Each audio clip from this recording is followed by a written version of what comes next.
Tantor Audio, a division of Recorded Books, presents About Last Night by Amy Nicole Walker, narrated by Tristan James.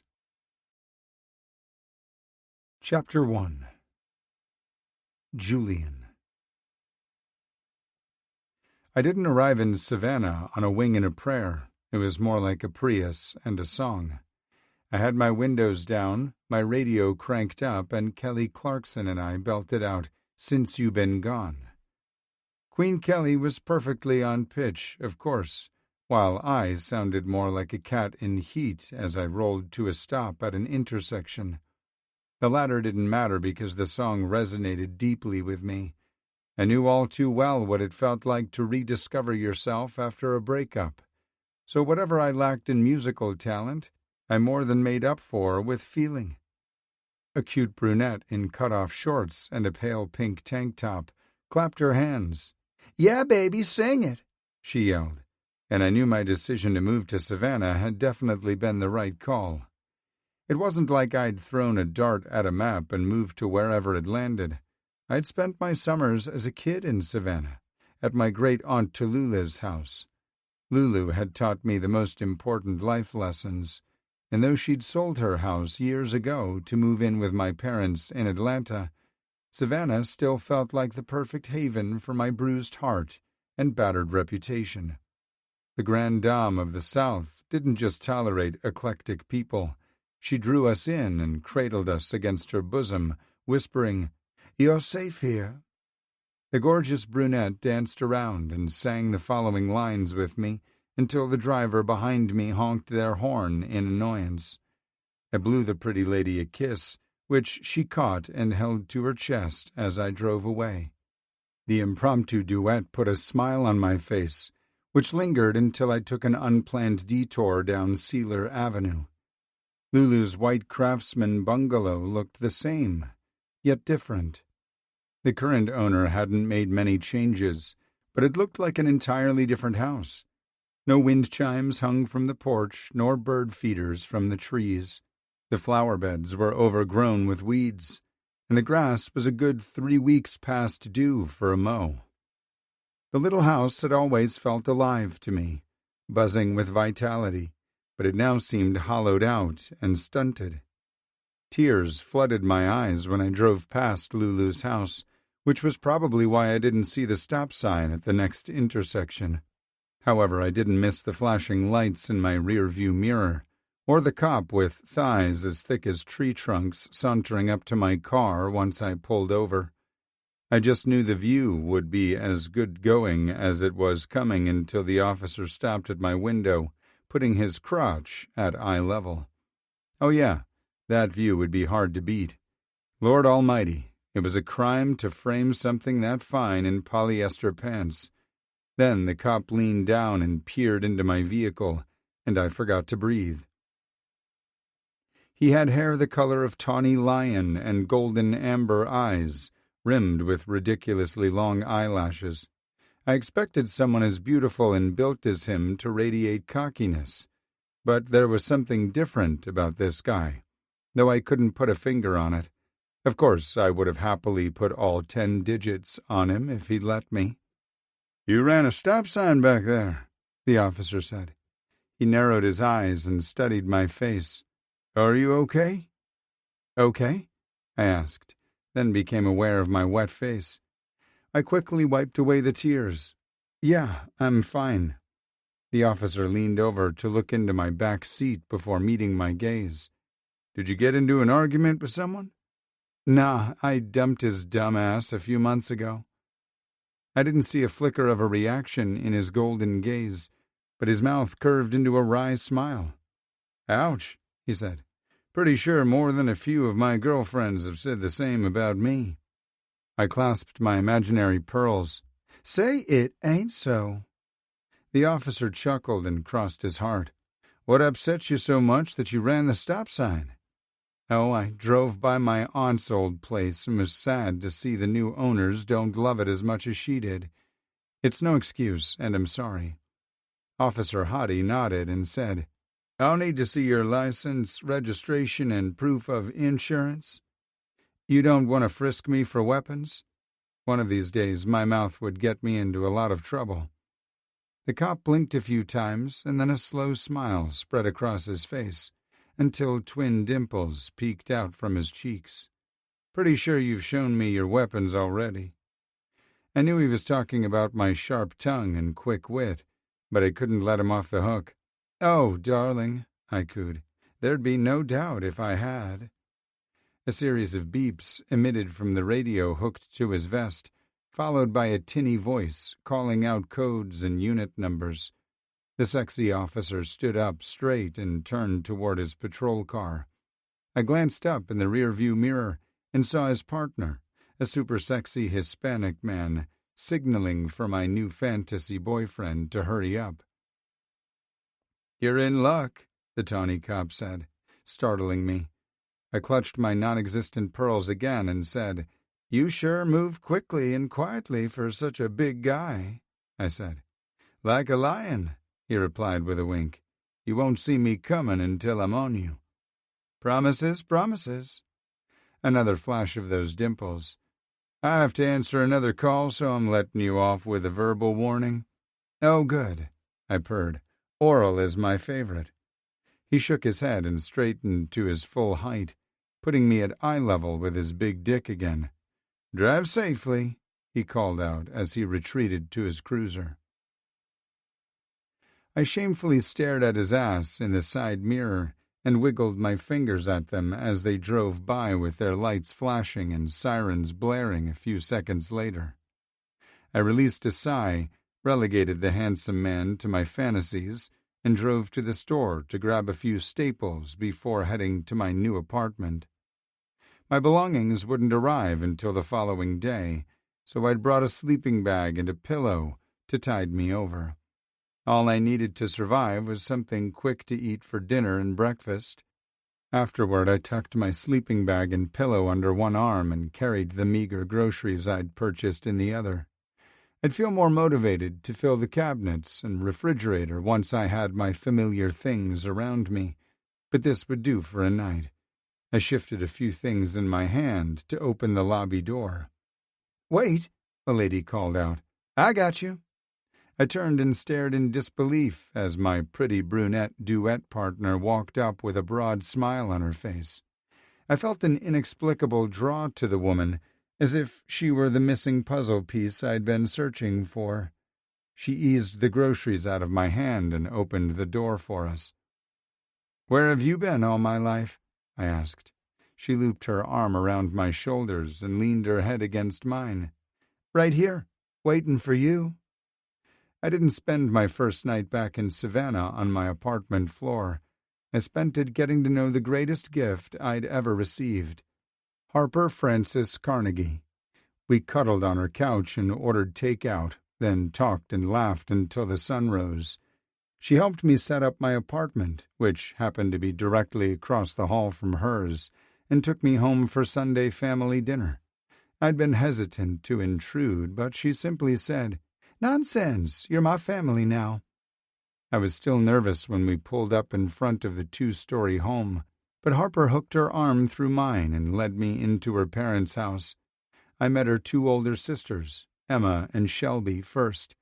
They were every bit as gorgeous as Harper, and I wasn't surprised to learn they were also former beauty queens. Their parents, Denver and Audrey, were warm, welcoming, and eager to learn more about me. "Is Topher going to make it tonight?" Harper asked. "He said he would, but police officers don't exactly keep office hours," Audrey replied. "He's hoping to make detective soon, so he's volunteering for overtime and extra duties." She set down a charcuterie board on the table. It was overflowing with deli meats, cheeses, veggies, fruits, and other yummies to nosh on before dinner. The sisters all reached for the board, but Audrey cleared her throat. "Guests first." "He's no guest," Harper replied. "He's family." Denver chuckled and said, "Well, let's dig in." The mention of a police officer momentarily derailed my thoughts.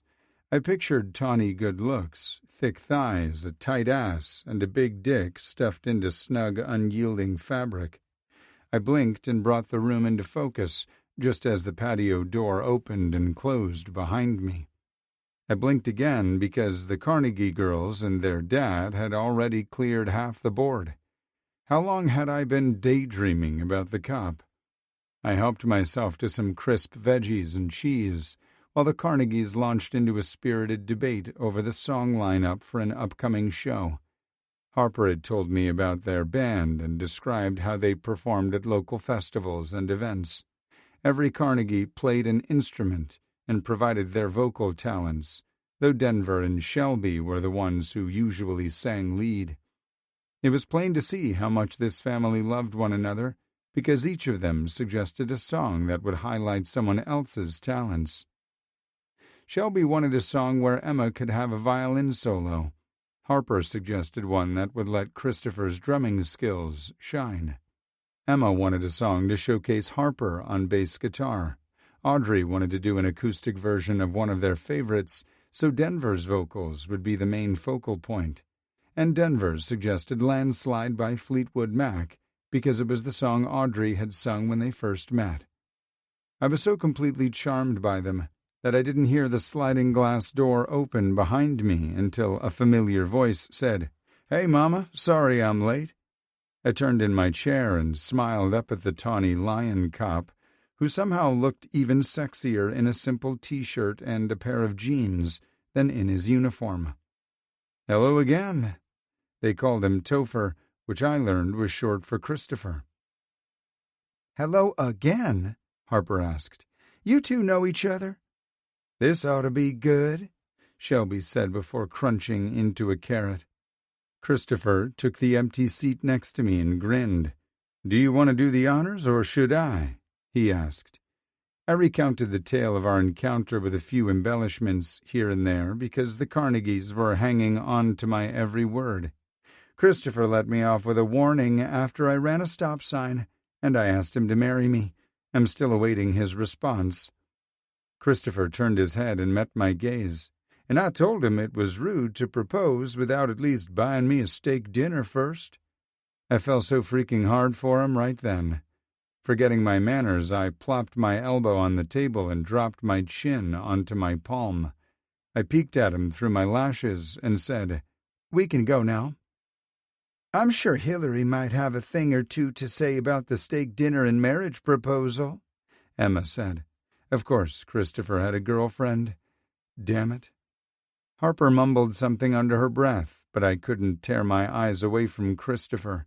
Surprisingly, he held my gaze until Emma knocked into him while reaching for something on the board. Christopher turned toward his sister and said, "Take it easy there, killer." "She's started a new diet," Harper said. "Ah," everyone but me said. "Where is Hillary?" Audrey asked. "I thought she was joining us." Christopher shook his head as he snagged a red grape off the board in front of him.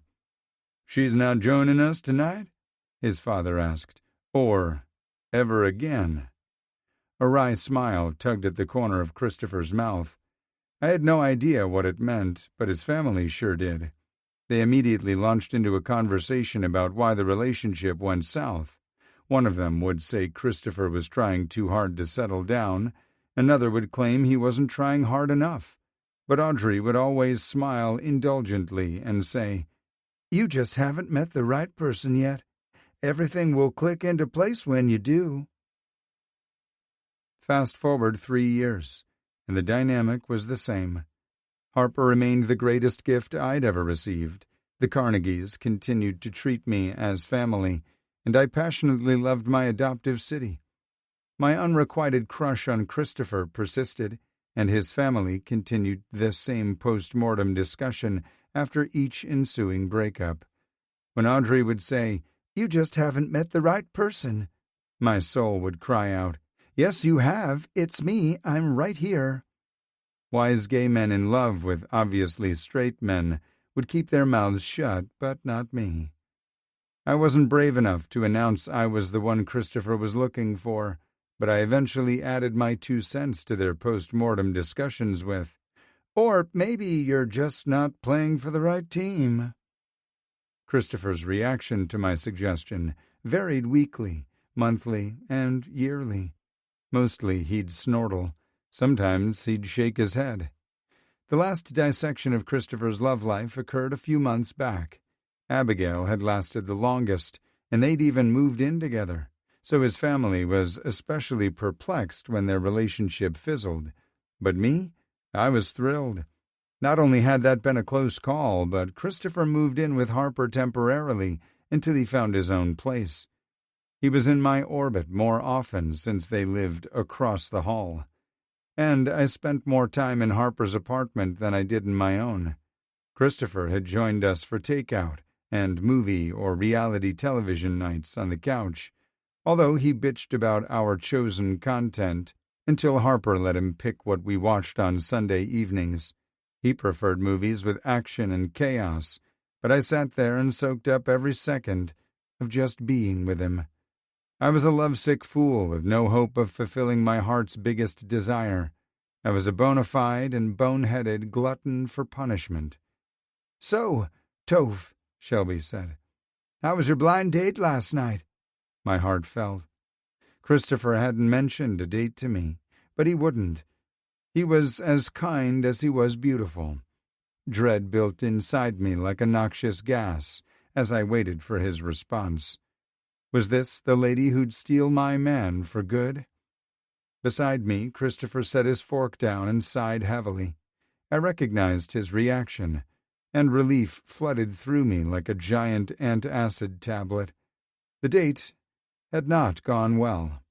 His family recognized the signs, too, and immediately ran through their Goldilocks routine without Christopher uttering a single word. Too little, too much, not the right person.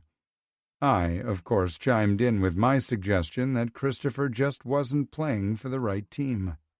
I got a little bolder this time, and rested my hand on his shoulder and batted my eyelashes at him. Christopher didn't snortle or shake his head. He set his fork down, looked me straight in the eyes, and said, "Maybe." Oh, how that one word packed a wallop. He looked at me expectantly, as if he anticipated a comeback, but I'd frozen. I was too afraid to hope the glimmer in his golden gaze meant something more profound, and I didn't want to blow my chance with a flippant response. I quickly regained a handle on my riotous emotions. Christopher wasn't into me or any guy. He was just giving me a dose of my own medicine, and I deserved it. But what if? I still couldn't speak, but luckily, Audrey came to the rescue by changing the subject. I tuned in to hear about Shelby's pregnancy, Emma's promotion, and Harper's nerves over emceeing her first charity event since hanging up her tiara and sash for good.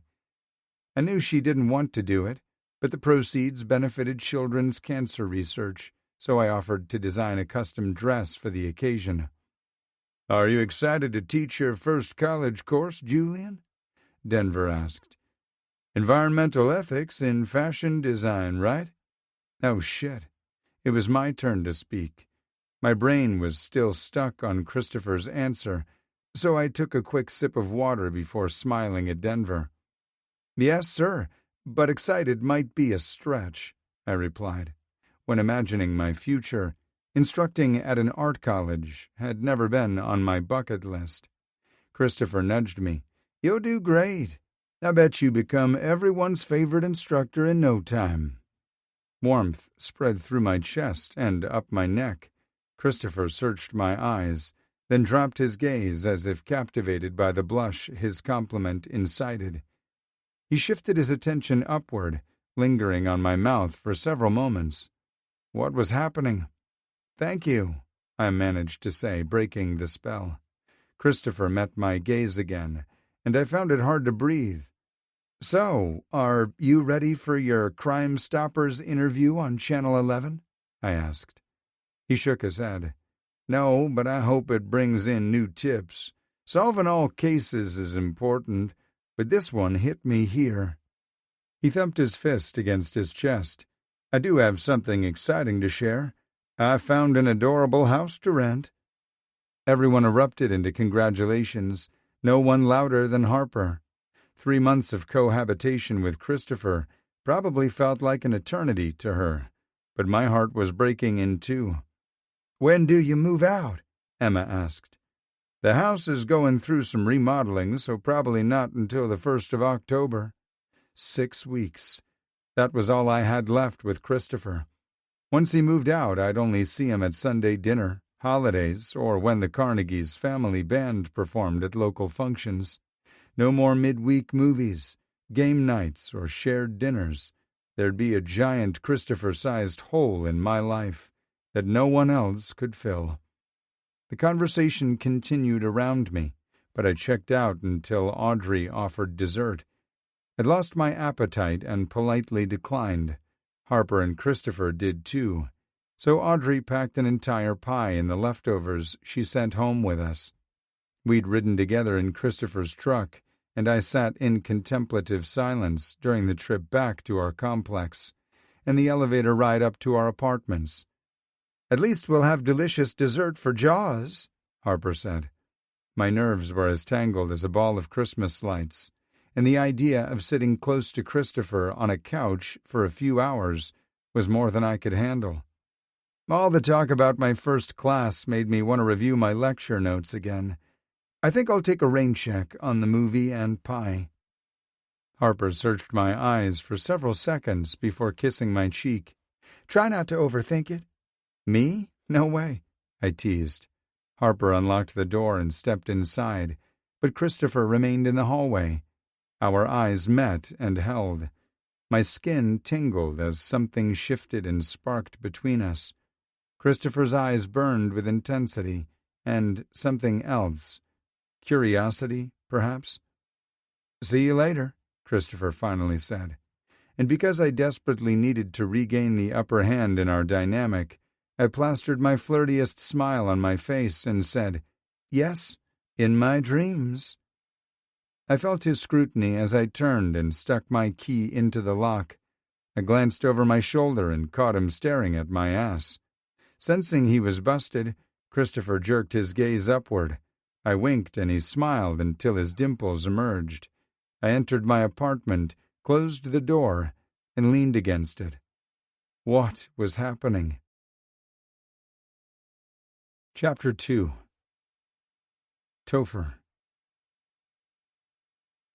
My brain was scrambled, and my skin felt like it no longer fit when I stepped inside Harper's apartment. I hadn't experienced the sensation since the summer I'd gone camping with my cousins and skipped sunblock because it wasn't cool. Julian's adoration typically had a soothing effect, but our most recent interaction left me feeling scorched. Something inside me recognized that getting tangled up with Julian would be worth any discomfort. Harper stood inside the door with her arms crossed over her chest, and the scowl on her face warned me of imminent danger. "What the hell?" she growled. My brain still wasn't functioning at full capacity. I'd recognized the peril but wasn't cognizant of how to navigate around it. "Huh?" I asked. She took 2 steps forward and stared at me with burning dark eyes. "Don't play coy with me, and sure as hell don't play games with Julian's feelings." The accusation was like a cold shower for my sluggish brain, and I was suddenly firing on all cylinders again. "I would never." Harper took a deep breath and calmed down a little. "You flirted with Julian over dinner." "I didn't flirt." Her scowl deepened again. I wasn't trying to flirt. It just happened naturally, and it felt right. I was just bantering with Julian. You know I wouldn't hurt him." She sighed and uncrossed her arms. "Maybe not on purpose, but accidents hurt just as bad." I'd seen firsthand the damage accidents could cause, and I wouldn't want Julian to be a casualty of my curiosity. The new attraction sparking in my soul was more than curiosity, though. But since I didn't understand when or how I'd arrived at this point, I struggled to put my feelings into words. If I couldn't talk about the attraction, I had no business acting on it, especially not with someone as wonderful as Julian. "I'm not going to do or say anything to hurt him." No matter what it took, I would keep my promise. Harper held my gaze for a few minutes before asking if I wanted pie. I'd forgotten I had carried in the bag of leftovers and dessert. "Nah, you and Julian seem to be able to eat anything without repercussions, but I've gained at least 10 pounds since I moved in with you. My six-pack is down to 2, and my pants are getting tight." "Still want to watch a movie?" Harper asked. It wouldn't feel right without Julian, but I didn't dare say that to her. I'm bushed after helping Diego and Levi move into their new house.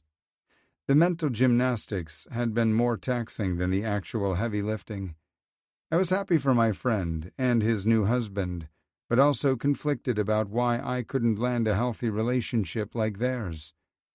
"I think I'll just take a shower and hit the sack," I told Harper. She didn't bother hiding her glee. "Woohoo! I get the television to myself." I snickered and said good night before heading to my bedroom. Instead of grabbing a pair of shorts to change into after I showered, I flopped down onto the bed and stared at the ceiling. Ignoring my growing feelings for Julian wasn't getting me anywhere, but I hadn't figured out how to safely explore this new side of me beyond watching porn and jerking off. I got up and ensured I'd locked the door, changed into a comfortable pair of shorts, and grabbed my earbuds and laptop. When I pulled up my browser, a frozen image of Julian appeared on the screen from where I'd paused his latest YouTube episode. He sat on a stool with his back to the camera, wearing nothing but a pair of leather pants. I hit play, and the steady sound of the sewing machine needle working up and down filtered through the earbuds. I stared at his perfectly sculpted shoulders and arms as he fed the fabric through the machine. He was demonstrating how to make his latest corset creation, while all I could think about was the amount of time he must have spent at the gym. Julian's toned back tapered to a lean waist, accentuating how perfectly round and tight his ass was. The camera angle changed so viewers could see exactly what was happening as he pieced two fabric sections together. Julian's fingers were long and nimble like a pianist's, and he made sewing look graceful and seductive. I tried not to read all the thirsty comments people made, but often failed. Sometimes I was outraged by his subscribers' audacity, but other times I learned valuable lessons, such as the term power bottom, when two subscribers got into a debate about what Julian would be like in bed. I'd looked up the definition and had gotten so turned on that I immediately searched for porn to get a visual of the dynamic. I could see Julian as the sexual aggressor while bottoming, whether he was beneath his lover or, like in the porn clip, had his partner pinned to the bed while he rode him like a bronco. After I watched the scene and understood the dynamic better, I realized what was missing in my past sexual encounters. People saw a man my size and expected me to be the dominant, in-charge partner. But what I wanted was someone who'd take complete control in bed. Julian had never responded to the comments on his video, so I didn't know if he was a power bottom or not, but I couldn't stop imagining him in that role. I closed my eyes and pictured Julian lying beneath me in bed, guiding my dick into his ass. He'd whisper encouraging words while kissing my neck or lips. I slid my right hand beneath my waistband and gripped my dick. Julian seemed fascinated by my size. When he and Harper had discussed their health and fitness goals recently, Julian had responded, "Having Christopher on top of me would be my ideal weight." He'd waggled his eyebrows, Harper had gagged, and I'd just shaken my head. But now I couldn't stop thinking about it. I stroked my dick while imagining Julian's kick-ass body moving against mine, yielding to me while he instructed me how best to please him. "Nice and slow," Julian said in the video. "That's it. There's no need to rush. Everyone is in a hurry to reach the end, but building anticipation makes for a more satisfying finish." His voice in my ear just made me hornier, so I listened to him, pretending he was in the room with me. He'd somehow made sewing sound erotic, and it didn't take me long to come, even though I'd tried to take it nice and slow. I lay there panting with my softening dick still in my hand and spunk splattered all over my chest. "Would you look at that?" Julian said in my ear. I kept my eyes closed and pretended he was talking to me. "Absolutely beautiful." The combination of my orgasm and the steady whir of his sewing machine made me sleepy. I should have gotten up and taken a shower, but I used my discarded shirt to clean up instead. I closed my eyes and vowed to get up in a few more minutes, but the next thing I knew I jerked awake to the sound of Julian's voice the following morning. I looked around my room in confusion until my gaze landed on my laptop. His videos had continued to play while I slept. I checked the time and saw that I had to be up in an hour, so I put on my workout clothes and headed to the gym on the first floor. I spied Julian jogging shirtless on the treadmill and would have turned right around if he hadn't seen me in the mirrored wall in front of him. My gaze drifted down his back to land on his taut ass. Those had to be the shortest and tightest shorts I'd ever seen on a man. Julian's pace slowed to a brisk walk, and I glanced back up and met his gaze in the mirror again. He crooked his finger at me, and I headed over to him. Julian slowed his pace again to cool down when I stopped by his treadmill. "Are we okay?" Julian asked. "What?" "You and I," he said, gesturing back and forth between us. "Are we okay?" I scrunched up my face. "Why wouldn't we be?" Julian stopped the treadmill and turned to face me. Rivulets of sweat ran down his perfectly toned chest and ripped abdomen. Julian was completely smooth where I was hairy.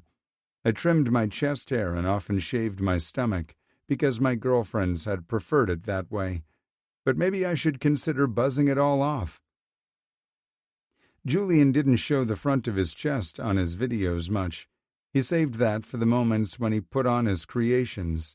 And Lord, he looked sexier putting clothes on than most people looked taking them off. "You were about to bolt," Julian said, jerking my gaze back to his face. He had the prettiest green eyes I'd ever seen, a hunter green rim with pale green irises and yellow striations around his pupils. His dark curly hair was wet from sweating and plastered to his forehead. I knew if I brushed the locks away, there'd be a frown line to match the downturn of his full lips. "Was not," I replied childishly. "Where to?" He took a deep breath. "There's this new tension between us. It's never been there before, so I can't help wondering if I said too much or took my flirting too far." "No." "Then what's wrong?" Julian pressed. Wrong wasn't the right word, but my thoughts and feelings were jumbled, leaving me tongue-tied.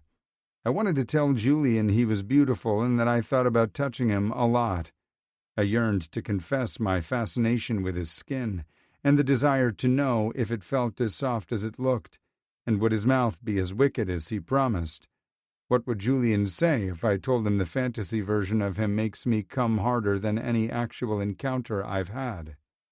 I wouldn't say or do any of those things, though, because, even without the promise I'd made to Harper, I'd never do or say anything to hurt Julian.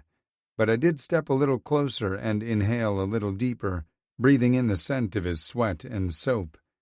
"I guess I'm just figuring some things out." "Oh," Julian said breathlessly. That spark of awareness arced between us again. "Let me know if I can help in any way." "You'll be the first to know," I said with a wink, then left him staring after me with his lips parted and cheeks flushed. I moved over to the rack of free weights and began moving through my routine to get a full-body workout with as little fuss as possible. I'd spent a ridiculous number of hours in a weight room while playing football in high school and college. Now I focused on maintenance workouts instead of trying to get bigger or stronger. Julian was nowhere in sight after I finished and headed upstairs to shower and get dressed for work. I ate a massive slice of peach pie, breakfast of champions, and enjoyed a cup of coffee before heading to the precinct. I just pulled into my usual spot when I saw a tall blond guy striding toward the entrance. Coy fucking Beaufort, my nemesis for as long as I could remember. We'd always competed for the same football and baseball positions, and even girlfriends. Every avenue I pursued, he followed with the intent to do it better. I broke away from Coy in college when he signed to play for Alabama instead of becoming a Georgia Bulldog like me. My luck ended when I entered the police academy after obtaining my bachelor's degree in criminal justice, because his dumbass reappeared again. I made detective first and was promoted to the major crimes unit a full year before he landed there. I'd only had to work with Coy for a few months before transferring to the cold case unit. Thank goodness there were no open positions in CCU, or I had no doubt he'd be clamoring to drive me nuts there, too. I waited 5 minutes after Coy disappeared inside before exiting my truck. Even though I'd eaten an enormous slice of pie, I took out my emotions on 2 donuts that my sergeant, Sawyer Key, had brought in for our meeting. Sawyer quirked a brow as he sipped coffee from his hot-for-teacher mug. The teacher in question was his husband, Royce Locke, who oversaw the department's Explorer program for high school students seeking a future in law enforcement. I had mad respect for the 2 men, and had recently stayed at their house to take care of their cat while they honeymooned. Royce was the only person I'd talked to about my shifting feelings for Julian, because he'd come out as bisexual in his mid-30s. I'd asked how he knew it was right to act on his attraction to Sawyer, and he'd told me it had felt like he'd been struck by lightning when they met. My fondness for Julian had been instantaneous, but my sexual attraction to him had developed slowly over time. Unlike Royce, I couldn't name the moment I realized I wanted something more from the existing relationship I shared with Julian. Had he been anyone else, I probably would have acted on my feelings without hesitation. I was afraid of hurting someone my family loved so much, but also terrified of ignoring the way he made me feel. Royce had listened without judgment and encouraged me to be open and honest with Julian, but so far I hadn't taken his advice. "Everything okay, Toph?" Sawyer asked. "Or are you just really angry at that glazed donut?" I forced myself to chew slower and settle down. "Just stressing about my Crime Stoppers interview this morning." That wasn't a complete lie. "I have a feeling the camera and viewers are going to love you," he replied. Holly Locke, Sawyer's sister-in-law, patted me on the back. "I suspect you'll have quite a fan club after the segment airs."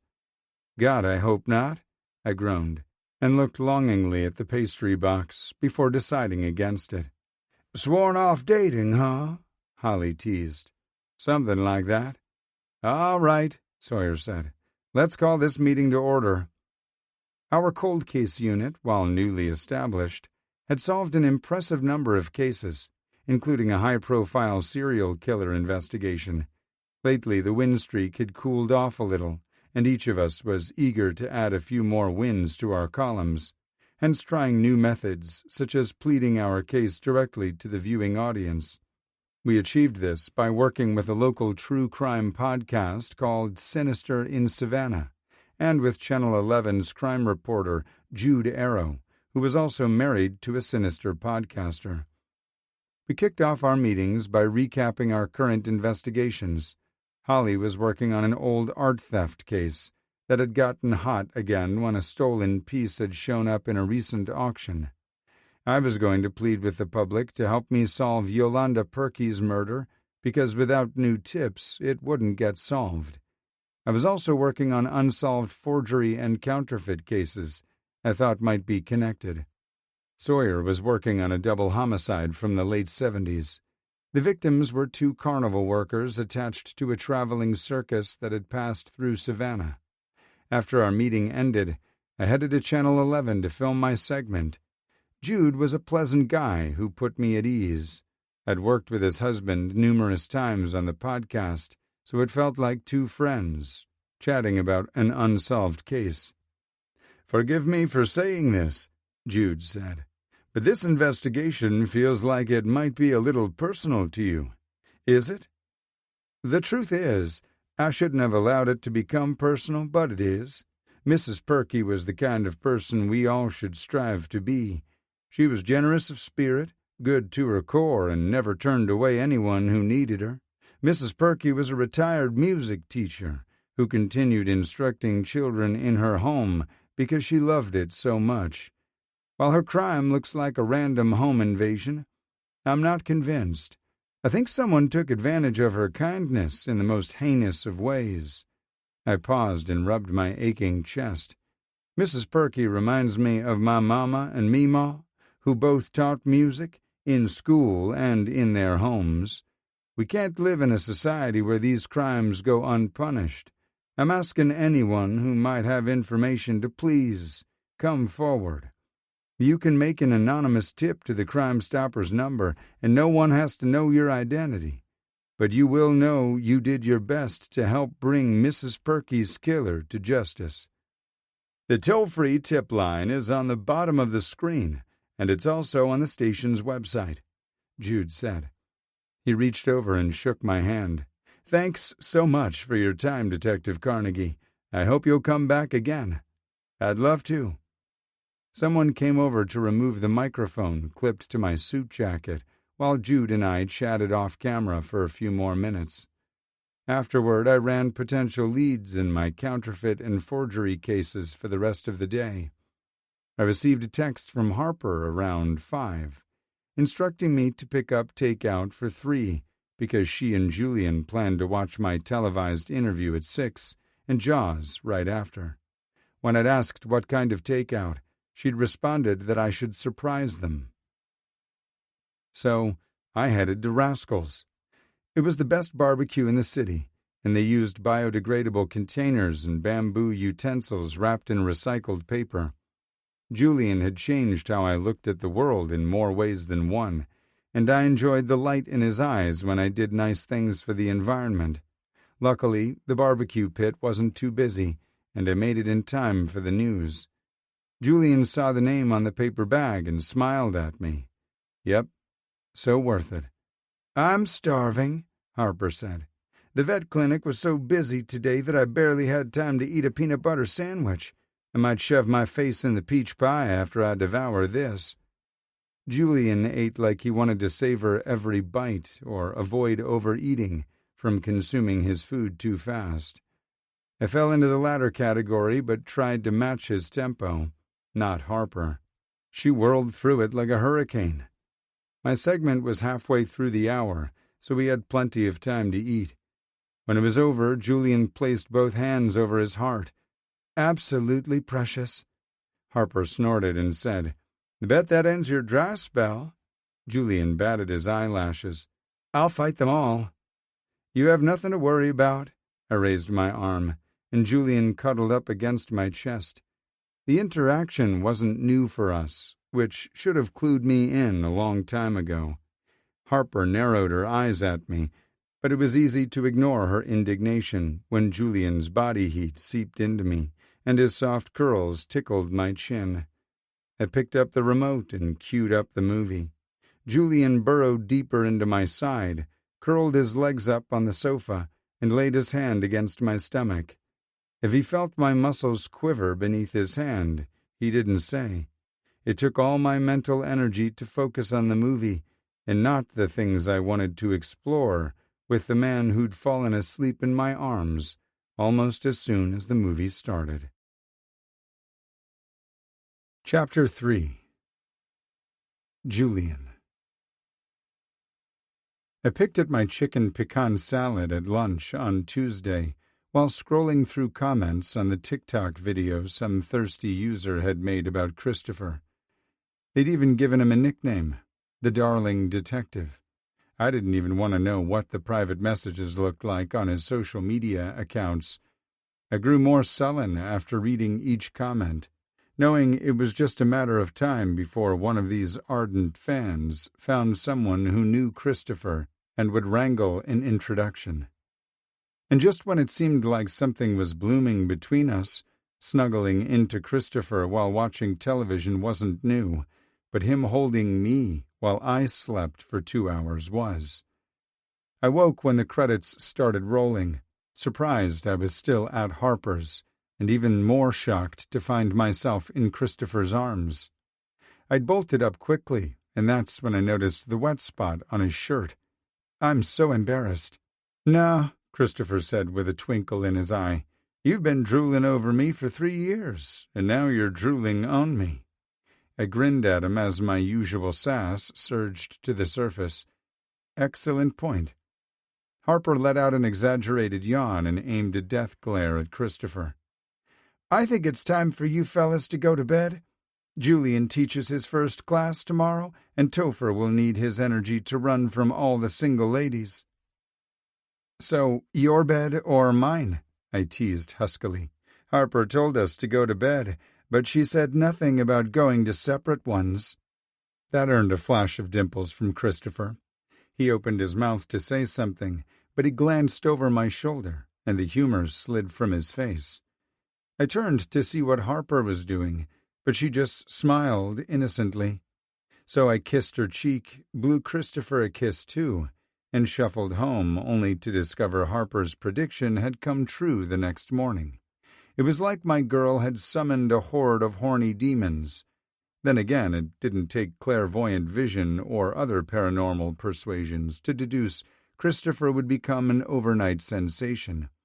He was the real deal. Looks, intelligence, and a kind heart, and some lucky girl was going to get to enjoy all of it. Reed Davies, my 50-year-old fairy godfather, tailor extraordinaire, and employer at A Cut Above, sailed into the break room just as I released a heavy sigh that was dramatic even for me. He stopped and placed a hand on his hip. Reed was tall, debonair, and always impeccably dressed. Today's dove-gray suit featured a deep purple waistcoat and a top hat to match. The color combo accentuated his gray hair and made his light blue eyes pop. "Why so glum, sugar plum?" Reed asked. "If you tell me, I can help you fix it." I wasn't ready to admit how out of hand my crush on Topher had gotten. I'd never allowed myself to fall for a straight guy, but one look at him and I'd been a goner.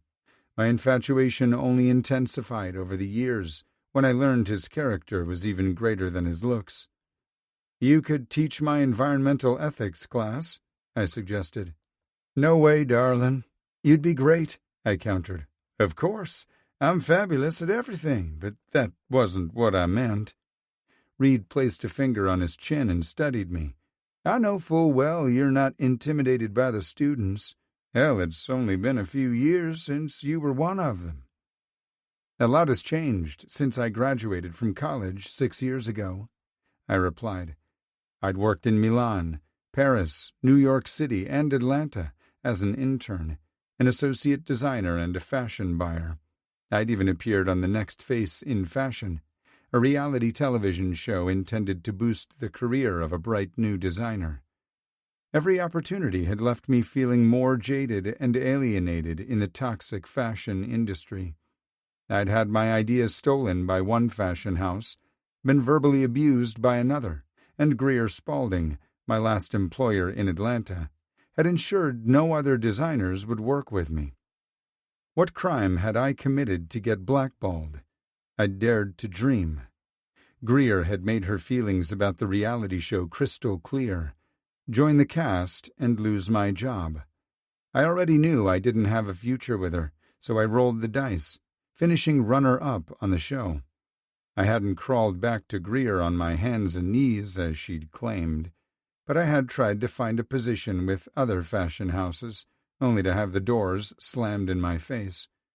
Professional disappointments had spilled over to my personal life until I felt suffocated, fractured, and untethered.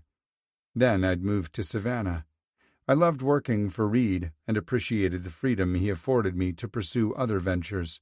It was through his connection at the Savannah College of Art and Design that I landed the teaching gig. I'd obtained my MFA through SCAD's Atlanta campus, but that alone wasn't enough to get me an interview. Reed crossed his arms over his chest. "Spill the tea. Things between Christopher and I are strange." I tilted my head and tasted the word on my tongue, and it wasn't right. Not strange, they're different. His mouth curved into a wry smile. Now we're getting somewhere, baby. Different how? Reed didn't need to ask who I was talking about because he was thoroughly versed in all things Christopher Carnegie. Well, I said, still shocked by the words about to come out of my mouth, he's been flirting back, and I've caught him staring at my mouth and ass. He's always let me invade his personal space, but he's never held me while I slept for 2 hours. Reed arched an impeccably shaped eyebrow. Interesting. And what do you make of these changes? I grimaced. That's part of the problem. It seems like maybe Christopher feels something for me other than friendship.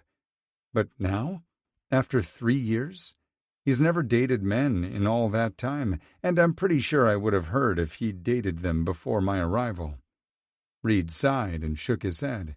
We both know sexuality is a fluid thing and operates on its own timeline. Men and women older than him have opened their minds and bodies to exploration.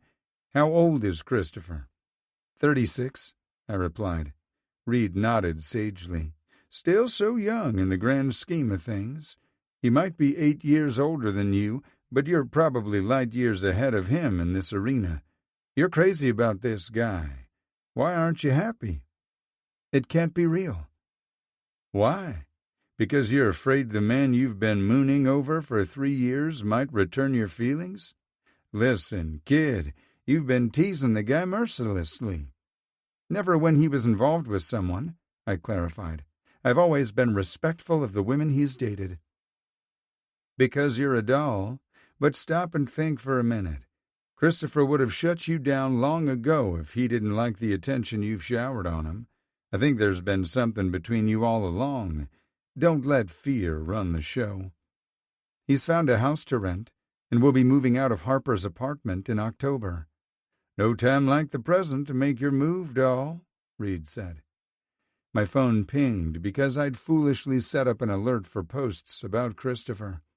Several other notifications followed the first. I'd have to turn it off or I'd lose my mind. What's that all about? Christopher asked, pointing to my phone. I told him about the interview Christopher had filmed for Channel 11 and the hysteria it had created. Reed snatched up my phone and played the video. When he finished, he held my phone against his chest and looked at me with hard eyes. Are you just going to roll over and let these ladies snag your man? Reed asked. I'd like to roll over, grab my knees, and pin them against my chest for him. Scamp, Reed said, sounding shocked by my lewd comment, even though he encouraged it every chance he got. Listen, don't live a life full of regret. If he tells you he's not interested in you like that, at least you'll know where you stand and won't be asking what if for the rest of your life. Shadows crossed over his eyes, as they often did whenever we discussed matters of the heart. I wondered who or what had scarred him. Trust me when I tell you, it's miserable. Yeah, I said. I know you're right. The bells over the front door chimed. I'm up, Reed said. Put down your phone and eat your lunch. See you out on the floor in a bit. I deleted the alert I'd set, tucked my phone away, and finished my salad. I'd need the fuel to get through the rest of my workday and power me through my first lecture. Luckily, there were no Taylor emergencies at the shop, so the day went by fast, which put me in front of college kids quicker than I was ready for. I received a text from Topher right before I entered the classroom. You've got this. It was short, sweet, and endearing. I wanted to reply with a flirty response, but went with a simple thank you and kissy lips instead. I always ended my texts to him like that, and he'd be suspicious if I didn't. The class was already full when I walked in, and several students greeted me with friendly smiles. None looked bored or pissed, which I thought was a huge win. Then again, environmental ethics in fashion was an elective class for the BFA program, and there were plenty of other electives available if a student didn't have interest in this topic. No one had forced these students to take the course. I'd put together a PowerPoint presentation for my introduction, and I'd included some witty graphics and silly jokes, which seemed to land well with the group. Their positive feedback made me a little bolder, and I allowed my personality to shine through. As I moved through my goals for them, I talked about my roles in the industry and how I drew from my experience to tailor their class. "That brings me to your semester project," I said. "Everything I'm about to tell you is in your syllabus, but I like to hear myself talk. Lucky you." I advanced to my next slide, a side-by-side comparison of Vivian Leigh as Scarlett O'Hara in her green dress, made from repurposed draperies, and the Carol Burnett skit, where she'd also worn repurposed drapes, but with the rod still in them. It was doubtful these kids had ever heard of either woman, but the image received a lot of laughter. "Your challenge, if you choose to accept it, and you will unless you want a third of your semester grade to be an F, is to create an original design made from entirely eco-friendly materials or completely repurposed materials, such as my friend Scarlett in the photo. A list of acceptable materials and due dates are in the syllabus, so I strongly suggest you read it thoroughly. The first deadline is in 2 weeks, when you will submit your concept to me for approval before you start the actual design. Concepts include color sketches and a list of items you will use and where you plan to source them. Every detail must be eco-friendly, and I mean down to the thread and the enclosures. It can be men's or women's fashion, but it must be an original piece. No replicas of existing gowns or costumes made from repurposed materials. I want to see what you're capable of creating. Any questions so far?" A few hands went up, and I noticed the other students remained engaged while I answered questions. Afterward, I went around the room and asked what they hoped to gain from the class. By the time I finished the round, I was thoroughly impressed and happy I'd taken a leap in teaching the class. After the last student left, I turned off the light and headed to my car. I'd already told Harper I'd pick up pizza for the 3 of us. Christopher wasn't there when I arrived, and Harper informed me he'd be late. I tucked his pizza inside the refrigerator and joined her on the sofa. She wanted to hear about the class and squealed with delight when I told her everything. By the time I finished eating, I'd worked up the courage to ask what had been on my mind since I'd arrived, even though dread tied my stomach in knots. "So, did Christopher strike gold with the plethora of ladies vying to be Mrs. Carnegie?" Harper snorted. "Hell no! He's so annoyed." My nerves eased when Harper threw her head back and cackled. "He said if he wanted this kind of attention, he would have tried out for The Bachelor. Topher's checking out the tips that have come in through the hotline. He sounded optimistic about them." I let go of all the tension and swirling thoughts that had pervaded my mind lately, and just enjoyed time with my best girl. I went home at 9 and started planning content for my YouTube channel. I received a text about an hour later from Topher thanking me for the pizza. He ended his message with the same kissy face emoji I always sent him. I stared at the brief message for a long time. He rarely used emojis in our text exchanges, and never blew me kisses. Hope, dangerous and intoxicating, unfurled in my heart. Chapter 4. Topher. I drummed my fingers against the dashboard to the Led Zeppelin song playing in my head. I'd struggled with the drum solo in Moby Dick during the last family jam session, and it was still bugging me a month later. While I'd never matched the talents of John Bonham, I knew I could do better. Rhythmically tapping my fingers against the nearest surface was about more than perfecting a drum track. It was a trick I'd learned at an early age to manage my nervous energy when I couldn't physically expend it. The habit came in handy while keeping my eyes trained on the house we had under surveillance. According to an anonymous tipster, the person who'd brutally murdered Yolanda Perky was squatting in a vacant house on the corner of Stevens and 46th. Even in the dark, I could tell the structure had been abandoned for a long time. The house was dark and derelict, and the yard had been surrendered to Mother Nature a long time ago.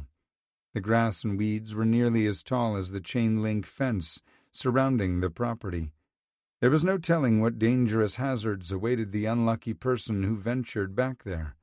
Please don't let it be me. "What's that drumming sound?" Diego asked through our comms. I stilled my hands and placed them in my lap.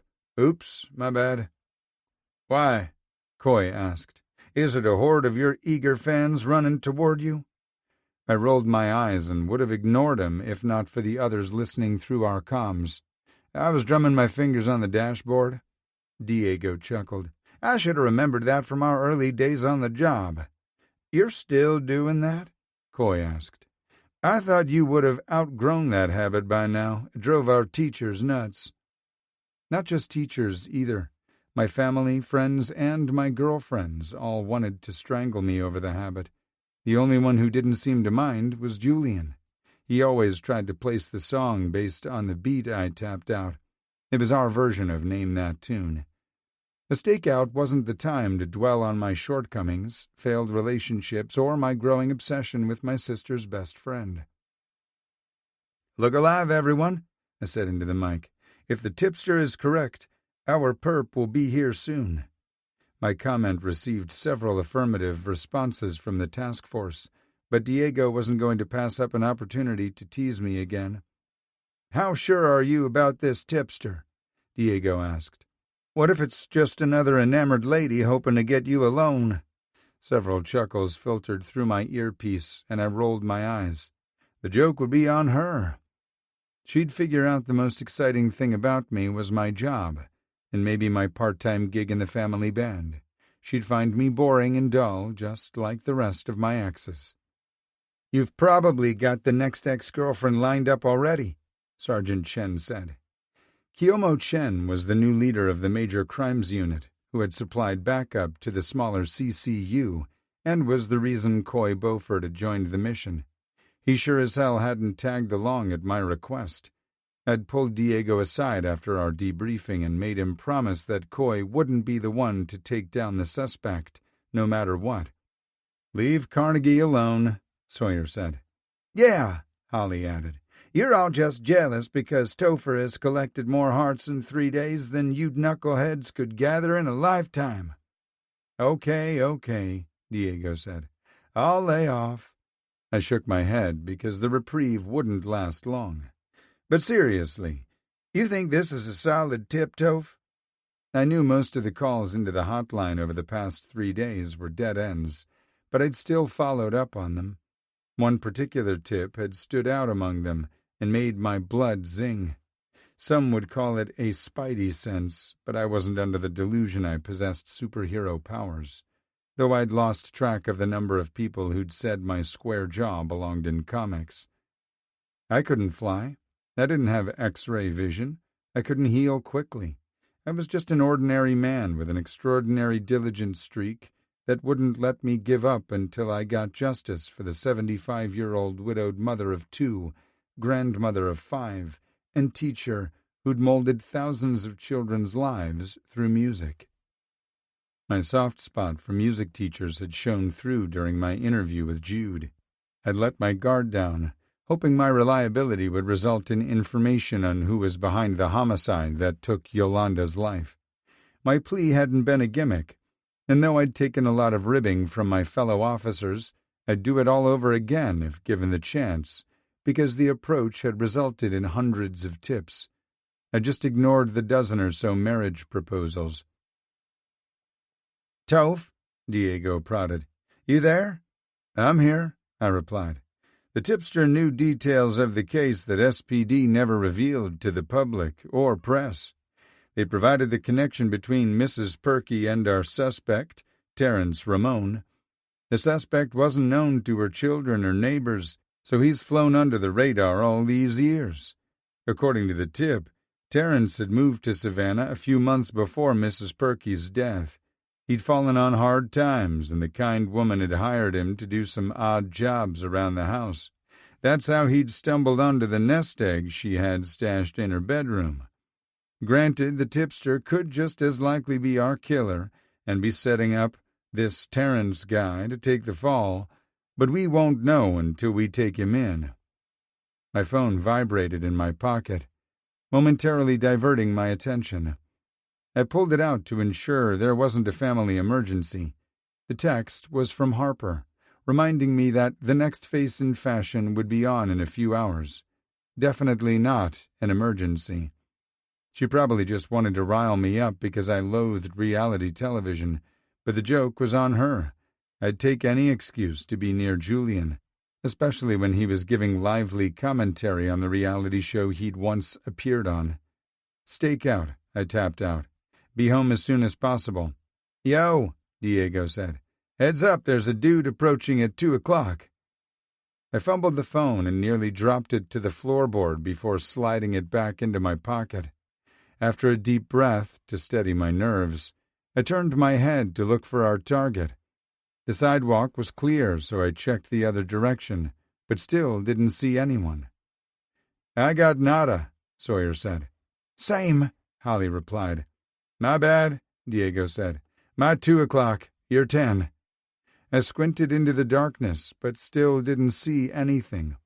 The street lamps closest to the abandoned house were out, which likely wasn't a coincidence. "Be patient," Diego urged. "He's probably just too far down the street yet. See that old rusty Buick?" "Which one?" the rest of us asked. "The faded green one parked in the middle of the block. Our guy is fast approaching that section of the sidewalk, so we'll be able to get a strong visual." My heart thundered in my chest as the seconds ticked by. Then a tall, skinny white guy stepped into the circle of light, pushing a grocery cart. The tipster had said Terrence Ramon spent his days panhandling at various spots throughout the city, but returned to the abandoned house at night. The target wore a ball cap, shadowing his face so I couldn't tell if he wore glasses and had a beard, but the straggly, long, dark hair matched the tipster's description, as did the man's unusual gait. "The dude really does walk like a Sasquatch," Chen said. "This is your up, Topher. How do you want to play it?" I was parked nearest to the house, but on the opposite side of the street from where Terrence Ramon approached. "I'm going to ease out of the passenger door and crouch down at the back of the vehicle. It's dark, but I'll still be able to see him approach the house.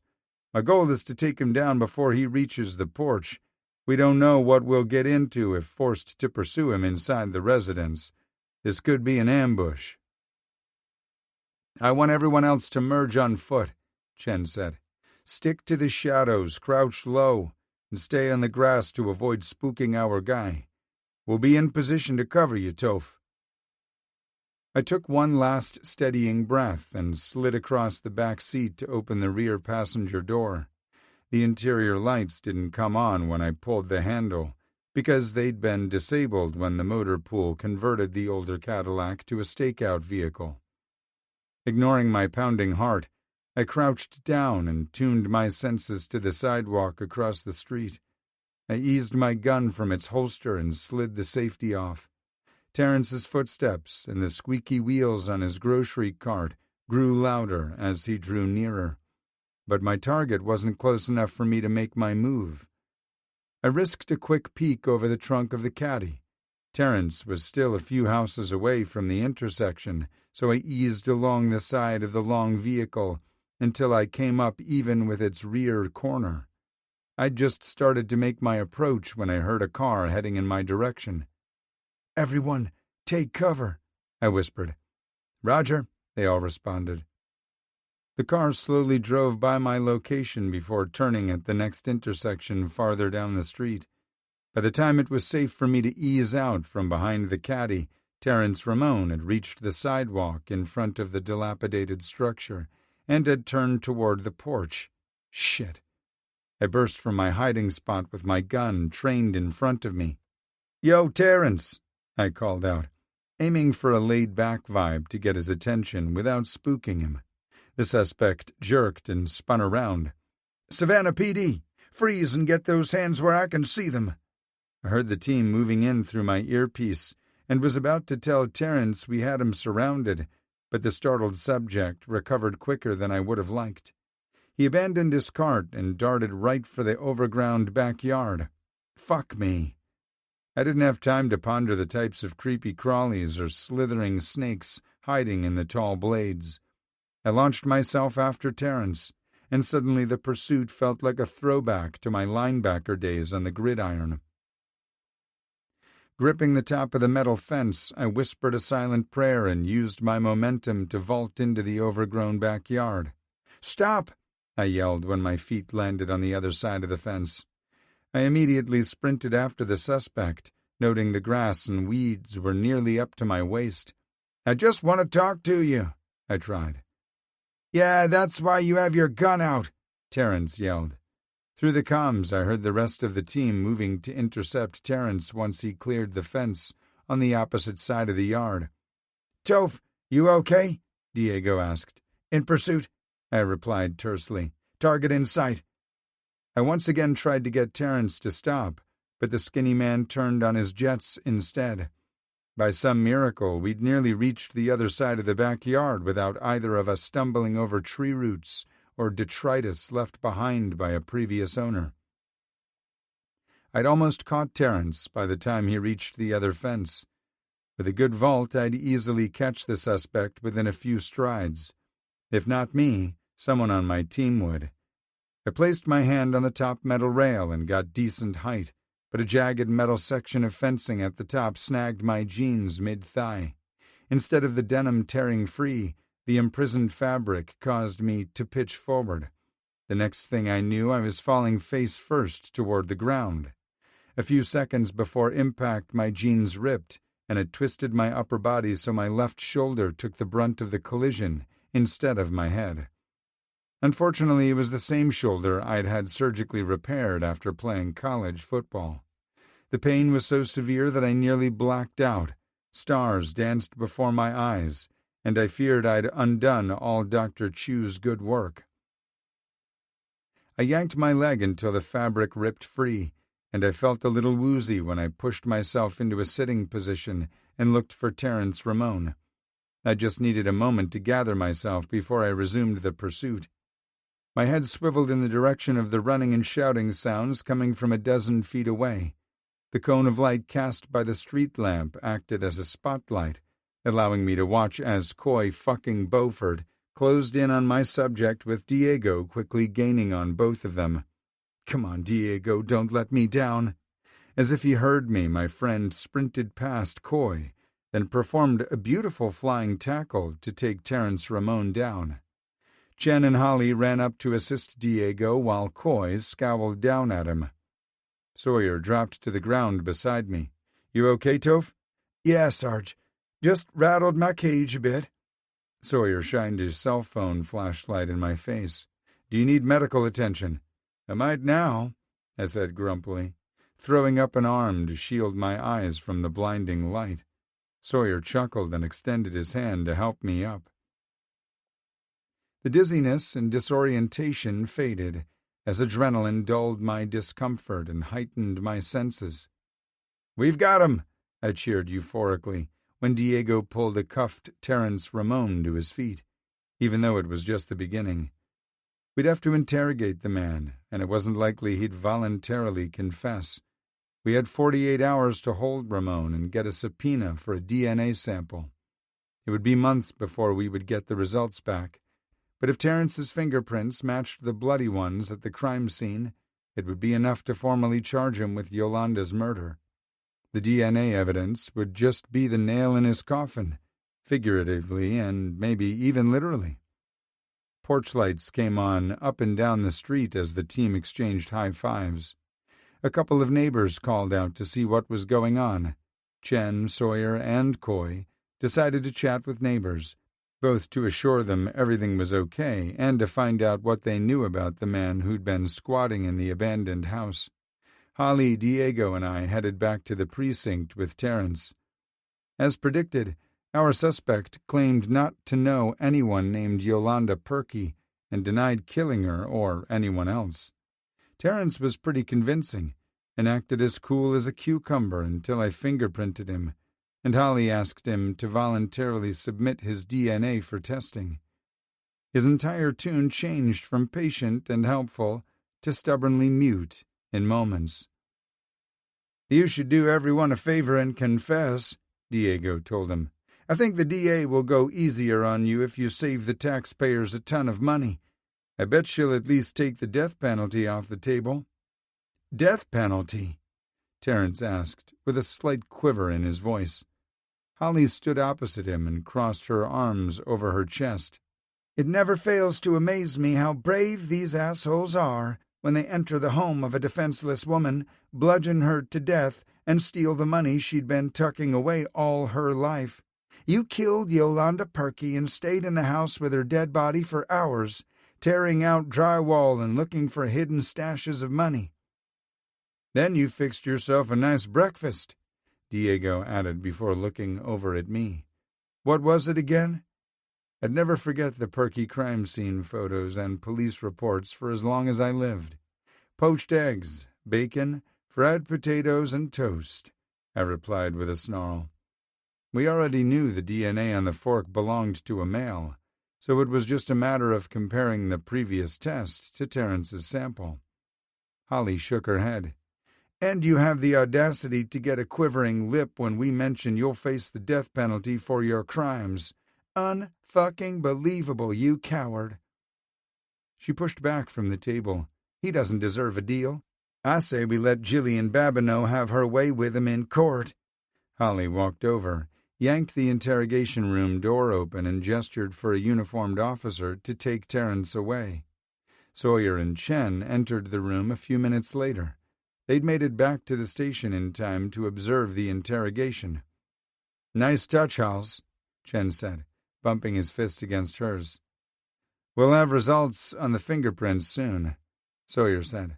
"I hope we can get a judge to sign off on the subpoena for a DNA sample." "The bloody fingerprints will be enough to convict," I said.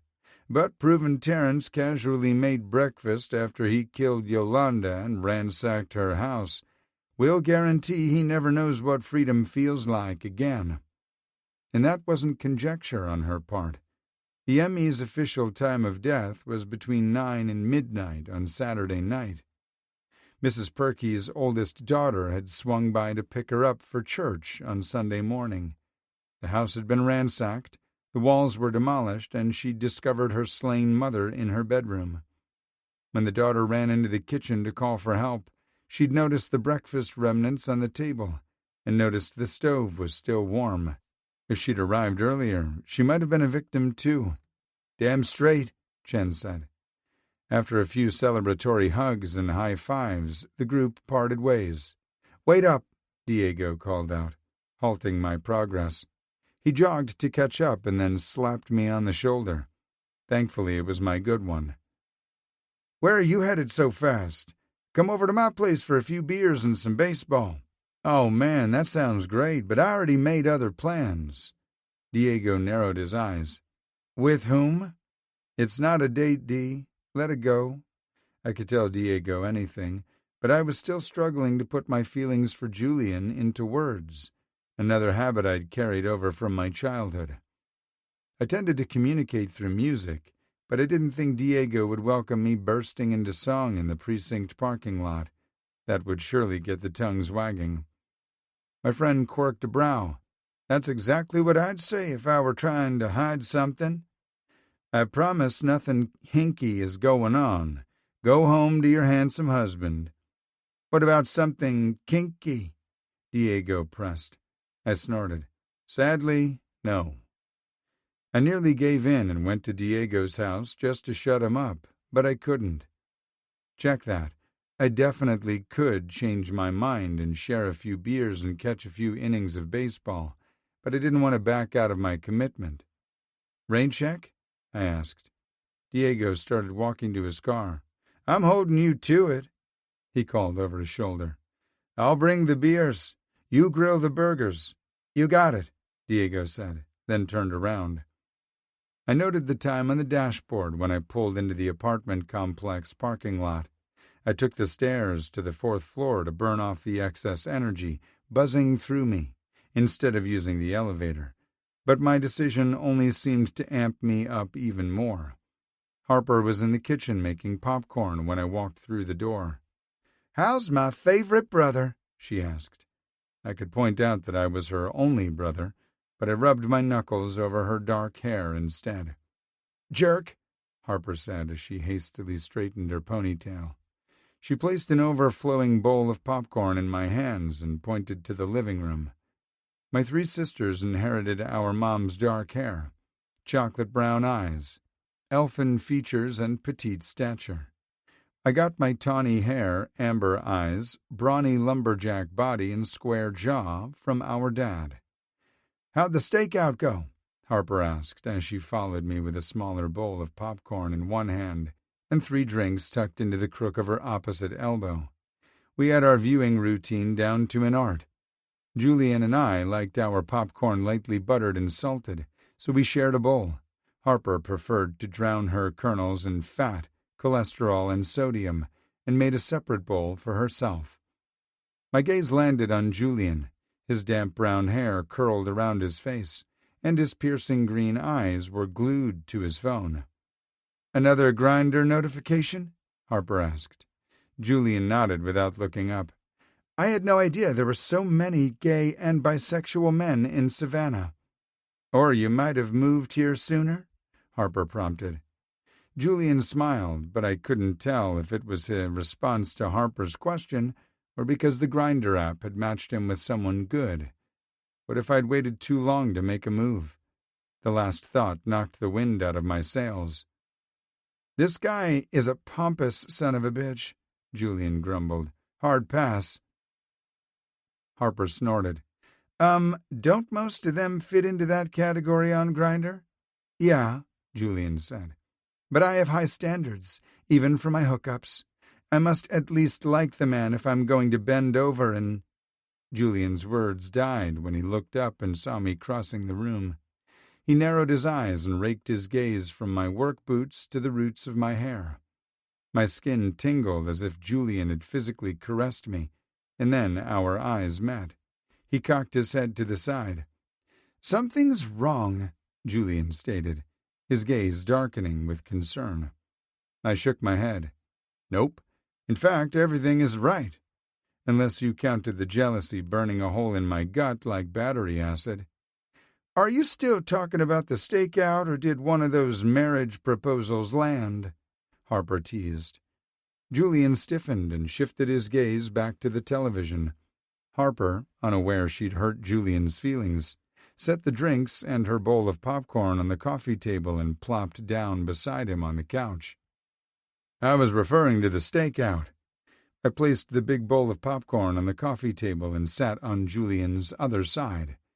I fought the urge to lean closer and inhale his intoxicating scent, a sexy combination of a masculine woodsy smell with a hint of something softer and fragile. We got a helpful tip, which resulted in us finding the right person. Julian turned and looked at me with the kindest eyes I'd ever seen. He patted my leg but left his hand on my thigh instead of removing it.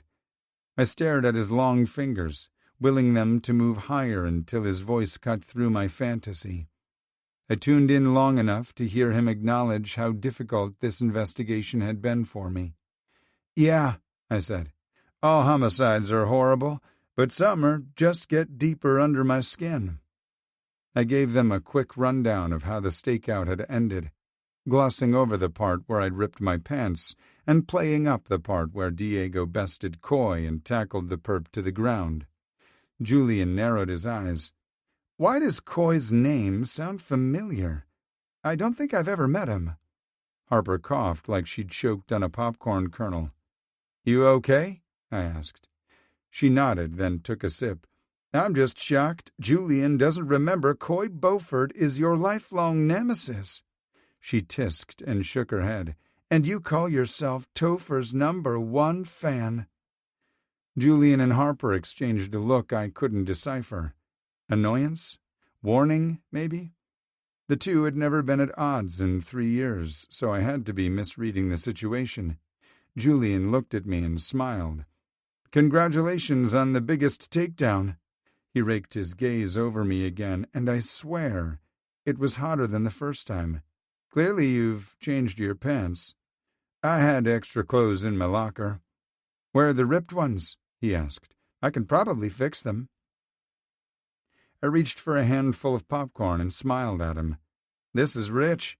When Julian quirked a brow, I said, You're usually trying to get my pants off, not put them on. Harper choked on her popcorn again and stared daggers at me, but Julian's grin lit up the room. He leaned forward, and I thought he was going to kiss me, but instead he said, I'd settle for getting in them. I squeezed my fist around the popcorn so tight the kernels exploded out of my hand and landed on my lap and the floor. I picked up the mess off the carpet first before cleaning off my lap. Julian, the little imp, grabbed the piece of popcorn closest to my crotch and popped it into his mouth. I couldn't tear my eyes away from his lips as he chewed. Once they stopped moving, I forced myself to meet his gaze. So, you're not going to swipe right on the pompous ass? I managed to ask. Swiping right is Tinder, not Grindr, Julian said. What's the difference? One is for dating and the other is for fucking, Harper replied. She gyrated her hips in a grind that made me grimace. I'll let you figure out which is which. I'd reintroduced the topic and didn't want to let it drop, so I said, You're not interested in dating? Julian tilted his head to the side and slowly licked his bottom lip as he contemplated how to respond. I could see the debate in his eyes, but what exactly was he deciding? How far to push me? Whether I could handle the truth? After a brief moment, he straightened his head and lobbed a grenade at me in the form of a flirty smile. Tinder is for people looking to find a mate? I've found mine, Julian said with a wink. I use Grindr to work out the kinks until you come to your senses. I mean, you haven't exactly been celibate these past 3 years. A wave of heat engulfed my body, and I reached for my drink before I could respond. Julian's lips curled into a knowing smile as he watched me gulp down half my beverage before setting my glass back on the table. I cleared my throat and said, When you say kinks, do you mean maintenance to prevent your skills from getting rusty, or are you referring to kinky sex? Julian opened his mouth to respond, but Harper loudly announced the show had started. To be continued, he said with a wink. I forced my attention to the television, where the people on screen were talking about things I didn't understand. My knowledge about designing and crafting clothes was nada, but Julian and Harper had strong opinions about the reality show and the newest fashion designers competing for a big win. I was entertained by their reactions to the drama unfolding on the screen. Julian had competed on the show before moving to Savannah and had finished as the runner-up. He interjected with his first-hand experiences and shared production secrets. I had covertly watched every episode Julian had appeared in at least 3 times, and was convinced Bren, with no last name, had made a deal with a demon because there was no way he would have beaten Julian otherwise. Just Bren had no business making it to the finals at all. Again, if I could see that, how had he survived one panel of judges, let alone all of them? According to the many online forums I read, art was subjective, not objective. I'd said similar things about music over the years, so the logic wasn't new to me. It just felt more personal, because I knew firsthand how badly Julian had wanted to win, and was aware of some of the backlash he'd faced afterward. Greer Spalding Designs had shot to the top of my family's do not support list after Julian told us she'd blackballed him. The longer I sat on the sofa, the more my adrenaline rush faded, and my body stiffened with discomfort from my impact with the ground. I tried subtly rotating my left shoulder because I didn't want Harper to fuss. She and Julian seemed too focused on the show to notice me. The camera panned to an up-close shot of Bren, distracting me from my growing arches. I snorted and said, He's had some work done. I felt 2 sets of eyes swivel in my direction and quickly searched for something to say that wouldn't divulge my little secret.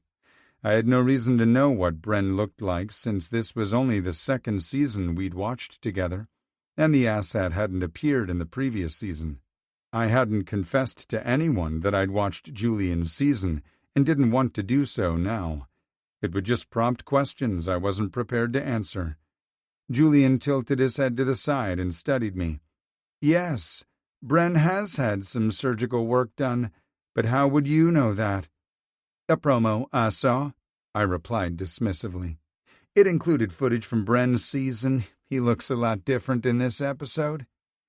I moved to grab a fistful of popcorn, and Julian must have had the same idea, because he leaned forward at the same time. Our fingers bumped and lingered amid the buttery kernels. Then Julian looked over at me and smiled. A frizzle of heat bloomed in my gut. Holy shit. If Harper hadn't been sitting there, I would have pulled him onto my lap and kissed him senseless. Chapter 5. Julian. The attraction sparking in Christopher's amber eyes hit me like a bolt of lightning straight to the groin.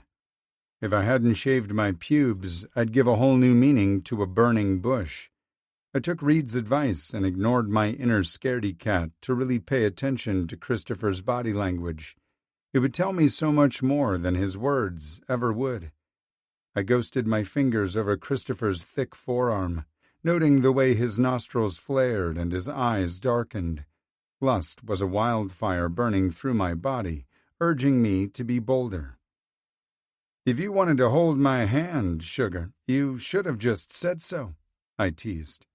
I traced his veins, and of course, my mind wondered about the veins I'd find on a different thick appendage. Christopher's lips parted, allowing a shaky breath to slide between them. His eyes darted to my hand. It was sliding slowly back toward his wrist, but I kept my attention anchored on his face, gauging his every reaction to my touch. Christopher swallowed hard before licking his bottom lip. He lifted his head and his gaze immediately zeroed in on my mouth. My pulse rocketed when I recognized the signs. Christopher wanted to kiss me. I should have said something flirty or sexy, but the moment called for action. Leaning toward him was as natural as taking my next breath. Christopher tilted forward, his gaze volleying between my eyes and mouth. Was this really happening? My heart pounded against my chest like a caged beast dying to escape. "Son of a bitch!" Harper shouted. Christopher and I lurched apart like naughty little kids and turned our heads back to the television. It took me several seconds to clear my thoughts and focus my attention on the unfolding scene. Bren was brutally criticizing a contestant's design and was utterly oblivious to the devastation he was inflicting. Harper turned and looked at me. "Hasn't Bren ever heard of constructive criticism?" I shook my head. "Nope, and he's not alone. Fashion is a brutal business, and many in the field want to weed out anyone who isn't tough enough to handle it. It's disgustingly toxic. And to think I once thought I could take the industry by the balls and make them see a better way." Christopher made a strangled noise before gulping down the rest of his drink. Was it my reference to ball grabbing that shook him up? He reached for my glass, and I thought he was going to knock it back also, but he extended it to me instead. "Thirsty?" I raked my gaze over his broad chest and down to his groin. Heat suffused my cheeks when I saw his state of arousal. Meeting his eyes again, I accepted the drink and said, "Very." I forced my attention to the television, but I felt him watching me as I ate popcorn and sipped water. If I let my brain fixate on his erection, I'd forget all about Harper sitting there and embarrass us all. I held out for half a minute before allowing my gaze to drift over that delicious body again. God, those thighs, the thrusting power. "Oh, come on!" Harper yelled at something Bren had said or done. She snapped her head around and glared at me. "Why aren't you angrier? This is the kind of snarky thing he'd say to you during your season on the show." "I have no words," I finally said. Harper corked a dark brow. You? Speechless? Bren's not only rude, Christopher said. He has no taste. He just suggested the designer pair plaid and paisley together. It's like he's trying to sabotage her chances. Harper and I both looked at him. What? I pay attention?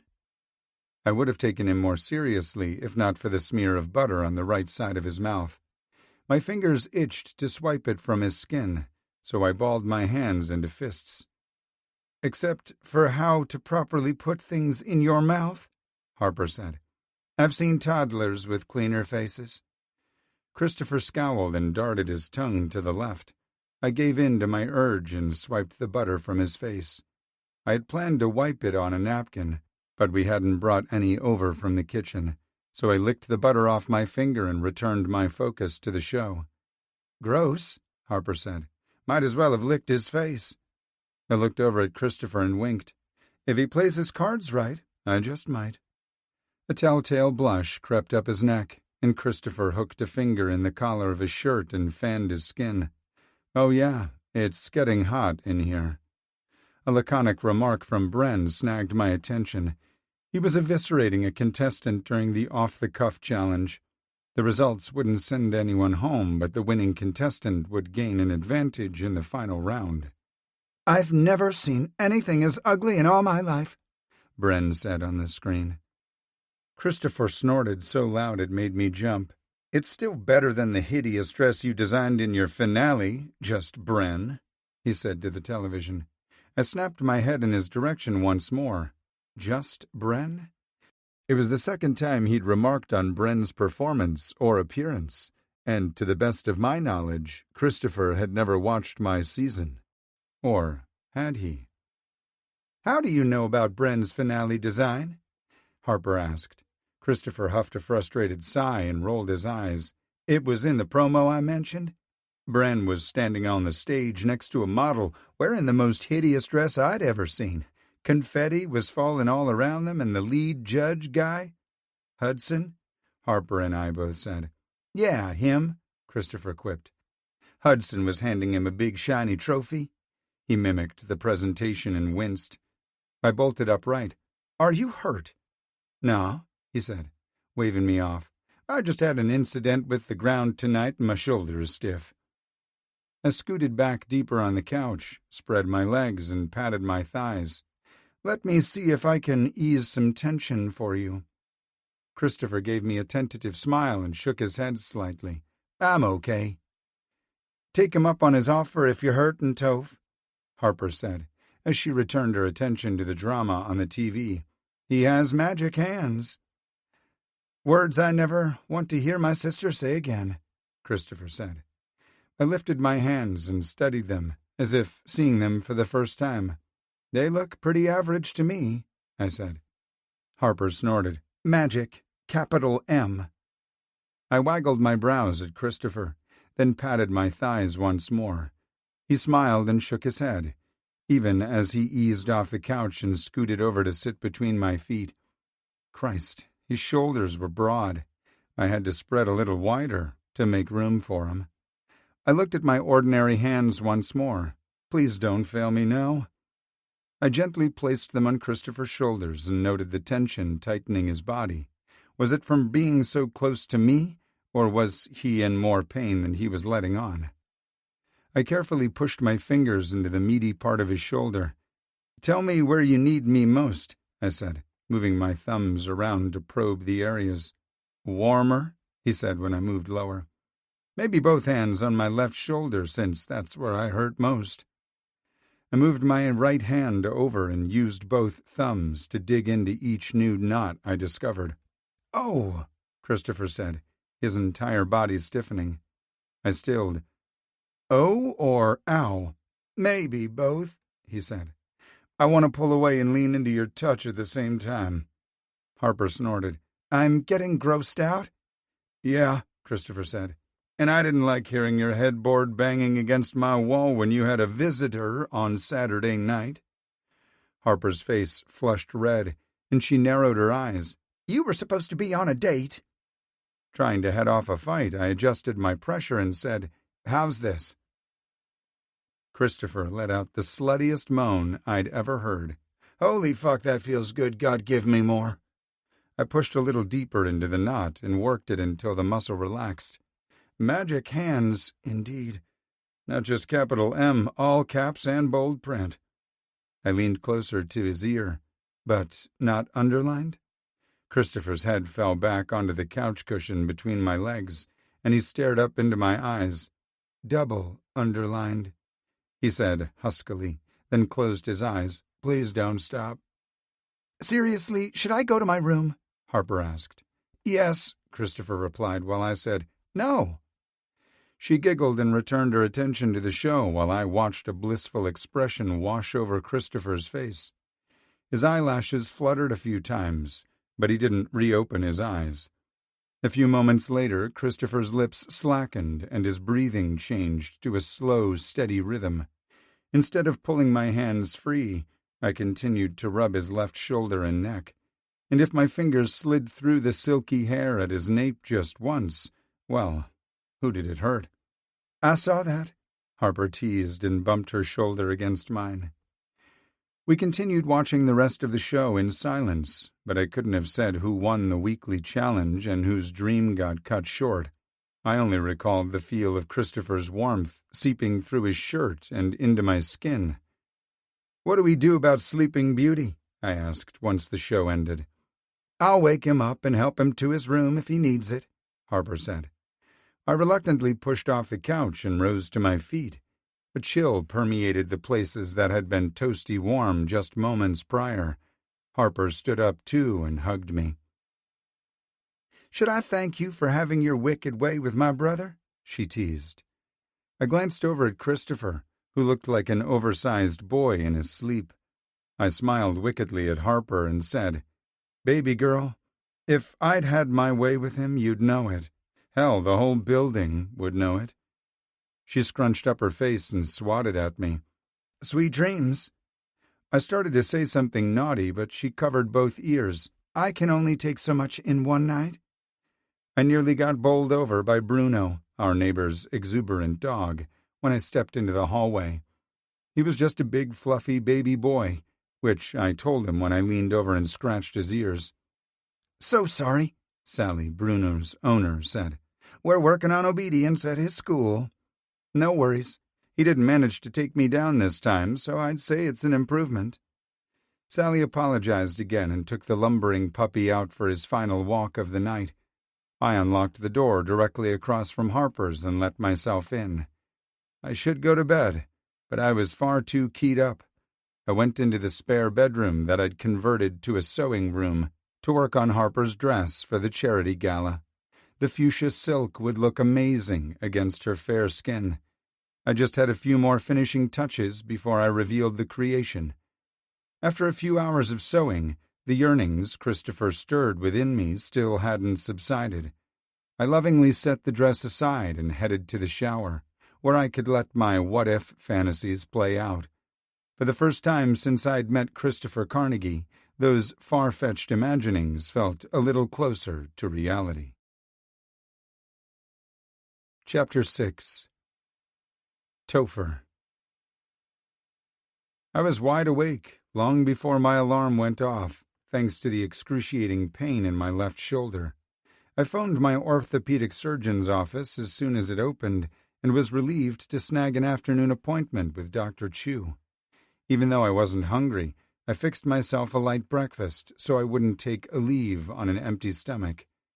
I'd made that mistake more than once and had no desire to add painful stomach cramps to the mix of discomfort. I should have washed my laundry days ago, so I had a limited wardrobe to choose from. My instincts told me the case was going to break wide open this morning, which meant I had to be camera-ready if the chief decided to hold a press conference. With the attention Mrs. Perky's case had garnered, I figured a press conference would be the least of my obligations. My SPD polo shirts were all dirty, so a dress shirt and tie were my only options. Unfortunately, Harper had already left for the day, which meant I needed to seek someone else's help with the tiny buttons and tie. Julian was the smartest choice, even though I'd spent too much time thinking about his hands all over my body. I just needed to keep my head out of the gutter when he was standing so close to me. I pulled a pale blue shirt off a hanger and eased my left arm into the sleeve before taking care of my pain-free side. My shoulder surgery had been 14 years ago, but I still recalled the tips my physical therapist had given me on how to dress. I pulled on a pair of navy slacks and could zip and button them without assistance, thank goodness. Luckily, I had a nice pair of loafers I could slide my socked feet into because asking Julian to tie my shoes would derail my commitment to clean thoughts. Julian didn't answer on the first knock, the second, or even the third. Just as I decided to dig around my hamper for a polo that didn't smell too bad, Julian swung open his apartment door. He rendered me speechless when the reason for his delay became apparent. I swept my gaze over his wet hair, damp skin, and the towel wrapped around his waist. I fervently wished for gravity to take hold of the teal terry cloth and give it a good yank. "Is everything okay?" Julian asked breathlessly. My mouth had gone dry, and the only sensible remedy would be for me to lick the drops of water cascading down Julian's torso. I didn't reach for him or put my mouth anywhere near his body. I just stood mutely and watched the droplets get absorbed by the towel. "Eyes up here, handsome," Julian teased. I snapped my gaze up to his. Heat spread throughout my body, but most of it was centered in my upper chest and neck.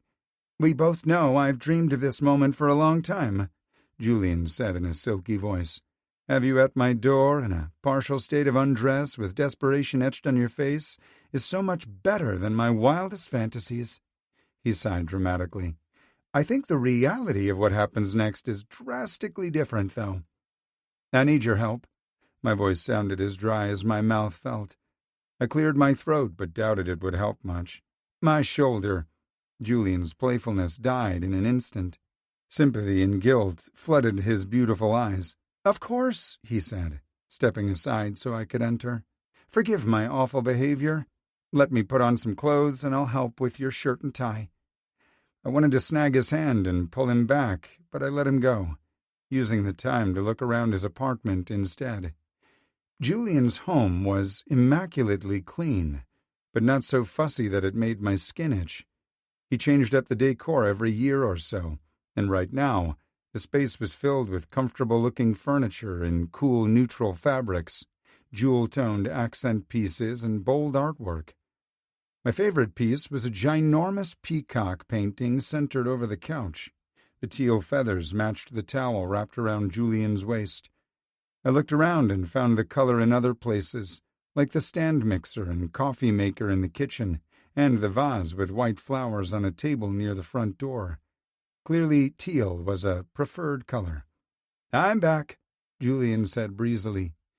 He pulled on a white tank top and loose navy sleep pants with thin white stripes. Had Julian worn these clothes to bed, or did he sleep naked? "Keep your thoughts clean, jackass, or you'll get a boner again." "How bad is it?" Julian asked as he approached me. "Bad. I had it really bad." "I'm not sure," I replied instead. "I have an appointment with my doctor this afternoon. I'm sure she'll run tests and recommend physical therapy." Julian cocked his head to the side as he reached for the bottom shirt button. "Sounds like you have a lot of experience with this kind of injury." Just as I started to respond, Julian's fingertips brushed against my bare abdomen as he moved up to the next button. The air whooshed out of me in a little gasp instead. My stomach muscles tensed and quivered beneath his touch. Julian smirked as he slid the next button through the loop. "Ticklish?" he asked. "Looks that way," I lied. "So you've injured this shoulder before?" Julian asked. "Yeah, I nursed it along during my senior year of college because I didn't want to miss a football game. I had surgery to repair the shoulder as soon as the season ended and spent months afterward in physical therapy to re-strengthen it. I'm afraid I might have ruined Dr. Chu's handiwork last night." Julian's nimble fingers stilled, and he looked up at me. Damn, he had the prettiest eyes I'd ever seen. Julian's full lips pursed into a pout, and he gripped my shirt tighter. "You could have been hurt." "I was," I replied dryly. Much more than this, he countered. What if he'd had a gun? Mine is bigger? Julian snorted and continued buttoning my shirt. Just how many of the little fuckers were there anyway? Please don't be flippant about your safety. I had the strongest urge to lean forward and kiss his forehead until the furrow there smoothed. I wasn't, I replied. I'd bet on my aim over his any day. At least you caught your man. I balled my fists to keep from gripping Julian's narrow waist and pulling him closer. I did.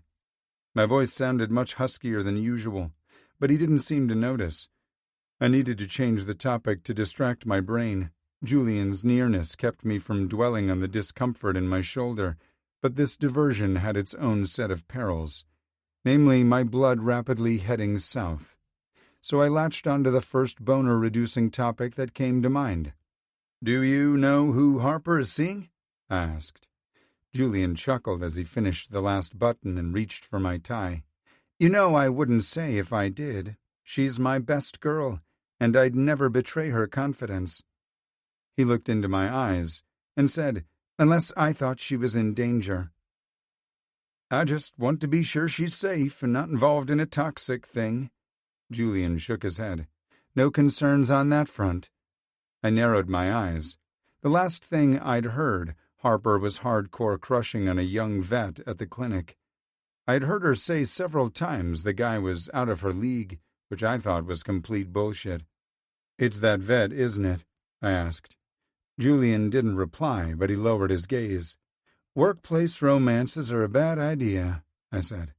There are just some relationships or situations you know to avoid. Julian finished with my tie, but didn't step back. He met my gaze once more and said, like refusing to give up on impossible crushes? I knew he was talking about me, and discouraging him would be the right thing to do, but I couldn't form the words. And speaking of impossible crushes or misbehaving, I have a confession. The brevity of his tone made me smile. Okay. To whom? Julian straightened his shoulders. You. Me? I felt you up a little while you slept against me last night. I choked on what little saliva I had. Julian walked to his refrigerator, removed a water bottle, and brought it to me. He waited patiently while I downed half of it. You were saying something about fondling me while I slept? I said. Julian snorted. As if you would be so lucky.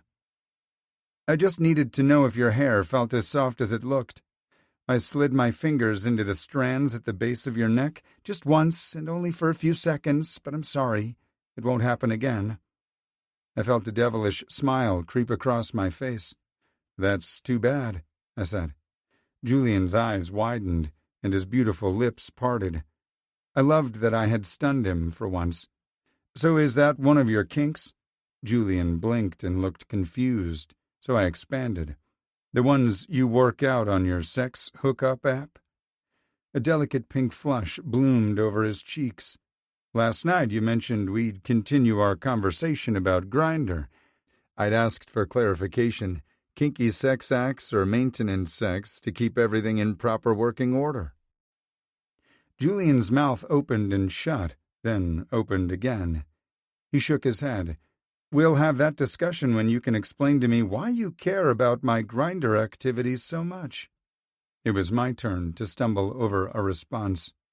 Everything I wanted to say to him felt too big to fit through my mouth, so I winked playfully. Thanks for your help, Julian. I owe you one. Usually he would jest about the kind of favors I could return, but I'd shocked him, and he had no sassy reply. I whistled on my way out of his apartment and out to my truck. Maybe the Aleve was kicking in, or perhaps the encounter with Julian had boosted my spirits, but I'd nearly forgotten about my bum shoulder by the time I walked into the precinct. I headed straight for my unit to check for updates on Terrence Ramon. Holly wasn't in yet, but Royce Locke stepped out of his husband's office with a cup of coffee in one hand and a bear claw pastry in the other. Congratulations on the bust, Royce said. Thanks, Ro. I didn't let my eyes linger on his pastry because the man was territorial when it came to his husband and his bear claws. "Are there any updates?" "That's what I was about to ask you," Royce said, then took a sip of coffee. "Me?" "On the relationship front," Royce prodded. "Have you told the guy you have feelings for him?" "Not in so many words, but I'm working on it." "Attaboy, Toph," he said, before he headed for the Explorer Academy down the hall.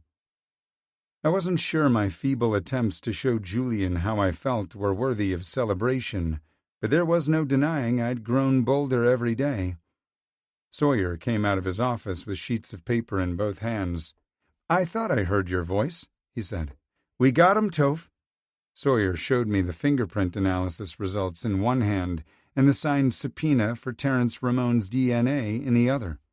"That's fantastic news." Relief flooded my system as I thought about the phone call I'd get to make to Yolanda's family. "I'm having Ramon brought up to an interrogation room in a few minutes. I'm hoping he'll confess when faced with the positive fingerprint match and signed subpoena. Either way, Chief Mendoza has instructed us to formally charge him with Yolanda Perky's murder based on the fingerprint evidence alone. He will hold a press conference later and wants you to attend." Sawyer took in my attire and smirked. "Looks like you already planned for the possibility." "Nah," I said. "I just ran out of clean clothes." Sawyer laughed. "God, you sound like my husband." "Thanks." "Not sure it was a compliment," Sawyer replied on the way to his office. Holly and I headed up to the interrogation room when she arrived a few minutes later. Ramon looked in far worse shape than the night before. The dark circles under his eyes gave them a concave, hollow appearance. His skin was sallow and waxy, and his dark, greasy hair hung lank over his slumped shoulders. Ramon looked pitiful and frail, but I couldn't work up an ounce of sympathy for him. I read him his Miranda rights again. Ramon acknowledged them without making eye contact and waived his right to an attorney.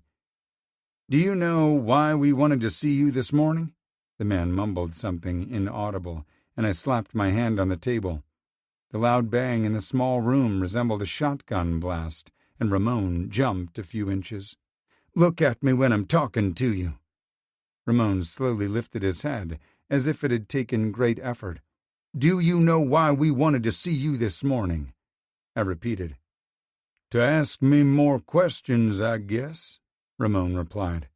"No," Holly said. "Fingerprint analysis is back. Those were your bloody fingerprints all over Mrs. Perky's house." "And we have a signed subpoena to collect your DNA," I added.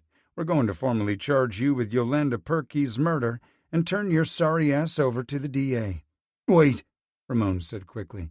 "If I confess, will she take the death penalty off the table?" This weak-ass bitch had some nerve to ask for mercy when he'd shown none to an elderly woman. But I had to keep a tight handle on my emotions. "I can't make that decision," I replied calmly, "but I can call her office and see if she's available to meet with us." "Please," he said. He leaned over and rested his forehead on the table. Holly and I stepped out of the room. She placed a quick call to the DA's office while I observed Ramon on the monitor from the room next door.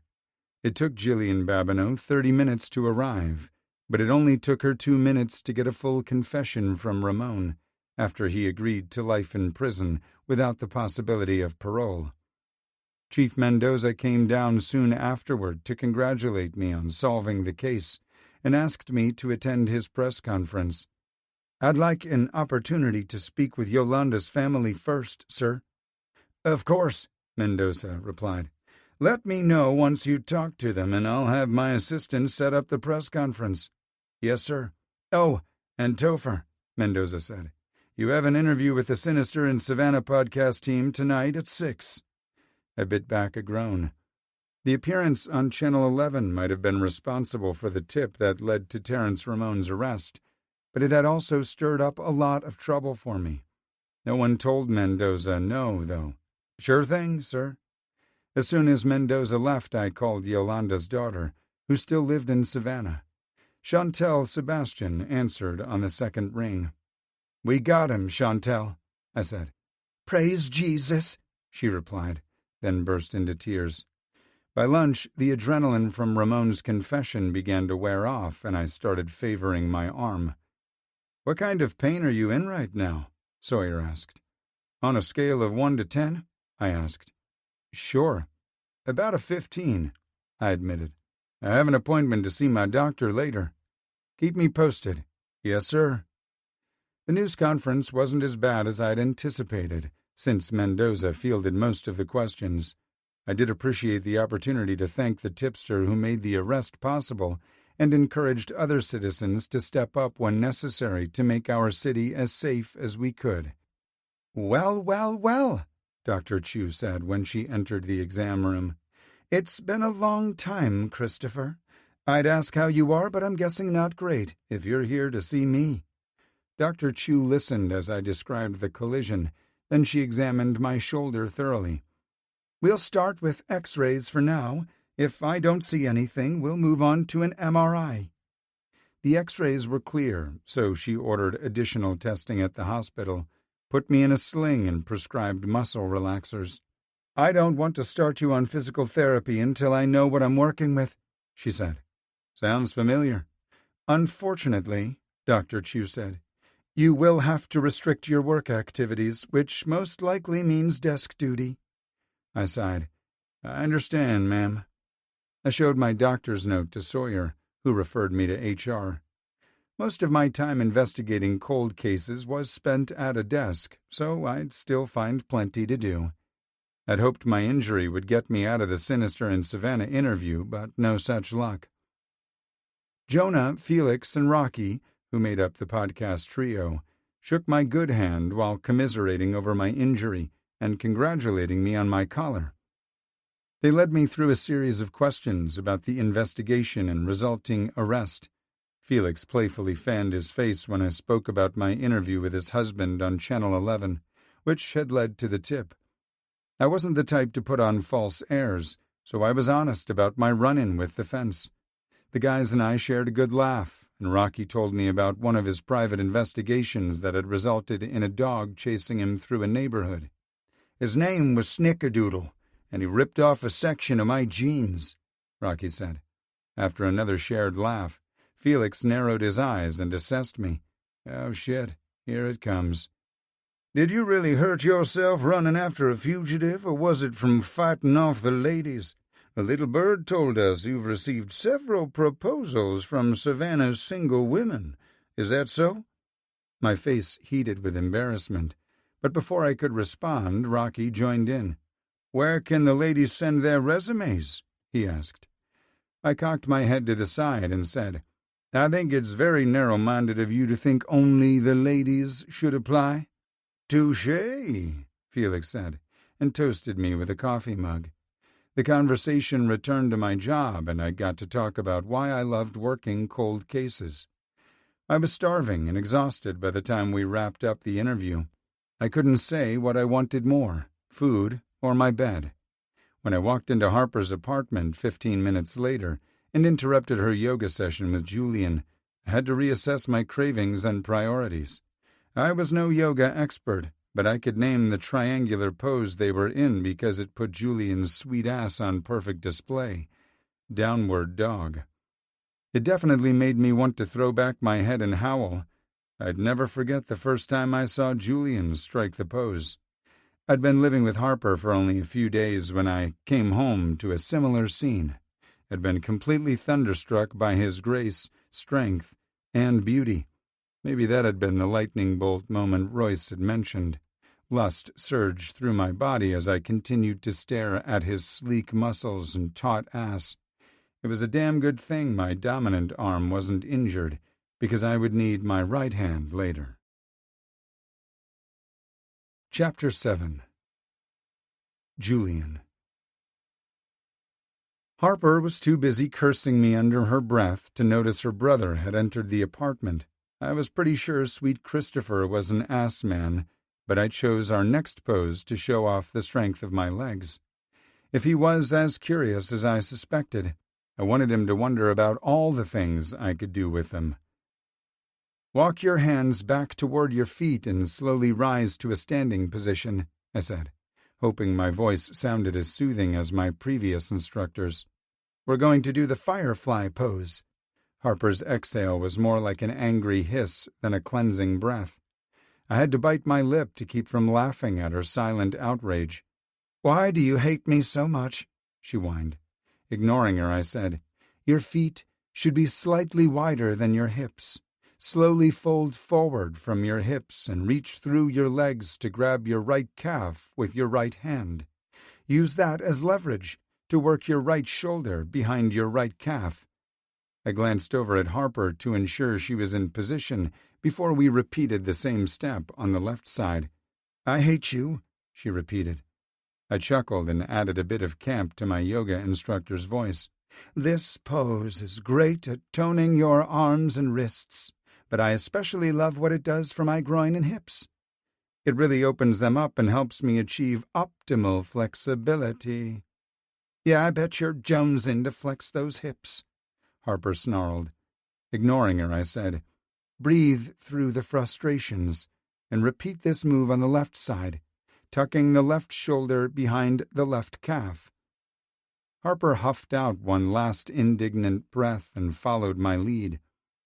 "With the top of your head toward the ground, wrap your forearms around the sides of your shins and place your palms on top of your feet," I said. Feel that beautiful stretch in your hips and groin." A slight hitch of breath came from the vicinity of the kitchen, and I knew for certain I had a captive audience. Again, Harper was too furious with me to notice Christopher's presence. She looked over at me. "Sounds like you're enjoying this way too much. Do you need a moment with yourself? I'll happily leave the room." "We can't stop now," I said. "We're almost there." Harper snorted. "Yeah, I bet." "Squeeze your torso firmly with your inner thighs and keep your head heavy," I said. "Shift your palms on the ground behind your feet and bend your knees deeply as you lower your pert ass and lift your feet." "I really hate you," Harper hissed.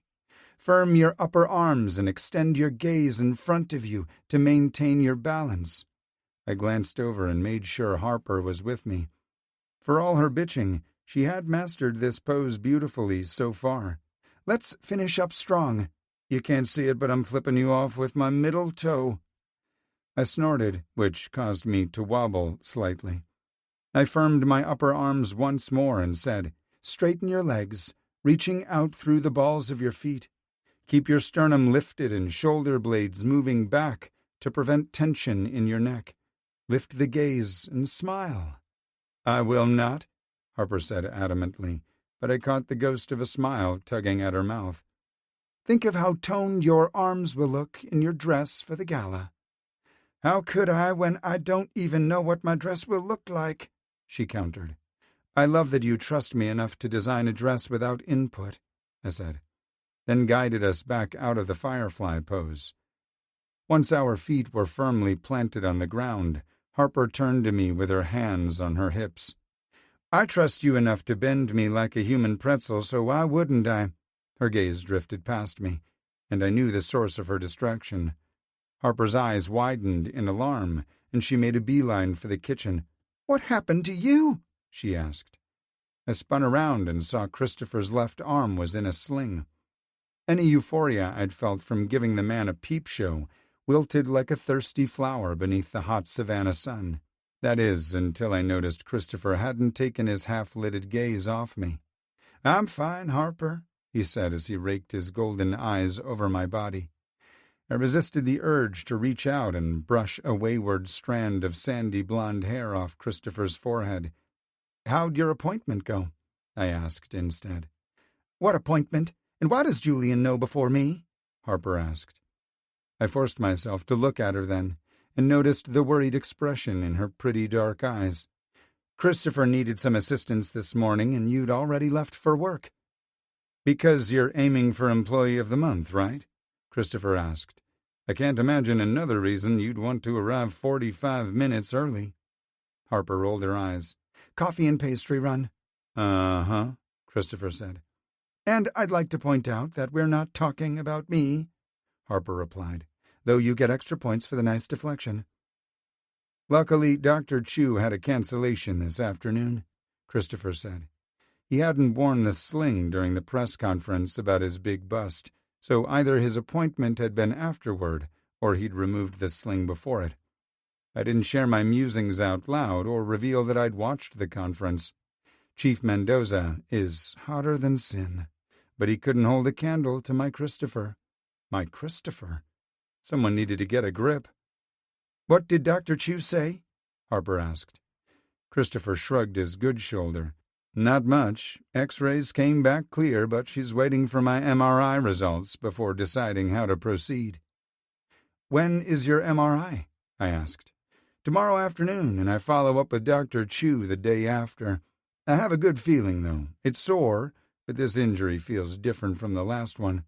Phew, Harper said theatrically. I turned to my friend and quirked a brow. What's with the melodrama? Harper snorted and shook her head.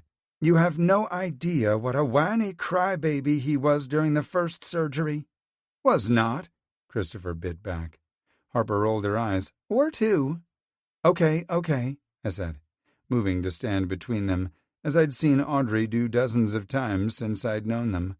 Instead of fighting, let's focus on a different word, starting with F. Harper held her hands up and took 2 steps back. I'm out. Christopher smiled wolfishly. But I'm listening. You dirty, dirty birds, I'm talking about food, I said. I'm famished, also a word that starts with F. What is this, an episode of Sesame Street? Harper asked.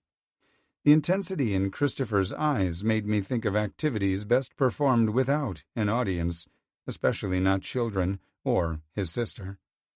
I want to shower and change before I eat, Topher said. I'll try not to take long. Need help? I called after him. He spun around and walked backward. With which part? Instead of waiting for me to answer, he pivoted and continued down the hallway. And just like that morning, Christopher's remark left me speechless. A rare feat he'd managed twice in a single day. I had to be dreaming, right? I pinched my arm, but didn't wake up. I was still standing in Harper's kitchen, and Christopher was still striding toward his bedroom. He hadn't said no to my offer to help. What would happen if I simply followed him to his room? How far was Christopher willing to take his curiosity? Reed's advice echoed in my head, and though he made a valid point, I couldn't wrap my head around the possibility that Christopher could really want me. I continued to stare in a trance-like state until Harper pushed a cold bottle of water against my stomach. The chill of the plastic permeated my shirt and my exhausting internal dialogue. What's happening? Harper asked dryly.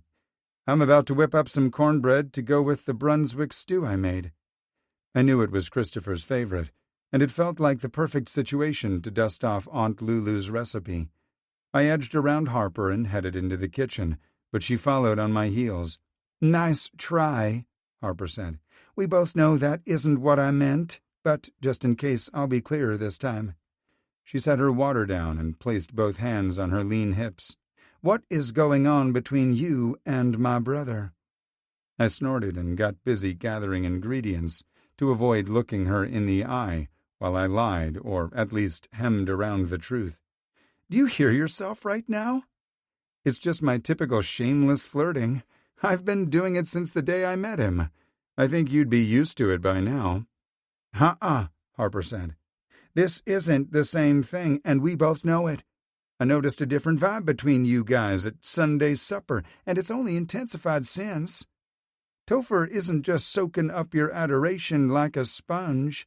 He's flirting back. And you. I fixed an innocent expression on my face and placed a hand over my heart. Me? Harper swatted my question away like a pesky gnat. Save it for someone who doesn't know you better. You got flustered with Christopher just now. You never get flustered. And don't think I missed the little arm pinch. This isn't a dream, but I'm starting to suspect it's a nightmare for me. Despite our pseudo-confrontation, I couldn't help but grin at her. I wanted to assure her that everything would be fine, but I didn't know what everything entailed. So I'll ask again. Harper said. "What is happening?" I turned to face her, placed both hands on my hips, and stared into her eyes. "Are you seriously asking what my intentions are toward your brother?" Harper made a retching sound. "Hell no. I know damn well what you'd like to do to my brother. Until now, it's never bothered me." "Why until now?" "Because Toph has never shown the slightest inkling he'd welcome the wicked things you'd like to do to him." Hope was a dangerous thing. It could rise out of nowhere and send a person soaring into the clouds, then disappear just as quickly, hurtling them toward the ground. I'd crashed and burned more times than I wanted to acknowledge, but it would hurt so much more with Christopher. "And I just can't get behind it." Harper's woeful tone was the pin to my balloon, and my stomach dropped because I'd soared higher than I'd realized. "You don't think I'm good enough for your brother? Ground, meet face." Fuck, this was going to hurt. Harper was the sunshine on my cloudiest days, and losing her friendship would leave me in a perpetual state of darkness. Harper's worried expression morphed into regret. "No, sweetie, how could you think such a silly thing?" She crossed the space and hugged me tightly. Harper pulled back, cupped my face, and sighed.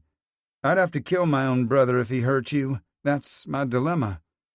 And just like that, the sun shone brightly again.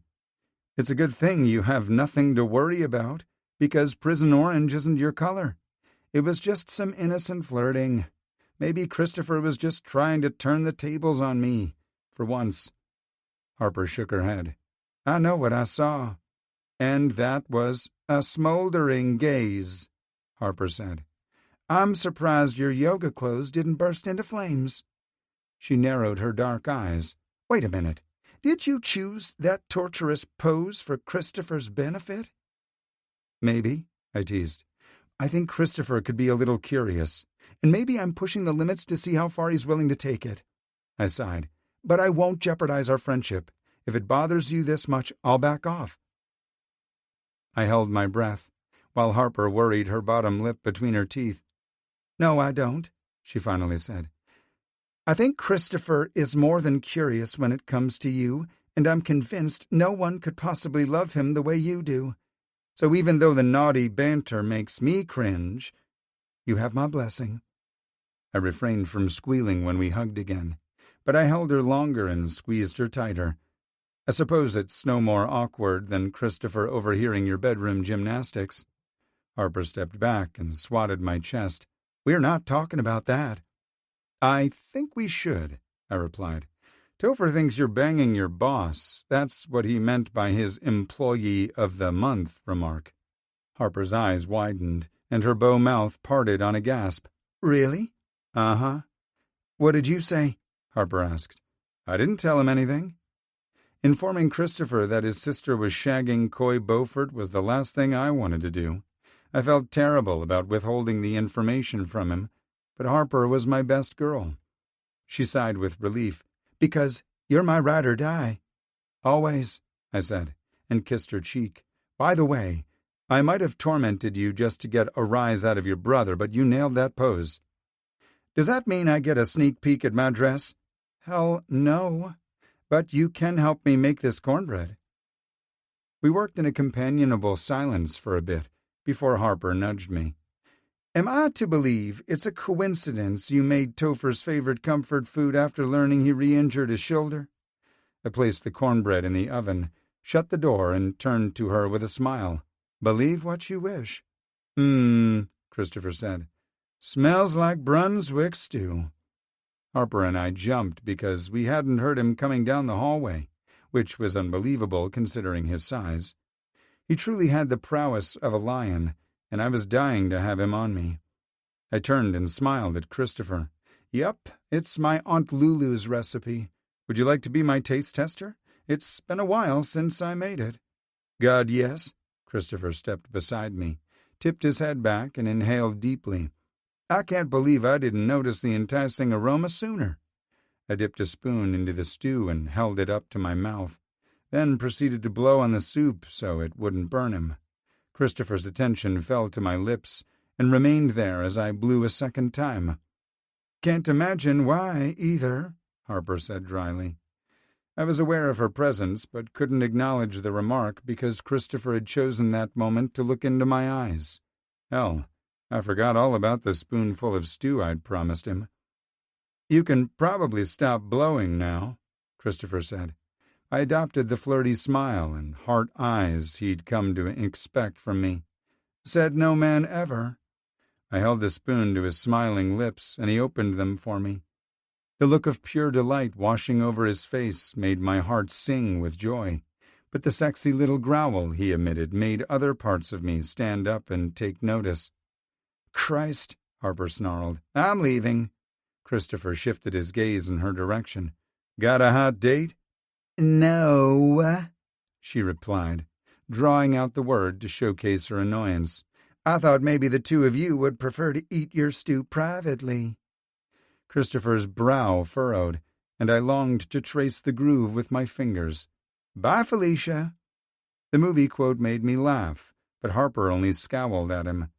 It was getting way too hot in the kitchen, so I changed the subject to find out how their days went. Mine had been thankfully uneventful, which wouldn't last long because homecoming season was almost upon us. Harper's and Christopher's days had been much more exciting than mine. I dished out stew as soon as the cornbread finished baking, and we gathered around the small table in the kitchen nook. Christopher took great delight in my stew, but his pain became more evident as the night wore on. Did Dr. Chu give you muscle relaxers or pain meds? Harper asked. Yeah, but I don't want to take them yet. They'll knock me out, and I'll end up wide awake at 3 a.m. He ate his final spoonful of stew, then shoved the bowl away. I had 2 bowls and can't do any more. I'll put the leftovers in your refrigerator, I said. You can munch on it for days. Christopher smiled and sighed happily. Thank you. After dinner, I moved to do the dishes, but Christopher insisted on doing them. I pulled the dirty bowl from his hand and stacked it in the dishwasher. Your shoulder hurts. Doesn't give me an excuse to be lazy, he replied. Since when? Harper asked. Why don't you do something productive instead of busting my balls? Christopher tossed over his shoulder. Such as? Pick a movie for the 3 of us to watch, Christopher said. I've stomached all the reality TV I can take this week. Does that include baseball? I asked. Christopher snorted. Of course not. We worked side by side for several moments until Harper started calling out movie options. Christopher and I vetoed each one until she mentioned Miss Congeniality, a rare film we all liked. Midway through the movie, Christopher leaned closer to me and whispered, I have a favor to ask. I turned my head and found his face much closer than I expected. His lips were right there. All I had to do was lean forward a few inches. Yes? I said without hesitation. Christopher smiled and shook his head. You might want to find out what it is first. Doesn't matter. He slid onto the floor and positioned himself at my feet like he'd done the previous night. You don't have to wait until I fall asleep to play with my hair. Harper snapped her head in my direction. You told him? Christopher laughed and repeated our conversation from when he'd come over for help with his shirt and tie. While he talked, I massaged his shoulder and flirted with the idea of playing with his hair. Christopher sometimes moaned a little or expressed his appreciation in other ways. Each noise elicited a look of disgust from Harper. Hey, at least we're not making my headboard rattle up against your wall, Christopher reminded her. She opened her mouth, and I knew she was about to spew something like, not yet, so I cut her off with a quick head shake. Harper rolled her eyes and turned her attention back to the movie. Christopher tilted his head back and looked up at me. Go ahead. You know you want to. I moved my hands into his hair. The cool, silky strands slid through my fingers as I massaged his scalp. Christopher sighed and leaned his head to rest against my leg. He was asleep in minutes, but I kept massaging him to ensure he stayed that way. When my touch lingered long enough to be considered creepy, I eased my hands free and rested them on my thighs. I finished the movie with Harper before easing away from Christopher's warmth. I kissed her cheek and looked at Christopher on my way to the door. My emotions were a jumbled mess when I walked into my apartment, so I retreated to my sewing room. My phone rang at 9:30, and I saw it was my sister, Georgia, calling. "Hey, sis, how are things?" "Just heading home from the office," she replied. "Why so late on a Friday night? Being the daughter of the company's CEO should at least get you out the door by 6. Georgia snorted. "I've gotten myself in a horrible mess with our latest development project, Jules." The dread in her voice made my stomach hurt. "What's going on?" "Dad was against the project from the start, but he gave it a green light because he believes in me. It's been one disaster after another. I don't want to disappoint him and shatter his confidence in me." "I'm sure that isn't the case. You're a genius, and if Dad has faith in you, it's because he knows you'll figure it out. Besides, I'm the one who insisted on foregoing my own path only to disappoint our parents and shatter their faith in me." "Nonsense. How many times do I have to tell you that's not true?" Georgia replied.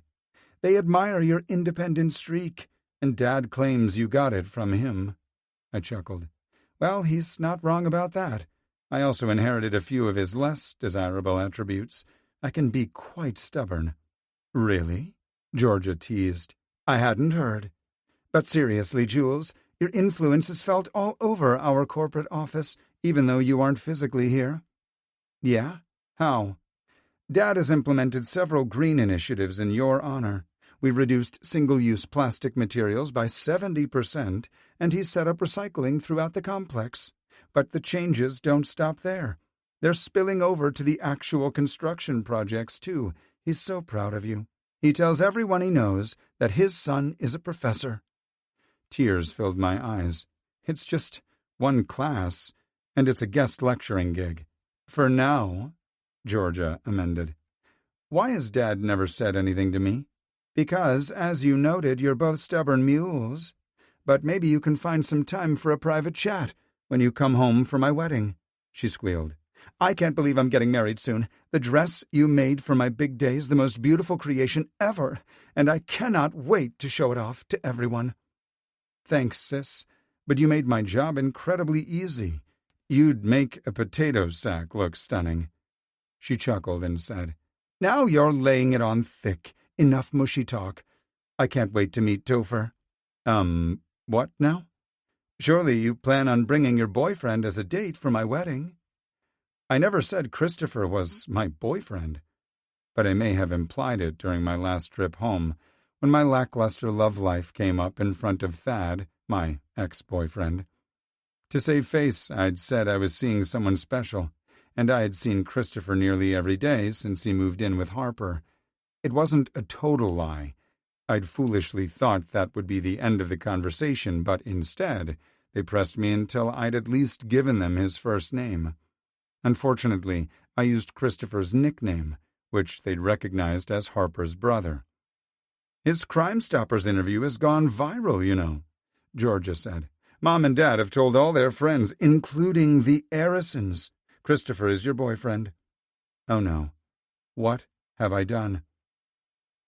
Completely unaware of my misery, Georgia continued chatting. "Christopher is so handsome. No wonder you want to keep him all to yourself. I can't wait to see the look on Thad Harrison's face when everyone fawns over your new man. He's been strutting around here like a proud peacock with his new boyfriend. Ugh, I hate that he's included in the wedding weekend festivities." "There was no getting out of it," I said. "The Harrisons and our parents go back a long way. I think Mom and Dad were much more upset over my breakup with Thad than I was. Just another way I thought I'd disappointed them. Mom and Dad were excited about the prospect of me dating Christopher. Huh? Mom fanned herself, and Dad said, 'Even I understand the fuss.'" "Wow," I said.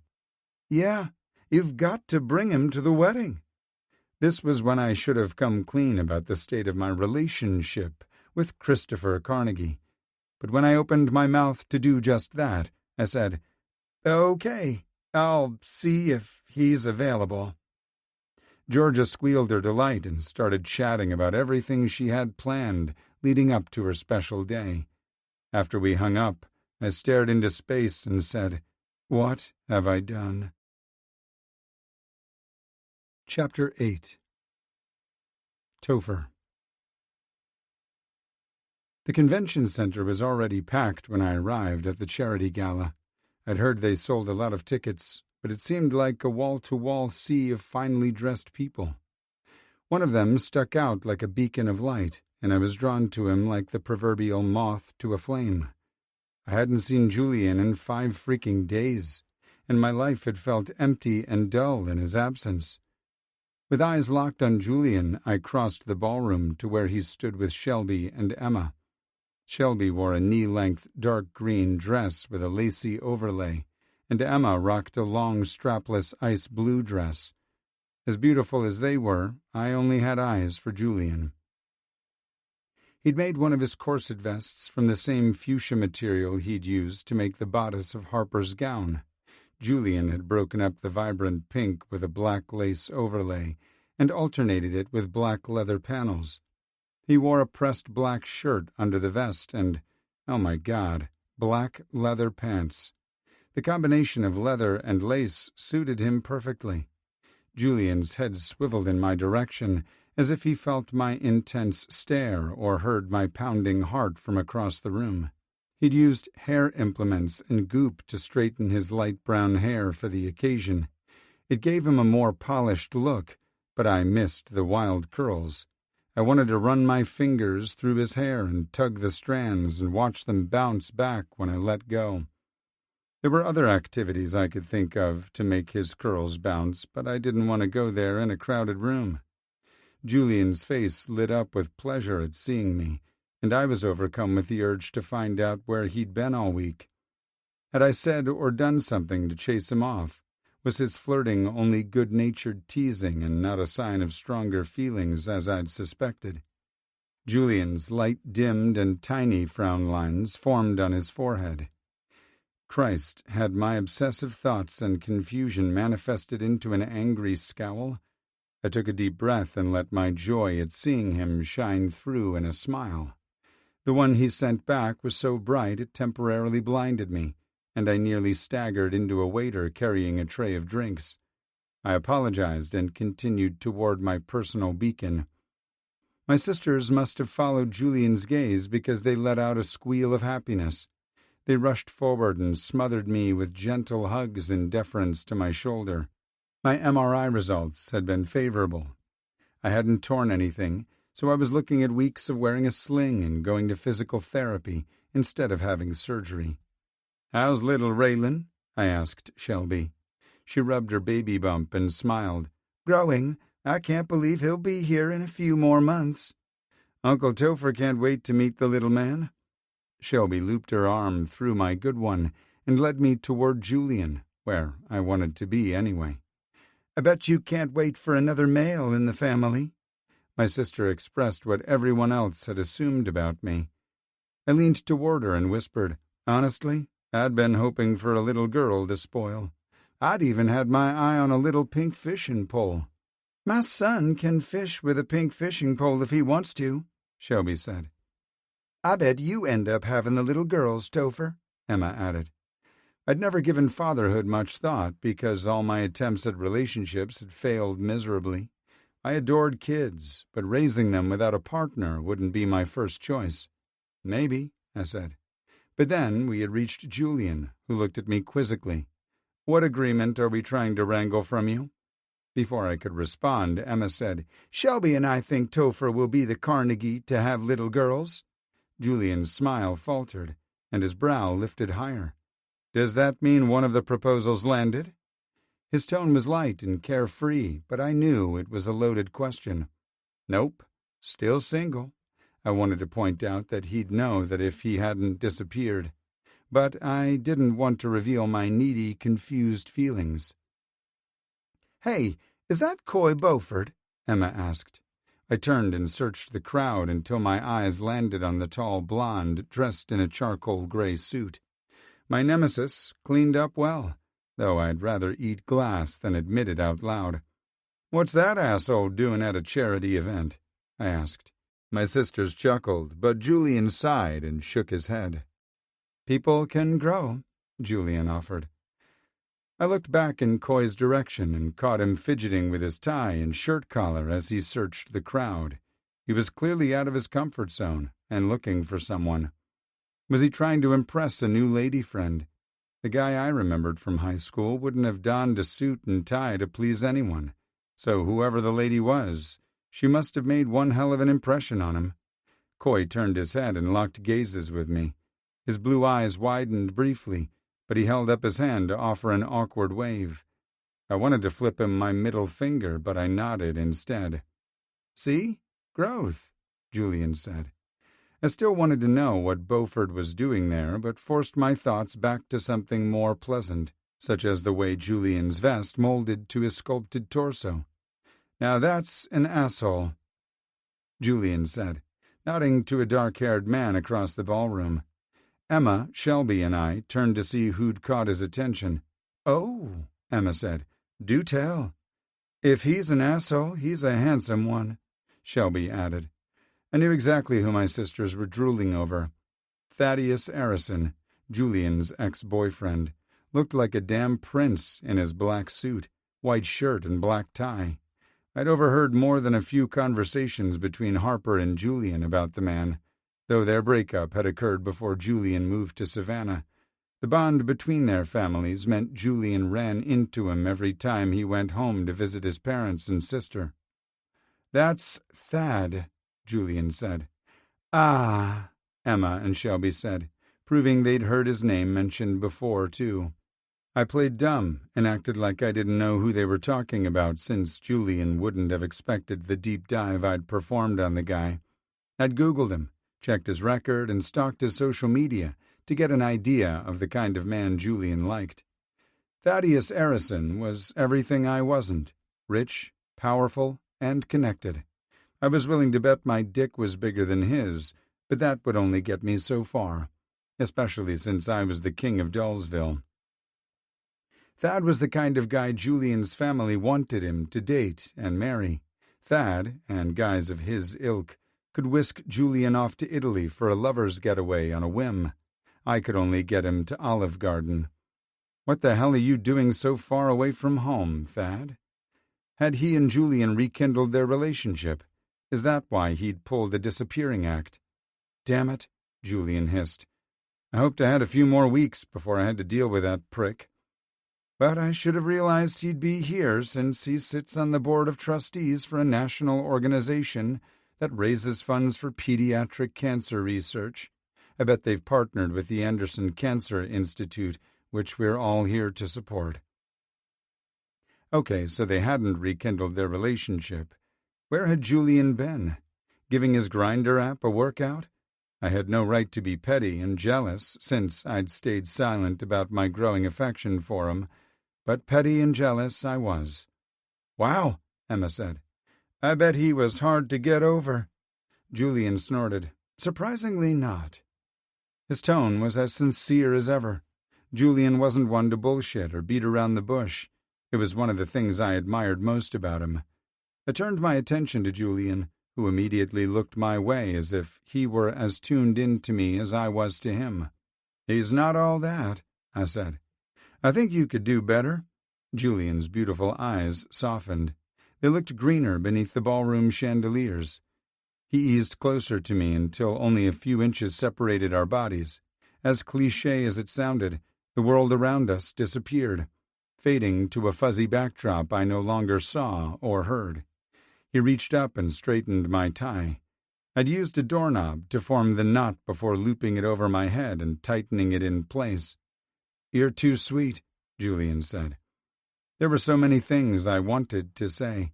My thoughts must have knotted up in a ball and lodged in my throat, because I suddenly couldn't speak. Julian watched me with a curious expression, so I swallowed hard and said, "I meant every word." But that wasn't good enough. It barely scratched the surface of my emotions. My instincts told me it was time to stop dancing around my feelings and take action. I reached out and placed my good hand on Julian's hip and guided him even closer. "I've missed you and your magic hands this week." The light in Julian's eyes grew impossibly brighter, and he looked at me with unabashed desire. I've missed you too." This wasn't the playful, flirty banter I'd gotten used to and had started to crave. This was deeper and delicious. Someone cleared their throat behind me. "Ignore them," I implored Julian with my eyes. He must have recognized the irritating voice because he broke eye contact to look beyond my shoulder. Annoyance replaced the longing in his gaze. "Thad," Julian said tersely, "I'm surprised to see you here tonight." I stiffened and turned to meet the interloper head-on, and realized Emma and Shelby had wandered off at some point. "Why, we attended dozens of these types of events all around the country when we dated." He turned and looked at me. "This must be Christopher, the boyfriend I've heard so much about," Thad said. The remark caught me off guard, and Julian looked like he wanted a giant hole to open up in the floor so he could fall through it. What was going on? "I never said Christopher was my boyfriend," Julian said. "So you're not dating? Because I heard you were bringing him to your sister's wedding to meet your family." Thad raked his eyes over Julian and didn't bother to conceal his interest. Maybe Thad did have a professional reason for being there, but his heated gaze said the appearance was more personal. It took everything I had not to growl like a possessive beast. Julian's discomfort was painful for me, but an apparent source of delight for his ex, and that I just couldn't abide. I looped my arm around Julian's lower back to rest my hand on his opposite hip and pulled him into my side. Julian was so surprised it took him a moment to reciprocate the gesture. The warmth of his body pressed against mine nearly made me forget my mission until Thad aimed a pitying look at his ex. I dug my fingers into Julian's hip to keep him in place and dropped a kiss on his head. Julian lifted his gaze to meet mine. "Boyfriend seems like such an inane word to describe our relationship. It's a Britney Spears title when we're more suited to Van Morrison lyrics." As soon as the words left my mouth, the melody for Crazy Love played in my head. "Who?" Thad asked. The dude was so unworthy of Julian's affection. Julian snorted and looked at his ex. "He means deep and insightful." Thad didn't look convinced, so I turned Julian toward me, rested my forehead against his, and started singing the opening line to Crazy Love, changing the pronouns to suit us. Julian sighed, looped his arms around my waist, and melted into me. My feet moved of their own volition, and Julian matched me step for step. We slowly swayed as I sang to him. Once again, I got lost in Julian's eyes, and the world around us faded into the background. Julian darted a glance to the left and right as I finished the first verse. Then he smiled up at me and said, "The coast is clear now." But I didn't stop singing or swaying. It would have been easier to stop breathing. Julian smiled up at me, then said, "Careful before I think you mean it." I started to tell him that I meant it very much, but a guy with dark, slicked-back hair tapped him on the shoulder. Not even the interruption burst our bubble until the guy said, "Harper needs you." Then, poof. Julian retracted his arms from around my waist and stepped back. His smile was tentative and unsure, something I'd never associated with him. Julian always seemed so sure and confident with every decision, whether when designing fashion or flirting with me. "I owe you an explanation, but duty calls first." "You don't owe me anything of the sort," I said, though based on the conversation with his ex, perhaps he owed me a tiny one. Julian rose on his tiptoes and kissed my cheek. The encounter was brief, but it zinged straight to my groin. It took everything I had to keep from reaching for him when he took 2 steps back. "Can we talk privately after the gala?" "Of course." Julian blew me a kiss before he walked away. I watched him until he was out of sight, then turned to look for my family's table. My parents were already sitting with Emma and her fiancé, Reno, and Shelby and her husband, Dallas. There were 2 empty seats at the table, and I presumed one was for me and the other for Julian. All eyes shifted to me when I approached, and I could tell by their wide-eyed stares that Shelby and Emma had been filling them in about what they'd witnessed between Julian and me. Mom stood up and leaned forward so I could kiss her cheek. "You look amazing, Mama," I said, taking in her floor-length lavender gown. She'd swept her dark hair back in an updo. Little wispy curls framed her face. She looked down the length of her body and met my gaze again. "Are you sure I don't look like I'm trying too hard?" "Trying too hard to do what?" I asked. "I think this strapless gown might be too young for me." She'd worn one of those super short lacy sweater things in the same color purple to cover her shoulders. She pulled it tighter around her as if it were a security blanket. "You look incredible," I assured her. "What about me?" Dad asked as he stood up and hugged me. I slapped his back and said, "You look amazing, too."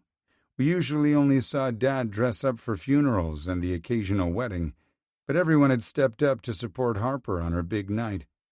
"So, how is she?" I asked. By my somber tone, they all knew I was inquiring about Harper's mental state. I always thought pageants and public speaking came so easily to her, until she confessed to experiencing high anxiety before each event. "She's doing pretty good," Mom said. "Julian created the most beautiful dress for her, and he knows how to settle her nerves better than anyone." "I think there's something about Julian that moves us all," Shelby said. "Don't you, Emma?" Emma, who'd just taken a sip of water, set her goblet down and smiled at me. Yep, these two brats had filled everyone in on the sparks they'd witnessed. "I think Julian inspires some of us a little more than others, wouldn't you say, Toph?" I darted a glance at my parents, who wore matching smirks. "Is there something you'd like to tell us, son?" Dad asked casually. I rubbed the back of my neck, unsure how to respond. There was no denying my attraction to Julian, but I wasn't sure how to word it. Up until recently, I'd considered myself straight. Sure, I noticed when guys were exceptionally handsome or well-built, but I hadn't wanted to pull any of them close and kiss them until Julian came along. I knew there was something special when we first met, but even then, kissing him and more hadn't been on my radar. My attraction to him had developed over time. Of course, I recognized Julian's physical attractiveness, but it was his personality that had sucker-punched me. First, I admired the confidence Julian felt in his own skin, and how he tried to help others achieve the same comfort. His quick wit and intelligence always kept me on my toes, but what moved me most was Julian's depth of love for those who'd won his loyalty. I'd witnessed it with Harper first, then with my parents and siblings. Since I'd moved in with Harper, I'd gotten to know Julian better, and my curiosity had grown into a strong desire to know him intimately. "Son," Dad prompted, pulling me out of my reverie, "you must know we'd support a relationship between you and Julian." My sisters leaned forward at the same time. If I hadn't felt panic rising inside me, I would have laughed at their reaction. I took a deep breath, still unsure what to say. Maybe I'd know more after Julian and I had our private talk. "Leave him alone," Mom chided gently, then winked at me. "This isn't the time or place for this conversation." Dad lifted Mom's hand and kissed it. "Of course. You're right." He changed the subject to an upcoming music festival where we were scheduled to perform. With me out of commission for a while, he wanted to discuss rotating instruments and changing up the songs in each set. The topic bummed me out a little, but it didn't make my heart race or put me on the spot. Soon after, the waitstaff came around with our entrees, but the seat next to me remained empty. My worry volleyed between Harper having a panic attack and Julian trying to avoid me after the encounter with Thad. I decided I'd investigate if the dessert arrived without any sign of Julian, but I suddenly felt his proximity without turning to look. The hair at the back of my neck stood up, and there seemed to be a charge in the air. Part of me insisted I was being ridiculous, but I told it to shut up when Julian pulled his chair back and sat down a moment later. He smiled shyly at me, then laid his napkin over his lap. "At least I made it in time for dessert. Are you hungry?" "Starved," "But I don't want to cause a fuss," he said. "It's not the waitstaff's fault I'm so late." "Is Harper okay?" Mom asked, just as I flagged down a blonde server. "She's just fine. Someone carelessly bumped into her backstage and sloshed a drink on her dress. It was nothing a little club soda and a fabric brush couldn't fix." The server stopped at our table and asked how she could help. I quickly explained that Julian had been assisting the gala host backstage and had missed dinner. "Oh, we have plenty left over," she said sweetly. "Would you like chicken, fish, or steak?" "I don't want to put you out," Julian said. "It's no bother, sir," she said. I could tell he was about to argue, so I placed my hand between his shoulders. "Please, eat." Julian huffed a frustrated sigh. "Fine. I'd love a steak, please." "My pleasure," she replied. "Would you like me to bring out your dessert at the same time?" Julian snagged my fork off my plate and speared a bite of chocolate cream pie. "I'll just eat his." The server smiled at me. "Would you like a second helping?" I'd been eyeing Reno's serving of banana pudding since they set it down in front of him. "We'll take a banana pudding, too," I said. She smiled warmly. "You've got it." Julian helped himself to another bite of pie and let out a contented sigh. I should have removed my hand, but I kept it on his back until his meal and the banana pudding arrived. "I want half of that," Julian said before I could take the first bite. I drew a line in the whipped cream to separate the halves, then dug in. Moments later, the lights in the ballroom dimmed, and the festivities began. Harper looked like she was born to be on stage. Her strapless fuchsia bodice cinched tight around her torso and waist, and the tulle skirt fell in frilly layers to the ground, but a long slit showed a lot of leg when she moved around the stage. The color and style perfectly accentuated Harper's skin tone and figure. I leaned toward Julian and said, "That's some dress." Without taking his eyes off Harper, he said, "She's one amazing woman." My sister had never shone so brightly, not even when she'd been crowned Magnolia Queen. She introduced the various entertainers and conducted the silent auction with humor, wit, and elegance. We waited around after the gala officially ended so we could congratulate Harper on a wonderful evening. She was thrilled the event had flowed so smoothly, but was exhausted from having to be on for so long. She fanned her face and said, "It's going to take me forever to decompress."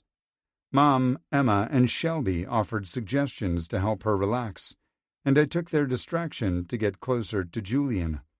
"Do you want to have a private chat now?" I asked. A shadow of doubt crept across his expression, and I regretted bringing it up, especially if he was going to confess he wasn't that into me. "Sure. Walk me to my car?" "Of course." The late summer humidity held the city in her tight grip, not even loosening a little after dark. The air felt as heavy with moisture at 10 o'clock as it had at 6. Julian remained silent until his car was in sight. "I owe you an apology," Julian said. "I'd made a misleading comment in my family's presence, and it led them to believe we were dating. It was a big dinner, and Thad and his family were there. The conversation turned to my love life, or lack thereof, and I was tired of the pitying glances from some and smug looks from others. I had no difficulty figuring out which camp Thad had been in. I just blurted out that I didn't need anyone's matchmaking skills because I was already seeing someone special. Julian stopped by his car and pivoted to face me. We'd shared a wonderful movie night before my trip, so I used your name when pressed for the identity of my new guy. It's a common name, and I didn't think much of it. I slipped and said Topher instead, though, which they recognized as belonging to Harper's brother. I should have cleared the air right then, but I didn't. I'm sorry." I stepped closer, lifted my hand, and brushed the backs of my fingers over his flushed cheeks. Julian's skin was so warm, and even though it was already hotter than hell, I wanted to feel more of his heat. "It's okay," I said. "I'm not mad." "You haven't heard the worst part yet." He sounded so miserable, but a stupid smile tugged at my face. "Lay it on me." Your Crime Stoppers appearance and post-apprehension press conference have gone viral on social media. Georgia told me my parents are smitten with you and are bragging to everyone that you're my boyfriend." Julian looked devastated, but my chest swelled with pride. "You think I should be upset because your parents like me?" Julian shook his head. "I wouldn't trust anyone who didn't like you. The problem is that now everyone expects you to attend my sister's wedding." "I see.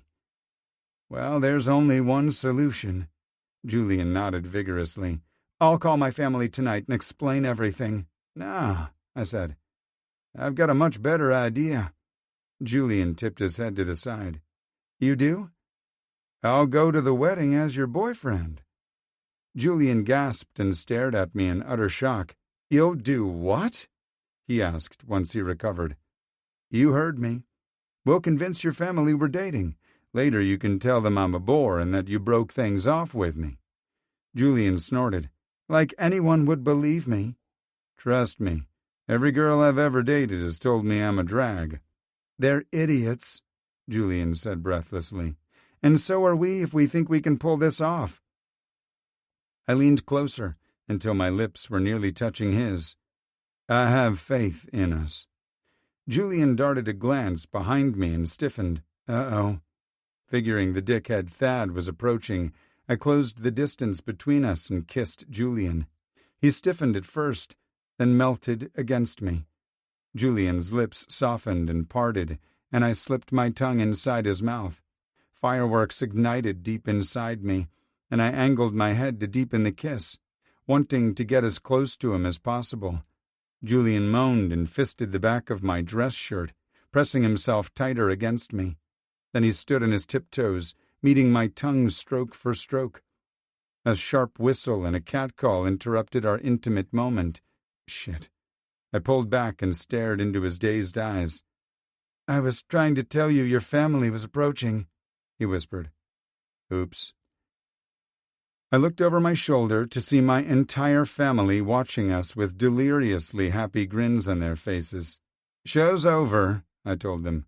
"Damn it," Emma grumbled. Shelby and Mom blew us kisses, but Harper formed a V with her first and middle fingers. She pointed to her eyes, then to me in the classic "I'm watching you" sign, which I accepted with a nod. Julian groaned and buried his head in my chest as my family disbanded and headed for their vehicles. "My family bought it," I said, once they were all out of earshot. Julian lifted his head and peered up at me. I smoothed the frown lines on his forehead. "These fake boyfriend plots don't work out so well in television shows and books." I smiled down at him. "Afraid I'll fall in love with you?"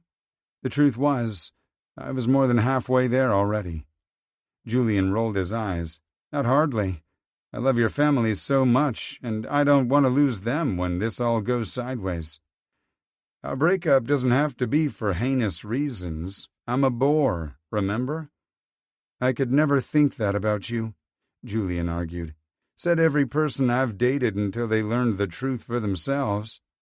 Julian shook his head. "No way." I brushed my nose against his and relished his sudden intake of breath as he closed his eyes. "There's only one way to find out. Take me home to meet the family." Julian slowly reopened his eyes and met my gaze.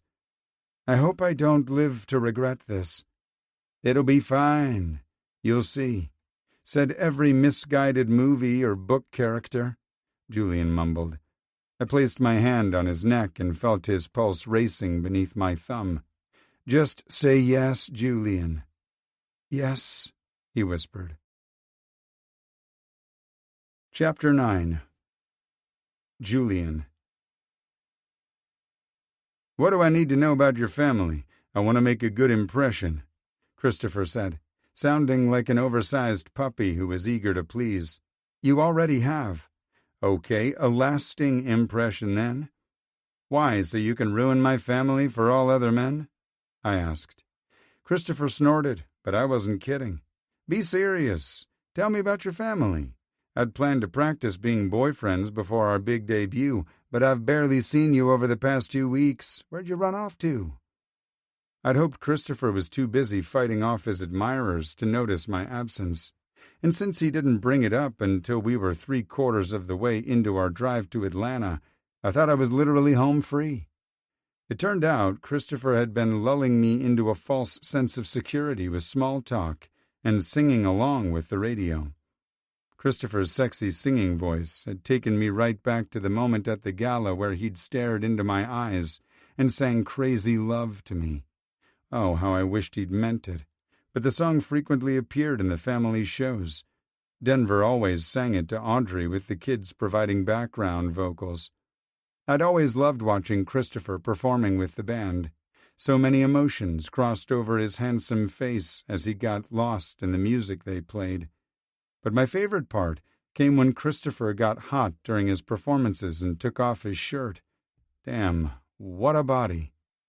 I felt Christopher's intense focus and realized I'd waited too long to respond to his question. I glanced over and noticed his right hand tapping out a beat on his thigh. Could he get any cuter? Christopher arched an impatient brow. Yep, he sure as hell could. The warmth in his gaze was the same as when he sang to me as we danced, and the kiss we shared in the parking lot, holy hell. I nearly went up in flames. The intimacy had felt very real and was more potent than anything I'd ever felt with guys I'd actually dated.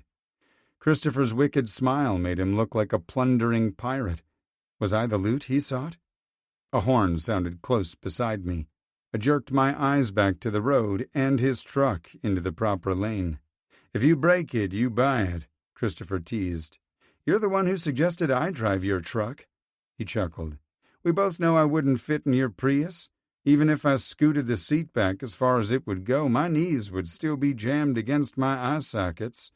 I'm not so good in cramped spaces. I was ready to dispel his claims, but kept my mouth shut.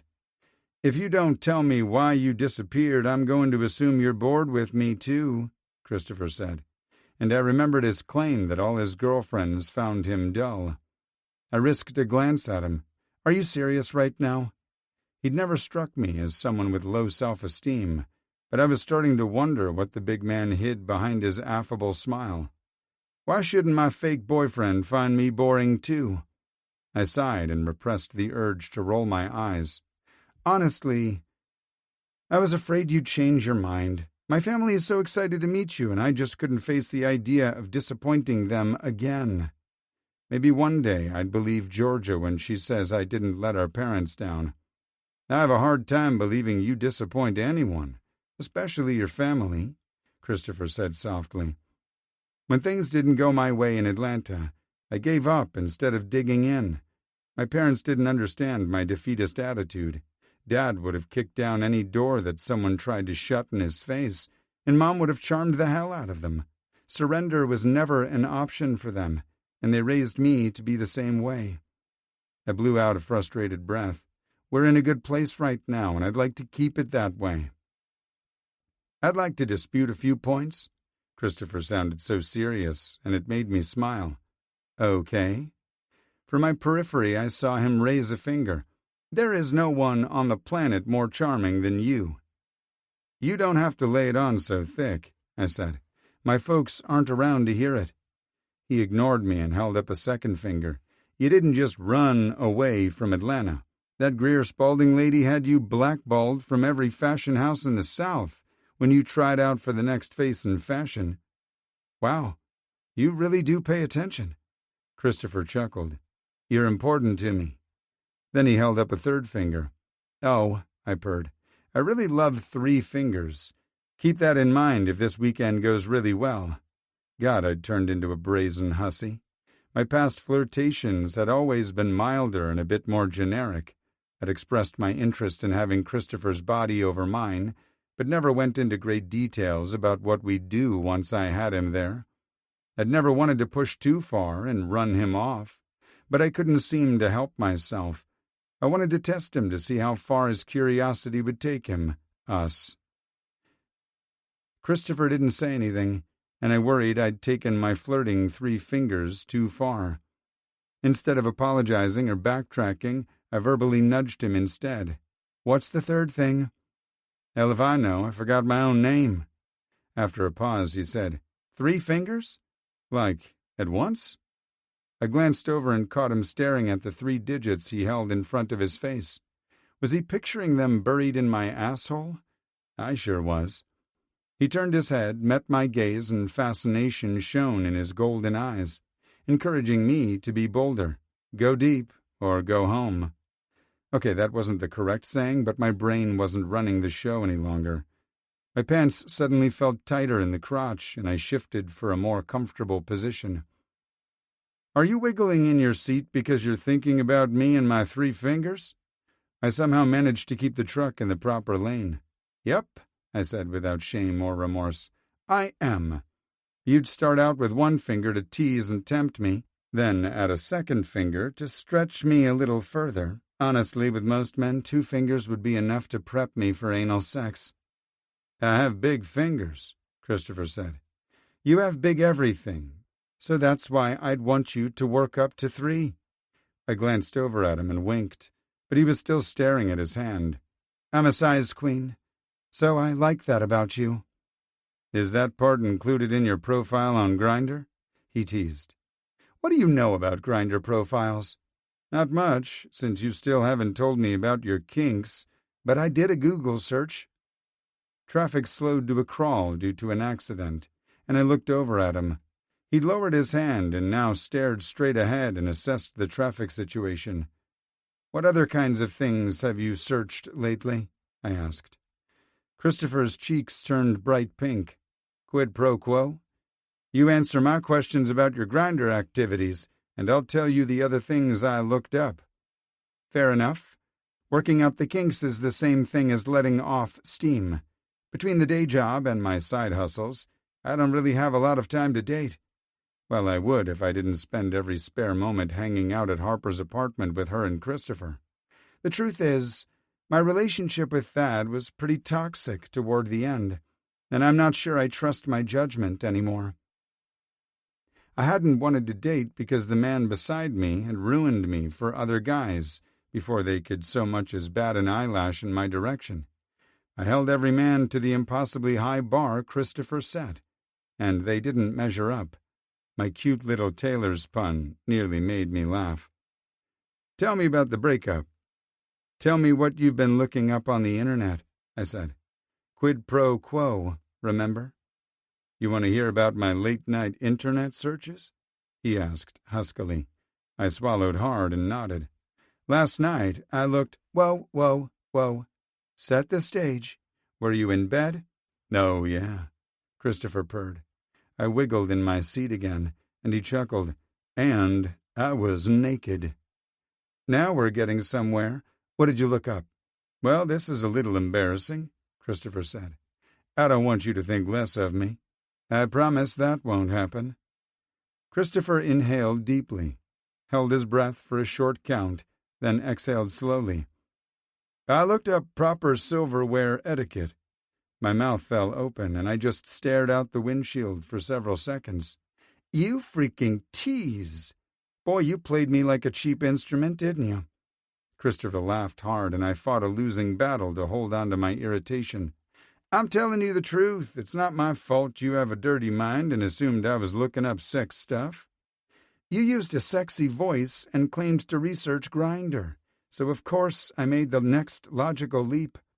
The Grindr thing was the search before the silverware, Christopher said. Seriously? He didn't sound like he was joking, but silverware etiquette? Yep, I would have asked you to show me, but you were MIA, he reminded me. The Carnegie clan doesn't use formal settings, as you know. I didn't want to embarrass you in front of your family by not knowing which fork, spoon, or knife to use. And once again I realized his easygoing nature hid his insecurities. I hated that he doubted himself for a single second, but I was incredibly charmed by how much he cared. He was so damn adorable. Nothing you could say or do would ever embarrass me, Toph. I wanted to pull his truck over, climb onto his lap, and kiss him until he believed me. Is there anything else worrying you? Not really, he said. I glanced over and waggled my brows. Care to tell me more about your search history? Maybe after you tell me about your breakup with Thad." I really wanted to know what made him curious, so I said, "Thad didn't believe in me or my dreams. He thought pursuing a career in fashion was selfish and frivolous. I can't be with someone who thinks so little of me. People thought my dad was crazy when he started his business, but my mom supported him every step of the way. That's the kind of partner I need in my life. Thad was too concerned about how my ambitions made him look." "I don't like the guy," Christopher said, then heaved a weighted sigh. "But you could get him back with the snap of your fingers." I snorted. "My sister says he can't stop bragging about his doctor boyfriend for more than 2 minutes. I doubt very much. Thad is carrying a torch for me." "I know what I saw," Christopher said. "Is there any part of you that still loves him?" "No," I said without hesitation.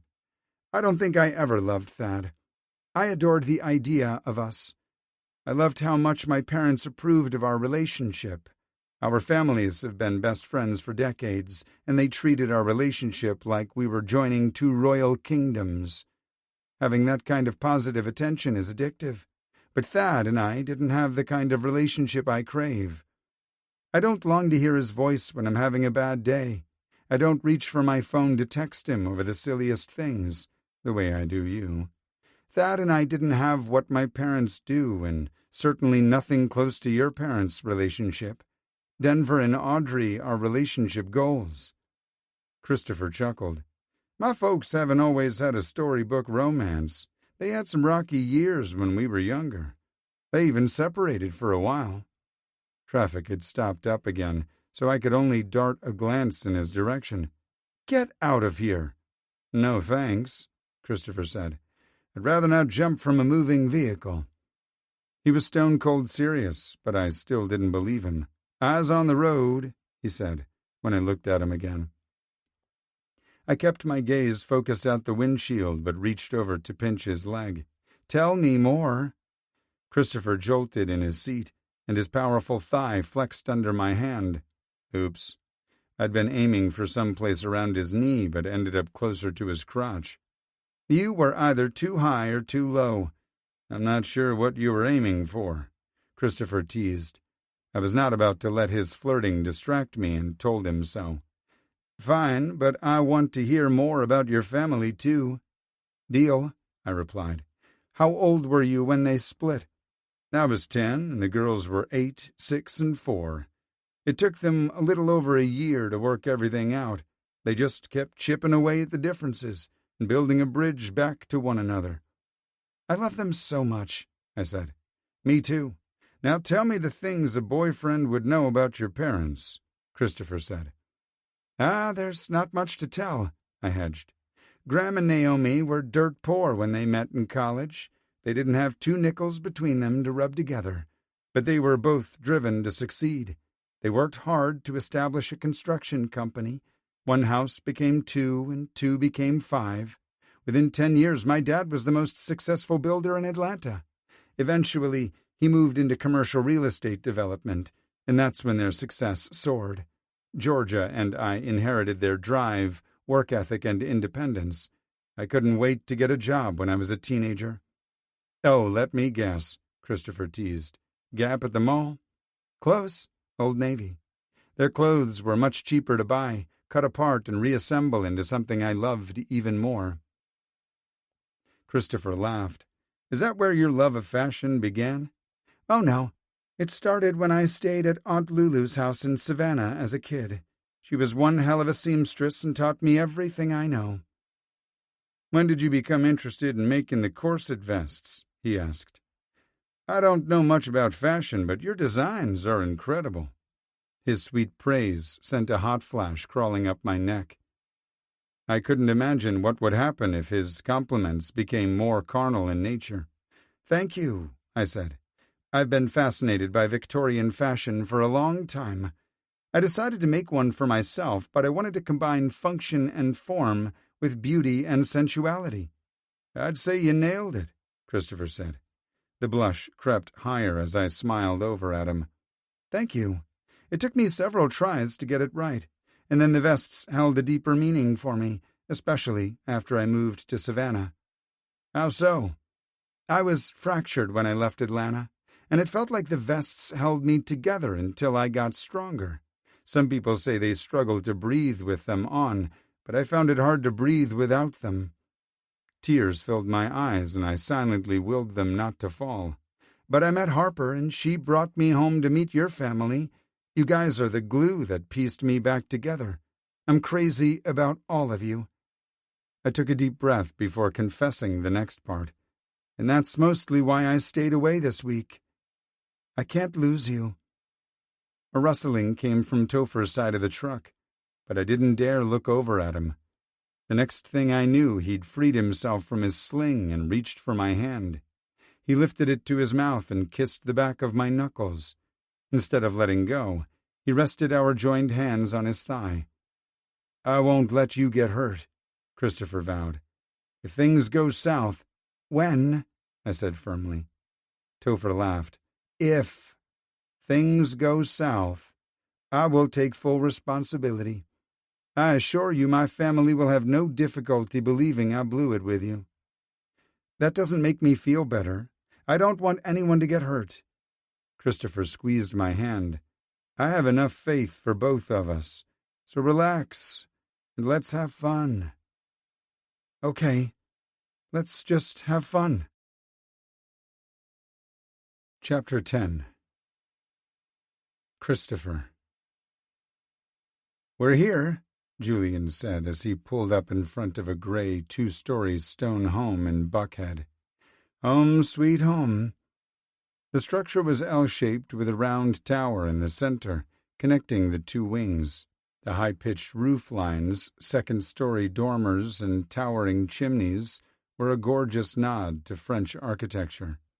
While it was the grandest house I'd ever seen, it wasn't the McMansion I'd been expecting. Then again, I had based my anticipation on cliched assumptions.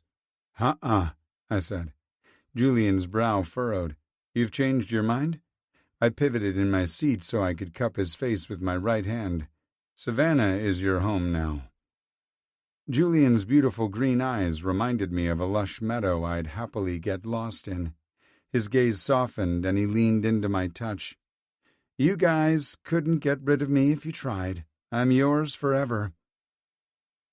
My chest tightened again, but this time with delighted anticipation. I had to remind myself Julian didn't mean me specifically, but the Carnegie clan as a whole. Still, I unhooked the leash on my imagination and let it run wild. I stroked my thumb over his smooth cheek. Yeah, you are. Julian released a shaky breath/laugh I found utterly endearing. He closed his eyes and whispered, Hold on to your heart, Julian. I arched a brow because I wasn't sure if he'd meant to speak the words out loud. The urge to lean across the console and kiss his soft lips was becoming impossible to ignore. Instead of closing the distance and kissing him, I said, Or I could do it for you. Julian snapped his eyes open and smiled. Damn, you're good at this. Want me to prove just how comfortable I'll be if you invade my personal space? Julian leaned forward until his lips hovered near mine. When? He whispered before closing the distance and kissing me. The impact was a fist to the gut and left me breathless and horny. I dropped my hand between us and unbuckled my seatbelt so I could get closer and assume control of the kiss, sliding my tongue into his mouth. Julian released a guttural groan that didn't sound remotely fake, and I pressed my advantage further, sliding my hand up into his adorable curls I liked so much. The soft silkiness of his hair sifting through my fingers made me think of other instances where I might fist the strands and... A knock sounded softly on the window behind me, and we jerked apart. Julian's eyes widened before narrowing into angry slits. Go away, he called out. Can't you see I'm busy? Delightful giggles met his stern rebuke. Julian groaned and leaned forward to rest his head on my good shoulder. They're incorrigible. Who? I asked, though I had a good idea who stood outside my door. My mom and sister. Julian lifted his head suddenly. We can still back down the driveway and peel out of here. No, you cannot, the 2 women said. They made us both laugh. I tugged lightly at Julian's curls until he lifted his head and met my gaze. "Trust me?" I whispered. "With my life?" I leaned forward and softly kissed his lips before easing back into my seat. I held my breath for a short count and released it slowly as I opened the truck door and stepped down onto the driveway. "Hi, I managed to get out before the ladies rushed me. "Careful of his shoulder, you animals," Julian called out. His mother shushed him with a wave, but she and Georgia took a step back. I noticed they had green eyes like Julian, but they weren't nearly as pretty. The resemblance between Naomi and her children was uncanny. Same high cheekbones, patrician nose, bow mouth, and curly hair, though Naomi's was several shades darker than Georgia's and Julian's. "Oh my," Naomi Fine said, as she raked a curious gaze over my body. "You're even more handsome in person." I chuckled nervously as Julian rounded the hood of my truck, then slipped an arm low around my waist. Damn, I loved it when he touched me. "For crying out loud, back off, you cougar," Julian insisted. "And you're bigger, too," Georgia said breathlessly. She was 6 inches shorter than Julian's 5'9" frame, so she had to tip her head back to look at my face. "So very handsome." "This is pathetic," Julian said, but I heard the delighted pleasure in his voice. Naomi giggled and walked toward him with open arms. "I've missed you so much." Julian closed his eyes and returned his mother's hug. "I was just here a few weeks ago doing a final fitting for Georgia's dress. Feels like months instead of weeks," Naomi said. "The house isn't the same without you." He leaned down and kissed Naomi's cheek. "I miss you too." Georgia cleared her throat, muscled their mom out of the way, and launched herself into Julian's arms.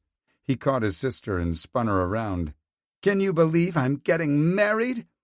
Julian pulled back, hooked his arm around her neck, and rubbed his knuckles against her head. It was such a brotherly thing to do.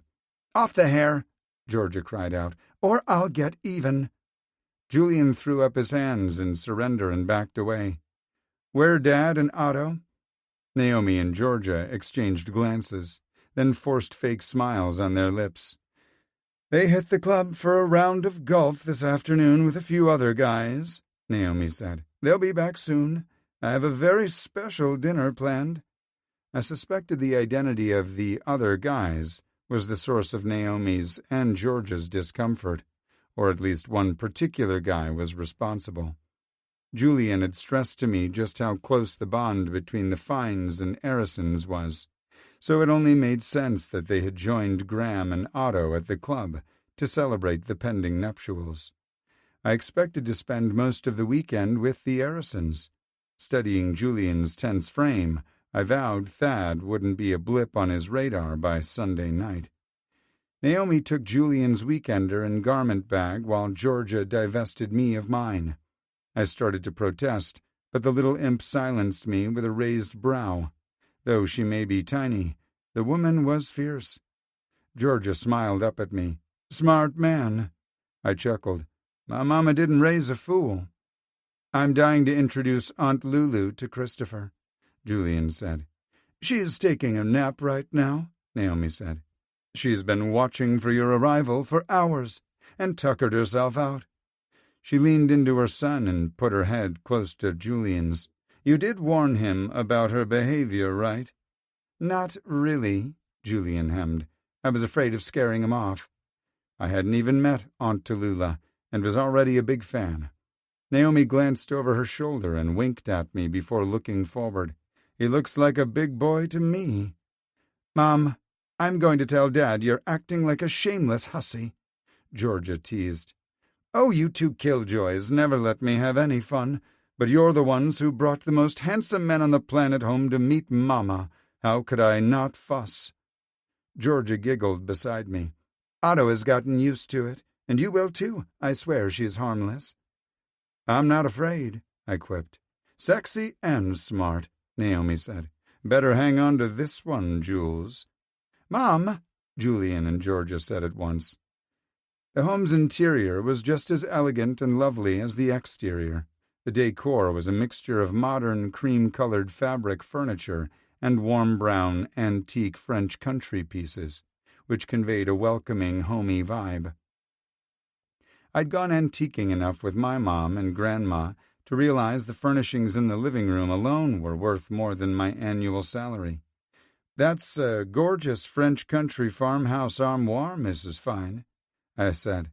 I'd seen one in worse shape go for $9,000.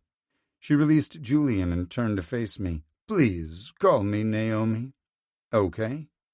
"Shall we call you Christopher or Topher? I've heard you referred to as both." I smiled at her.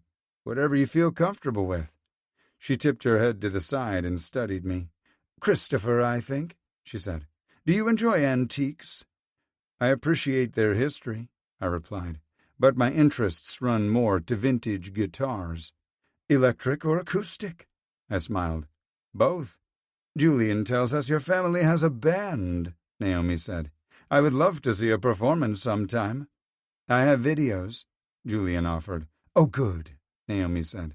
"I'm looking forward to watching them, but it can wait until you've had a chance to rest up and get a snack. I'm sure you're hungry after the long drive." I patted my stomach. "I can always eat." "Yes, I'm sure you require lots of fuel." "Mom," Julian and Georgia admonished again. "What?" Naomi asked innocently. In case we didn't buy it, she batted her eyelashes. "I reserved the pool house for you guys. We'll have a house full of guests shuffling in before the wedding, and I figured you might like the privacy, away from prying eyes." "You put us both in the pool house?" Julian asked. Naomi rolled her eyes. "Son, I'm not that out of touch. I've never expected my children to stay chaste until their wedding days." Georgia snorted. "Good thing." Naomi ignored her daughter and furrowed her brow. "Do you think you'll be uncomfortable there, Julian? I could rearrange our guests." I stepped up beside Julian, put my arm around his waist, and placed a kiss on his temple. "I think the pool house sounds great, and if furnished half as nicely as the main house, I have no doubt we'll be in heaven out there. Right, babe?" Julian didn't answer right away. It was like he didn't realize I was talking to him. I glanced over and caught him staring off into space with a hint of a smile tugging at his lips. My ego hoped he was thinking of all the things we could get up to all alone in the pool house. I pressed my fingers into his hip. "Right, babe?" I asked again. Julian shook himself out of his daydream. "Oh, right. We're going to love it out in the pool house, Mom. You always consider everything." Naomi beamed beneath his praise. "Nothing but the best for my boy and his beau." Georgia's phone rang and she sighed dreamily after checking the caller ID. "It's my soon-to-be mister." She took a few steps back before looking up at us. "I'm so happy you're home, Julian." She smiled at me. "And I can't wait to get to know you better, Christopher." She turned and practically skipped out of the room before Julian or I could reply. I looked over at Julian and caught him watching his sister's exit. A huge smile graced his handsome face, and his eyes shimmered like emeralds. He met my gaze, and his smile grew even broader. "I love seeing her so happy," he said. Naomi chuckled. "Most brides are unbearable by this time, but your sister has stuck to her guns and kept the wedding an intimate affair." A wry smile graced her lips, and I had a feeling the two women might have clashed on more than a few occasions while planning the wedding. She looked at Julian and narrowed her eyes. "She still hasn't let me see the dress you designed for her. Most mamas get to go dress shopping with their daughters." Julian held up his hands. "That was all her doing. She said it lessens the impact of seeing her in the dress on her big day." Naomi sighed. "I guess." Then she made a shooing motion with her hands. "You two head out to the pool house. I wasn't joking when I said the kitchen is fully stocked. I even baked your favorite cookies last night." Peanut butter chocolate chip?" I said. Julian looked a little surprised that I knew his favorite cookie. He recovered quickly and pecked a quick kiss on Naomi's cheek. Then he tilted his head toward the rear of the house and said, "Come on, you'll never have a better cookie." but Julian's eagerness faded as soon as we were out of earshot. "There's one tiny problem with staying in the pool house." "Which is?" "There's only one bed." Julian looked at me with dread in his eyes. "And it's not a very big one. Maybe a double?" "I can sleep on the couch if you're uncomfortable," I said. Julian shook his head. "There's only a love seat and a few club chairs. Nothing is big enough for you to sleep on, and I don't want you uncomfortable. I could probably fit on the love seat." "No way," I said. "I'm not running you out of your bed. We can share, right?" Julian worked his bottom lip between his teeth. "I'm not sure it's a good idea." I stepped closer to him and cupped his face. "Afraid you won't be able to keep your hands to yourself?" I teased. "Actually, yes." Julian huffed a sigh. "I'm like a heat-seeking missile who doesn't know how to stay on his side of the bed." His cheeks turned adorably pink. "I could get handsy in my sleep without knowing it." My heart pounded out a rhythm rivaling the beat of any heavy rock song. "I appreciate the warning, but I'll take my chances." He sighed again. "Okay." Julian opened a set of French doors that led out to the pool area, and I stopped to take it all in. The recreation area looked like something from a Caribbean resort. An outdoor living space with a bar and kitchen took up much of the patio, and a tidy row of loungers with navy blue cushions lined the opposite side of the pool. Tropical plants and lush greenery were tucked into every space, adding bursts of color. "Is that a brick pizza oven?" I asked. "Yeah," Julian said. "Mom thought it was overkill until Dad perfected his pizza." Julian snorted. His first few attempts were unrecognizable disasters. The French doors opened again, and a guy stepped onto the patio carrying a book in one hand and a teacup in the other. He looked about Julian's age, and the similarities didn't stop there. In fact, they looked so much alike that I expected Julian to introduce him as a cousin. But there was no recognition on the stranger's face or in Julian's posture. Alarm bells went off in my brain. Was this Thad's new boyfriend? Had no one else noticed how much he resembled Julian? This guy's hair and eyes were slightly darker, but his build, posture, and height were uncannily similar. "Oh, I'm sorry," the man said awkwardly. "Am I interrupting?" No," Julian said. "We're just heading to the pool house to rest up after a long drive. Have we met? I feel like I know you." I wanted to point out the obvious, but kept my mouth shut. "I'm Tyler Tannehill," he replied. He started to extend his hand to Julian, only to realize it held a teacup. He laughed nervously, and I figured he had guessed Julian's identity and recognized the same similarities I had. "I'm Thad's boyfriend." "Ah," Julian said, then introduced us. "You decided to skip golf?" "Every chance I get," Tyler replied. "Give me a quiet corner, a nice cup of tea, and a book." Julian smiled. "You sound like my kind of people. I look forward to getting to know you better." Tyler smiled. "Likewise. Don't let me hold you up." Julian and I headed toward the pool house. I waited for him to remark on how much Tyler looked like him once we were out of earshot, but he either hadn't noticed or didn't care. The single-story structure was built with the same gray stone as the main house, but without the fancy roof, dormer, and tower. And though it was considerably smaller than the main residence, it looked larger than the apartment I shared with Harper. Julian punched a code into an electric lock by the front door and let us inside, and I confirmed the pool house was twice the size of our apartment. "Wow," I said as I looked around the open floor plan. The same elegant tropical design carried over into the pool house, too. Pale gray tile, polished to a high sheen, covered the floor. The kitchen cabinetry was a stark white, which contrasted nicely with the navy blue furniture in the living room area. "This is impressive," I said. Julian snorted. "Until you see how small the bed is." He opened a set of double doors that led to the bedroom and bathroom. The suite was small, but beautifully appointed. The decor from the living room carried over, and the bedroom furniture looked like genuine French antiques instead of modern replicas. The ornately carved headboard was a gorgeous piece of art, but Julian hadn't been joking about the size of the bed. My feet would probably hang over the edge, but it would be worth it to have him beside me. I set my bags down and walked over to it. Leaning forward, I pressed my hand into the mattress. It was firm enough to support my weight, but soft enough to make me feel like I would be sleeping on a cloud. "Just right." "Mm-hmm," Julian said distractedly. I glanced over my shoulder and caught him staring at my ass. The longing I saw in the green depths matched the pang in my heart. He wanted me, and I desperately needed him.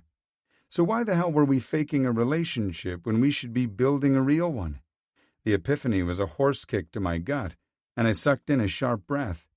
It sounded loud in the small space, and Julian jerked his head up to meet my gaze. I crossed to where he stood, eased his luggage from his fingers, and set it beside mine on the ground. Cupping his face, I opened my mouth to say something profound and earth-shattering, but all that came out was, "I really like you, Julian." Feeling dumb, I moved to expand on such a banal remark. "And I mean everything about you." He patted my good shoulder and rested his hand there after he finished. "I like everything about you, too." God, I was so horrible with this kind of thing. I wanted to convey every wonderful thing he made me feel, but I couldn't get the words to flow. It was as if my tongue wasn't receiving the signals my brain was sending out. I couldn't even find a song to represent the riotous emotions pulsing through my body. So I did the next best thing. I lowered my head, pressed my mouth to his, and showed him. Julian immediately parted for me, and I slid my tongue inside his mouth, deepening the kiss. The taste of him, combined with his soft whimpers, drove me wild. I placed my hand at his waist and stepped backward until my legs bumped into the bed. I sat down on the edge and urged Julian to follow me. He sat on my lap, wrapped my legs around my waist, and slid both hands into my hair. Since I only had one hand to hold him, I placed it on the small of his back and kept his lower body pressed firmly against mine. I angled my head, looking to deepen the kiss even more since I couldn't crawl inside his body and live there. Julian groaned and sucked my tongue. I couldn't stop thinking about his lips wrapped around something else, and my dick began to lengthen and throb with anticipation. My first instinct was to change the direction of my thoughts to cool things down, but I wanted Julian to feel how I reacted to him. Since I couldn't verbally express how much I wanted to explore these feelings between us, I would show him. I slid my hand down to cup his ass and rocked his groin against mine. He was as erect as I was, and responded with an adorable growl. Julian placed one hand on my good shoulder to anchor himself and started to grind against me. He fisted his other hand in my hair and devoured my mouth until I had to rip free to breathe. Julian tilted his head back, moaned low and long, and continued to rut against me. The friction was incredible, but the sight before me was the sexiest thing I'd ever seen. Julian had forgotten where we were and what our original purpose was. He was fueled by instinct and pleasure. I tilted my head and attached my mouth to his neck, sucking and licking a path toward his chin. I was desperate to reclaim those pretty lips for myself. "Toph, maybe we should stop," Julian said before I reached my destination. "I'm about to—" Knowing he was as turned on as I was only ratcheted up my pleasure, and that fucking slow, torturous grind of his dick against mine made my eyes roll back in my head. If we felt this good fully clothed, what would it be like if there was nothing between us? I worried I might not survive if given a chance to find out. I dug my fingers deeper into his ass cheek, fearing he'd pull away. He answered by tightening his grip on my shoulder. "Please don't stop," I replied. "I'm right there with you." I drove my hips upward to meet his thrusts, which knocked our rhythm off kilter. Julian pushed me to my back, but was still mindful of my sore shoulder. He braced his hands beside my head and stared into my eyes as he rode me. "I'm going to make you come so hard," he said hungrily. My eyelids felt heavy, but I willed them to stay open. I didn't want to miss 1 second of Julian flying apart in my embrace. "You already have," I told him, "several times." My confession caused Julian's eyes to widen and made his hips falter. He recovered quickly, and determination darkened his eyes. "Show me." I pulled his ass up a little higher, so his dick notched against that sensitive spot beneath my crown. "Oh yeah, right there." He sped up his tempo, and the fireworks started in my groin and bloomed throughout my body. "Julian." My entire body tensed as I filled my underwear with hot cum.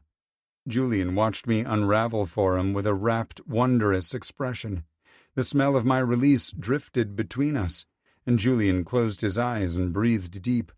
"Toph, His words ended on a hitched breath, and he jerked against me, mouth and eyes open wide as he found his release. I dropped my gaze and watched the wet spot bloom across the front of his pants. Julian remained leaning over me, but closed his eyes until his breathing leveled out. I lifted my hand and brushed the curls away from his face. "Look at me." I needed to know he didn't regret what happened between us. I should have found a way to express my desire with words before anything physical happened between us. After what seemed like forever, Julian opened his beautiful eyes. No regret registered in his expression, and I breathed easier. "What just—" Julian paused for a breath. "What just happened here?" A chuckle rumbled out of me. "If I have to tell you, I'm even worse at sex than I thought." Julian rolled his eyes and pushed off the bed to sit up. He made no move to climb fully off me, which made me deliriously happy. "Seriously, Toph." A curl fell over his forehead, and I tugged it. "You made me come in my pants like a teenager," I said. Julian shook his head like he still couldn't believe it. I reached up and tweaked his nipple to show he wasn't dreaming, then rested my hand over his heart.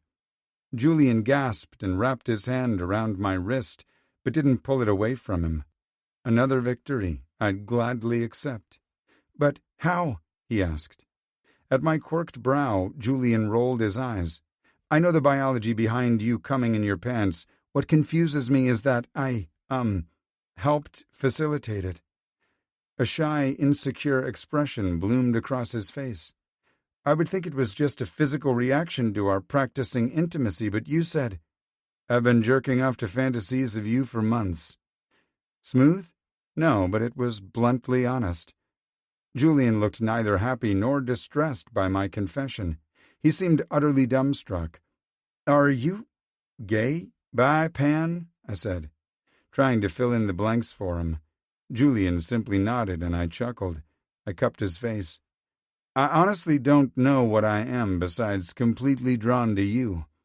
I'm not just talking about the physical stuff. You have to know you're incredibly gorgeous, but my attraction to you goes beyond the exterior. I feel like we connect on a deeper level, and if I'm honest, I can't claim the same about anyone else I've been involved with. Something about you draws me in and won't let me go." Where had my ability to converse been before we rutted ourselves to orgasm? The words would have been much more powerful then. There was so much I wanted to say to you before we kissed and frauded each other's brains out, Julian supplied. "Yeah, that," I agreed. "I couldn't get the words out, so I decided to show you with a kiss, and things went quicker than I anticipated. I don't want you to feel used." Julian swallowed hard, and a wry smile formed on his face. I expected him to say something flirty or snarky, but instead he said, "I'm honestly not sure what to think. I've wanted this, for so long, and I can't wrap my head around the idea that I could have you." He brushed the backs of his fingers over my cheek. I captured his wrist, brought his hand to my mouth, and kissed his palm. "Toph, you have the power to hurt me like no one else ever has. If we fuck this up, I don't just lose you, I lose your entire family." "And you're not sure I'm worth the risk?" Julian inhaled deeply, then slowly let the breath pass through his lips. "A short while ago, I would have said a chance with you was worth risking everything because the idea was pure fantasy. There were no repercussions. But faced with a real chance, I'm just not sure. Tears welled in his eyes, but I'm terrified of wondering what it might be like to be loved by you for the rest of my life. A tear slid down his face, and I wiped it away. You mean so much to me, and I don't want to lose you. His honesty was the most beautiful thing I'd ever witnessed, more so than his orgasm. My thoughts and emotions knotted together until it felt like a bowling ball was stuck in my throat. I swallowed hard and managed to dislodge the tangled mess. Let's get one thing straight, I said firmly. You will not lose me, and you sure as hell won't lose my family. We're crazy about you, Julian, even if you decide not to explore the feelings between us. I don't need an answer right now. We can table the conversation, carry on with our original plan, and revisit the topic when we get back to Savannah. Julian tilted his head to the side. You mean it? I wasn't sure which part he was questioning, but it didn't matter. Absolutely. Julian released a soft sigh, then lay across my chest. I wrapped my good arm around him, placed a chaste kiss on the top of his forehead, and smiled up at the ceiling. We agreed to table the conversation for a few days, but I said nothing about suspending my campaign to prove just how right we were together. Neither of us mentioned anything about keeping our hands off each other either, but that wasn't the angle I was going for. My mission was to prove the affection I felt for Julian was real, and not a flight of fancy. I closed my eyes and started planning out my strategy. When it came to Julian, I was playing for keeps. Chapter 11. Julian. There he is, Aunt Lulu declared loudly as we stepped into the drawing room. I turned to see what celebrity had walked up behind me, but the hallway was empty. I watched in horror as the gathering migrated toward Christopher and me, murmuring things like, "It's about time," or "Now the party can start." How many pre-dinner drinks had we missed out on, and since when did I warrant the rock star treatment? Then I recalled the stunning man standing beside me, in a navy suit and crisp white shirt. I snorted internally. Remembered? Yeah, right. As if I could forget a single thing we'd shared or said since arriving at my parents' house. We'd crashed hard after our shared orgasm and slept well into the cocktail hour before I woke in a panic, which meant I hadn't processed the things we'd said or done in our rush to get cleaned up and walk to the main house. This fanfare wasn't for me. It was for my date. Unlike the attention Thad had garnered from my folks, I enjoyed watching my mom and sister fuss over Christopher until they both tried to hook their arms through his and lead him away. He left his sling at the pool house and assured me he was fine without it for a few hours, but he probably hadn't counted on Mom or Georgia latching onto his bad arm. "Not so fast, you hussies," I called out. "I'll make the introductions." I looked over at my dad, who looked sun-kissed and very happy. He'd worn his favorite Hugo Boss suit, and like Christopher, he'd skipped the tie and wore his dress shirt open at the throat. He'd styled his light brown hair in the same quiff he'd always worn. Georgia and I used to tease him mercilessly about it until the style came back into fashion and we were forced to eat crow. Dad had texted a photo of himself next to a headshot of Eugene Levy, taken during the height of Schitt's Creek fame. The caption read, "Who wore it better?" My sister had pleaded the fifth, but I reluctantly admitted that my old man rocked the look best. Dad's gaze met mine, and his eyes twinkled with humor. He seemed charmed by Mom and George's antics. "You better watch your wife," I warned him. "She's out of control." Dad's smile turned wry, and he shook his head. He reached for my mom and pulled her into his arms. "I'm not worried about some young guy stealing my woman from under me." Before I could point out Christopher wasn't the one who needed watching, Mom giggled and carted her fingers through the gray hair at Dad's temples. She pressed her lips to his for a quick kiss, and just like that, I suspected the rest of the room faded into oblivion for them. I'd shared a similar moment with Christopher a few times, and recalled what an exhilarating and dizzying experience it was. My temperature soared as I remembered Christopher's face as he'd found release with me in the pool house. I would have fanned my face, but I didn't want to relinquish Christopher's hand. His solid presence kept me tethered and grounded when the memory made me want to float away like a feather in the wind. "There's my boy," Aunt Lulu called out seconds before she squeezed me in a shockingly tight hug. I released Christopher to return her embrace, albeit more gently. She smelled like Chanel and the peppermint candies she'd favored for as long as I could remember. The combination of fragrances reminded me of summers in Savannah, learning how to sew, first by hand and later on a machine, at Lulu's house. "Judging by your flushed cheeks," she said, "I can guess why the two of you are late." "Aunt Lulu," I groaned as I pulled back, "behave." "Never," she vowed. "Introduce me to the man who's made you blush." I sighed deeply and introduced two of my favorite people to one another. They launched into a harmonious conversation as if they'd been friends for a long time. Lulu turned to face me suddenly with a broad smile on her face. "I like him." Christopher chuckled, "And I adore her." Lulu pursed her lips and patted her coiffed white hair. "If you were a few decades older." I hugged her once more and whispered, "I love you so much." She laughed and patted my back. "I love you too." I stepped back and studied her pink pantsuit. "Pretty sure Dorothy wore a similar outfit on the Golden Girls," I said.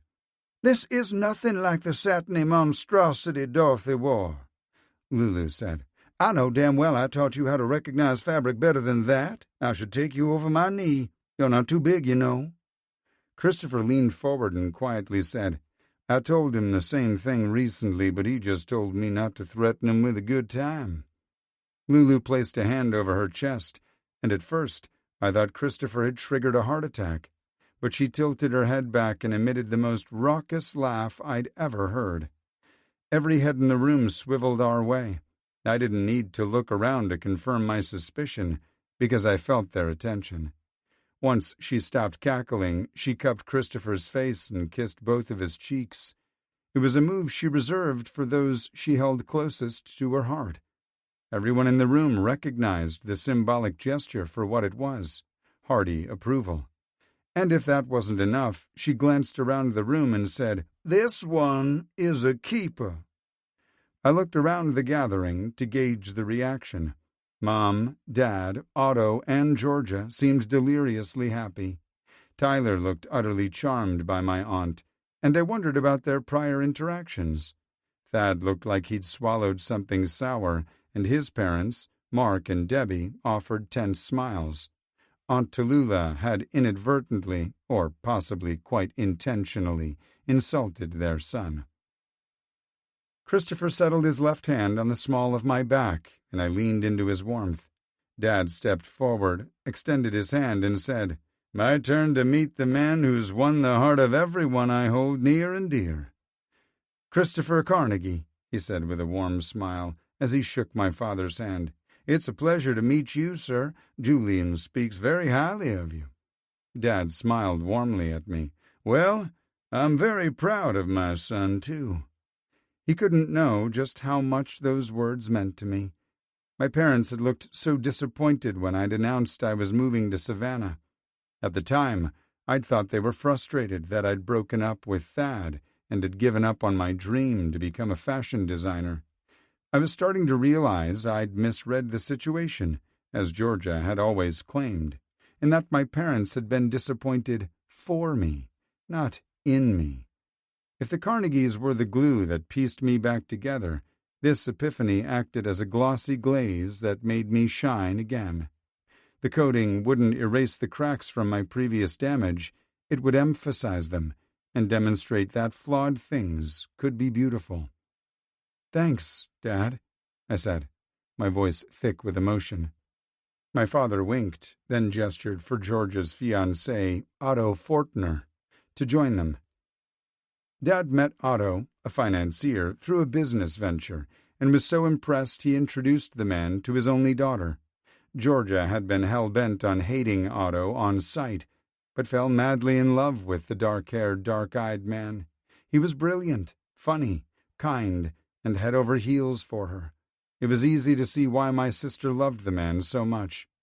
Otto and Christopher exchanged easy hellos. Then Otto introduced his parents, Manuel and Zenny. They were as gregarious and charming as their son and greeted Christopher warmly. Manuel narrowed his eyes and tapped a long, slender finger against his chin. "You look so familiar to me." "He's been on the news a lot because he solved a homicide cold case involving an elderly woman," Zenny said. She smiled at Christopher and added, "I think someone started a dashing detective hashtag in your honor." "Darling detective," my mom called out. "Oh, that's it," Zenny said. Manuel shook his head. "No, that's not it." "Honey," Zenny said softly, "you don't even know what a hashtag is." Manuel chuckled. "You're right about that. I'm not disputing the darling or dashing thing. I know Christopher from someplace else. I just can't put my finger on it." "Hope it wasn't one of his undercover assignments," I teased. "You'd have some serious explaining to do."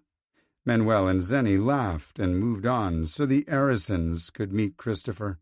Manuel kept glancing over at him, and I could tell he was still trying to place where he recognized him from.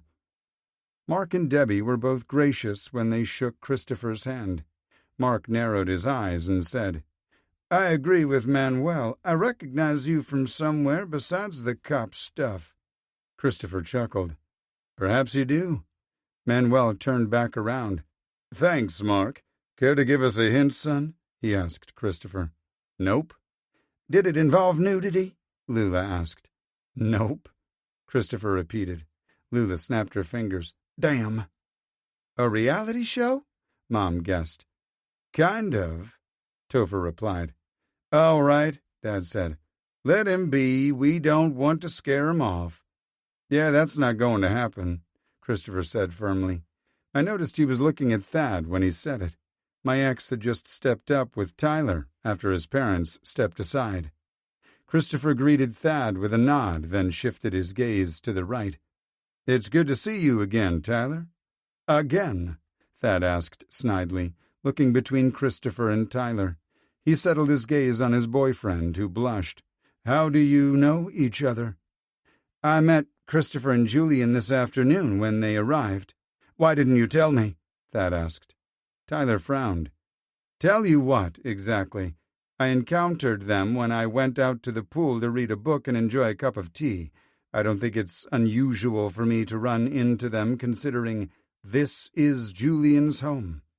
"Of course not," Thad said with an awkward chuckle. "I'm just surprised you didn't mention it." Tyler narrowed his eyes. "Like you always account for every minute of your day while we're apart."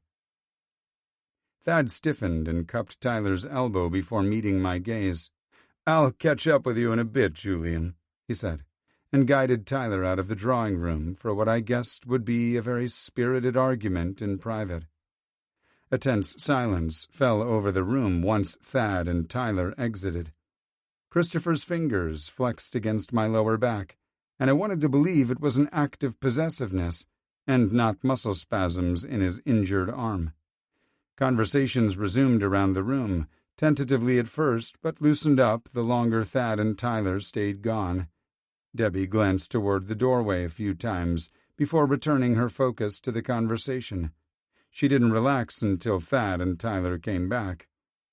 At first glance, the couple looked no worse for wear, but a closer perusal showed tense body language, and I could almost feel a nip in the air. The few inches separating them might as well have been a gorge. I'd heard from Georgia that Debbie was pushing hard for Thad to propose to Tyler, but I didn't think their relationship was long for this world. Luckily, Mom announced dinner was ready and led us to the formal dining room. Once everyone had food, conversation resumed around the table, with most of it centering on Christopher. Everyone seemed genuinely interested in hearing about his career and the cases that interested him most.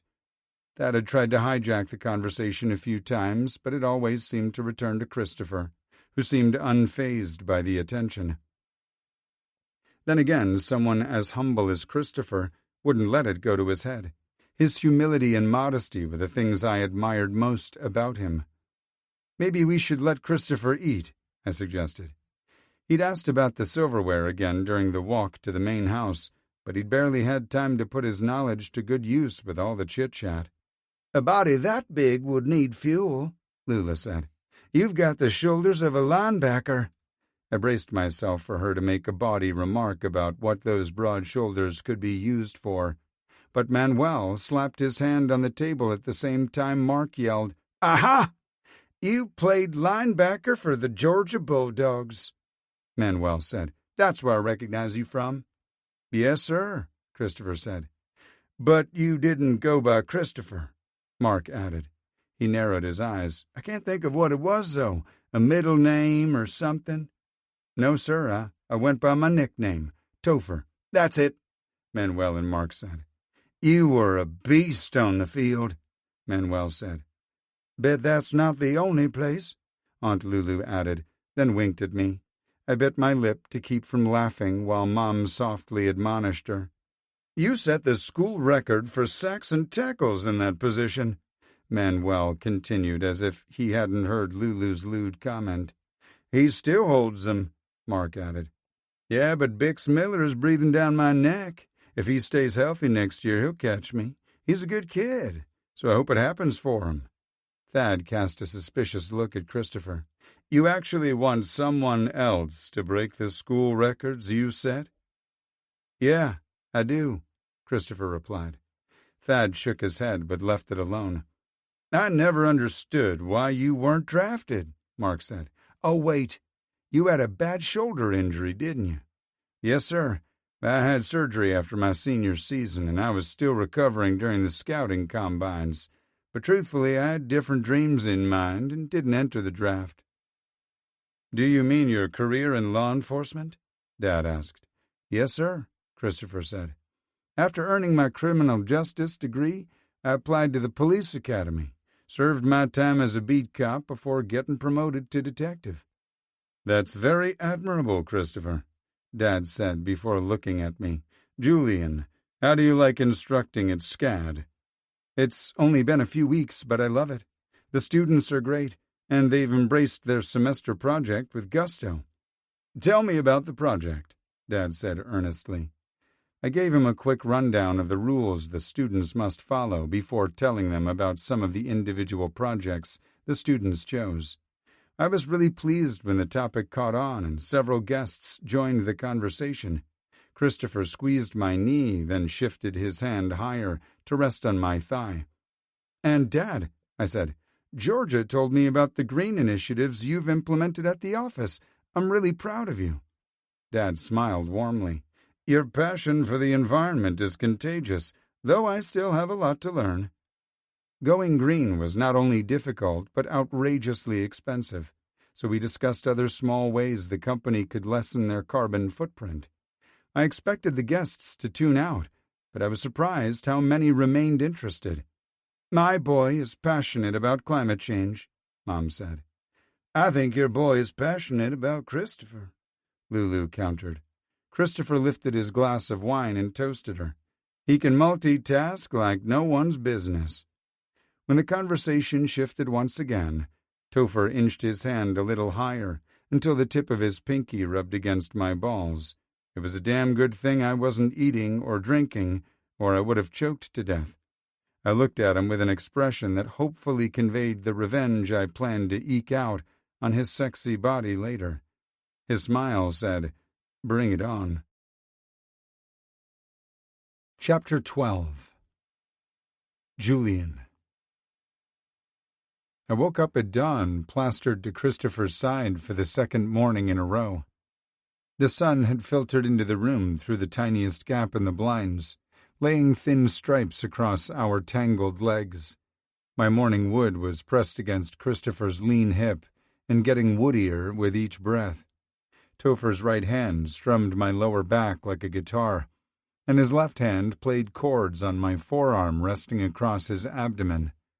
I knew nothing about music, but this felt like the same song he'd silently serenaded me with the previous morning, so I asked again, What song are you playing? His response was the same as it had been the day before and spoken just as huskily. I'll sing it to you on our first date."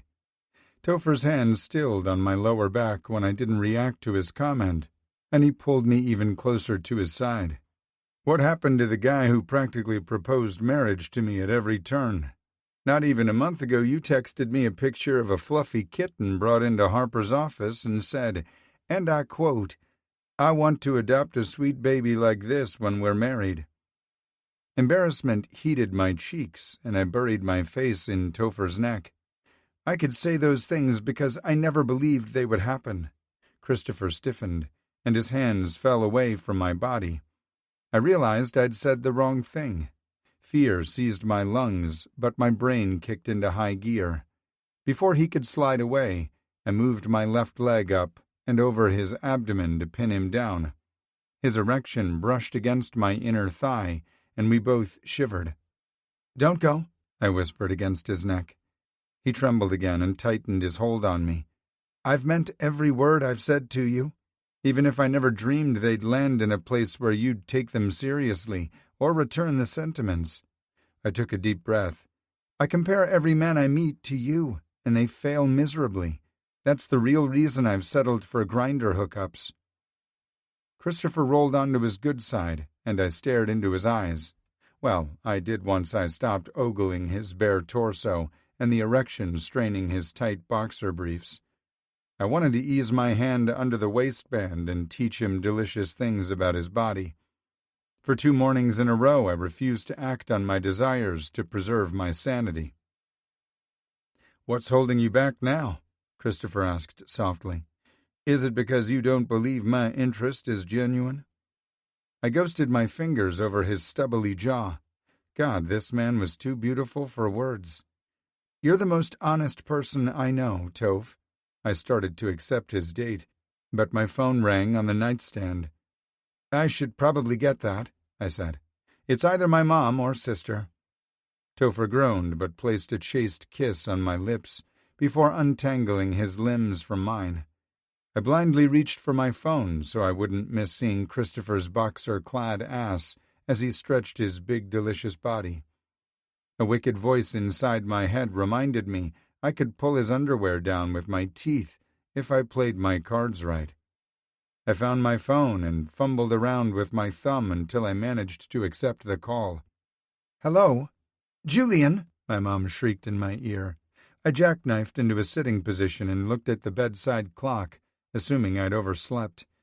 I breathed a little easier when I saw the time until the shower turned on in the bathroom. If I'd been brave, I could have joined him. "Your sister won't let me see the dress." Mom's voice cut through my fantasy like a samurai sword.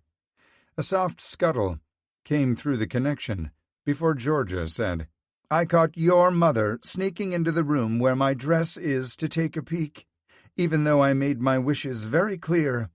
"Come on," Mom whined. "What's a few hours?" "Give Mom the phone," I told Georgia. "Most mothers get to go gown shopping with their daughters," Mom said when she came back on the phone. "I feel deprived." "Mom," I said calmly, "Georgia doesn't mean to make you feel excluded. There's a special tribute to you and Dad on the dress, and it just won't be the same if you see it on a hanger. The wedding is only 4 hours away." She took a deep breath. "You're right. I'm sorry." She repeated the apology to Georgia with a sniffle. "You and Christopher get over here for breakfast. There's enough food for an army, and the guys have already left for the golf course." "Again?" I asked. Couldn't they go a single Saturday without hitting a little white ball at the country club? "I don't get it either," Mom said. "They're only playing 9 holes because your father knows I will kill him dead if they're late." "Kill him dead?" I asked. "Just get here," she said before disconnecting. I laughed as I set my phone down, then flopped down onto the bed while Christopher finished in the bathroom. If it was like yesterday, he'd be in there for a while. Of course, my dirty mind conjured up the activities that precluded a quick shower. The desire my mom and sister had squelched returned with a vengeance. I closed my eyes and brushed my fingers over my collarbone as I pictured Christopher stroking his cock. Those same digits headed south when I decided it wasn't fair for him to have all the fun. I got so caught up in the fantasy of what he was doing that I hadn't realized Christopher had shut off the tap until he opened the door. A plume of steam filtered into the bedroom, and Christopher stood there wearing nothing but a towel around his waist and a devilish smile on his face. "Hello again, adorable dimples. Would I discover those sexy divots anywhere else on his body?" "What you doing?" Christopher asked huskily. I looked down the length of my torso to discover the tips of my fingers were tucked under the waistband of my briefs and almost grazing the head of my fully erect cock. I quickly retracted my hands and smiled up at him. "It's not what you're thinking." "It's exactly what I'm thinking," Christopher said as he moved to the dresser drawer. I'd thought I'd known everything about this man, but he'd surprised me Thursday evening when he made the time to unpack his luggage. Christopher removed a pair of underwear from the dresser before meeting my gaze in the mirror above it. Without warning, he loosened the towel and dropped it to the ground. His thick erection sprang forward. Everything in my core tightened, and a chorus of hallelujahs rang out. Then my eyes drifted to his glorious butt, so round and tight, and I discovered that, yes, Christopher had dimples in a different set of cheeks. A matching set was carved just above his taut globes, and I longed to lick them, and maybe bite the firm flesh below them.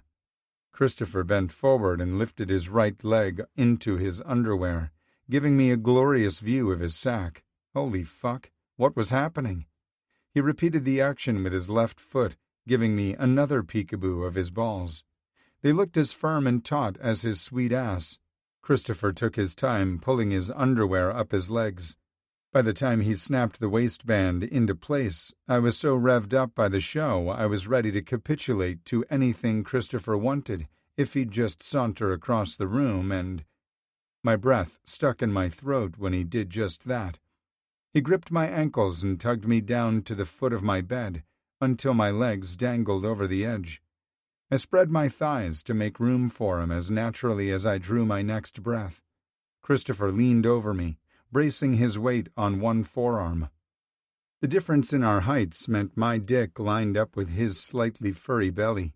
The friction I needed to get off was right freaking there. Just a little lift in the hips and... "You think I'm an honorable man, and up until this weekend I would have agreed with you," Christopher said. His minty fresh breath reminded me I hadn't yet brushed my teeth. I wanted to recoil and run into the bathroom to correct the problem, but I couldn't look away from his intense gaze or budge from the proximity of his body. "I'm not going to keep telling you how much I want to explore these feelings with you. I'm going to show you. You've singularly awakened something deep inside me, and I don't think either of us is fully prepared for what happens when a Carnegie man falls for the first time. I've heard the lore and witnessed it with my parents, but this is unlike anything I've experienced." "Falls?" I asked shakily. "You heard me." Christopher leaned forward, pressed a sweet kiss to my lips, and pushed off the bed. "And you've been warned." He retreated to the dresser and pulled out a shirt and shorts to wear until it was time to dress for the wedding. Now that there was a little distance between us, I could move again. I sat up quickly. It made me dizzy. Then I bolted for the bathroom with Christopher's wicked laughter chasing me. "When can I watch?" he asked. "No." I closed the door and locked it for good measure. Not that Topher couldn't take it down with one hard thrust from his good shoulder. Hard thrust. My cock jerked in my underwear, reminding me how badly I needed release. While scrubbing my teeth, I tried to talk myself out of jerking off with him in the next room. A cold shower the previous morning had done the trick, but Christopher's stunt had me reeling, and I needed to regain my equilibrium and the upper hand. So I stood beneath the spray and welcomed the fact that Christopher was conscious of every stroke I made, even if he couldn't see it. Let him remember what my face looked like mid-orgasm and crave that connection. I came so hard I had to lean against the tiled wall for support as my breath evened out and my sanity returned. I would have hidden in the bathroom for the rest of the morning if the water heater would have held out. I didn't have the foresight to grab a change of clothes, which meant I had to repeat Topher's earlier actions. When I stepped out of the bathroom with a matching towel around my waist, I discovered Topher stretched across the bed, still in his underwear. A glance revealed the significant difference in his condition, though. His cock lay flaccid in his tight boxer briefs, and a few tissues were bunched on the bed beside him. And just like that, he'd regained the upper hand once more. He stretched indulgently before sitting up. He rose to his feet, sauntered to where I stood gaping at him, and cupped my face. We still found a way to come together. I did the only smart thing that came to mind.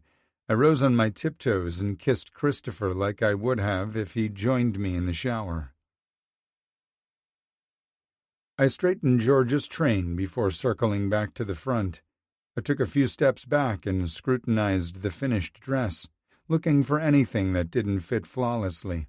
The corseted A-line gown with ivory knit lace overlay was perfection, and I allowed a few seconds to pat myself on the back before nodding my approval. Every part of the dress was repurposed or eco-friendly. I'd made the lace by hand using repurposed thread and salvaged the underlay from a dress I'd found at a consignment shop.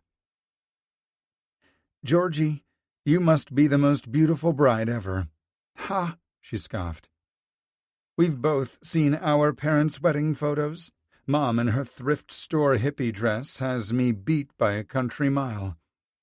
Georgia looked over at her reflection in the mirror and smoothed her palms over the skirt of her dress. "I do look damn good, though." Persistent knocking interrupted our private moment. "You've hogged your sister long enough, Julian," my mother called through the door. "Open this door or I'll get your boyfriend to kick it down for me." Georgia and I shared a quick laugh before I crossed the room and opened the door to my parents. Mom let out an annoyed growl when I smiled at her, then stomped past me. Dad entered slower, a bemused expression on his face until he caught sight of his only daughter. He stopped suddenly and let out a soft gasp. Tears flooded his eyes, and he pulled a handkerchief from his pocket. "Oh, Georgia," Mom said softly, "you take my breath away." Dad sniffled several times, which caught Mom's attention. "I knew you would be the first to cry." "And what do you call those water trails down your cheeks?" Dad asked as he stepped up to her. He leaned forward and kissed Mom's forehead tenderly. "Want to borrow my hanky?" She giggled, accepted the cotton square, and gently dabbed at her eyes. Mom turned her full attention to me. "Julian, I've been honored to wear your creations before, but this is another realm of talent. Honey, I'm so in awe of you." Dad placed his hand on my shoulder and squeezed. "Magnificent, son." I swallowed the lump of emotion and said, "Thank you both." "How did you have time to make this dress?" Mom asked. "I recognize hand-knitted lace when I see it, and Georgia and Otto have only been engaged for 8 months. Georgia and I looked at each other and shared a quick laugh before I explained. Otto might have proposed 8 months ago, but Georgia asked me to start making her wedding dress after their first date 2 years ago.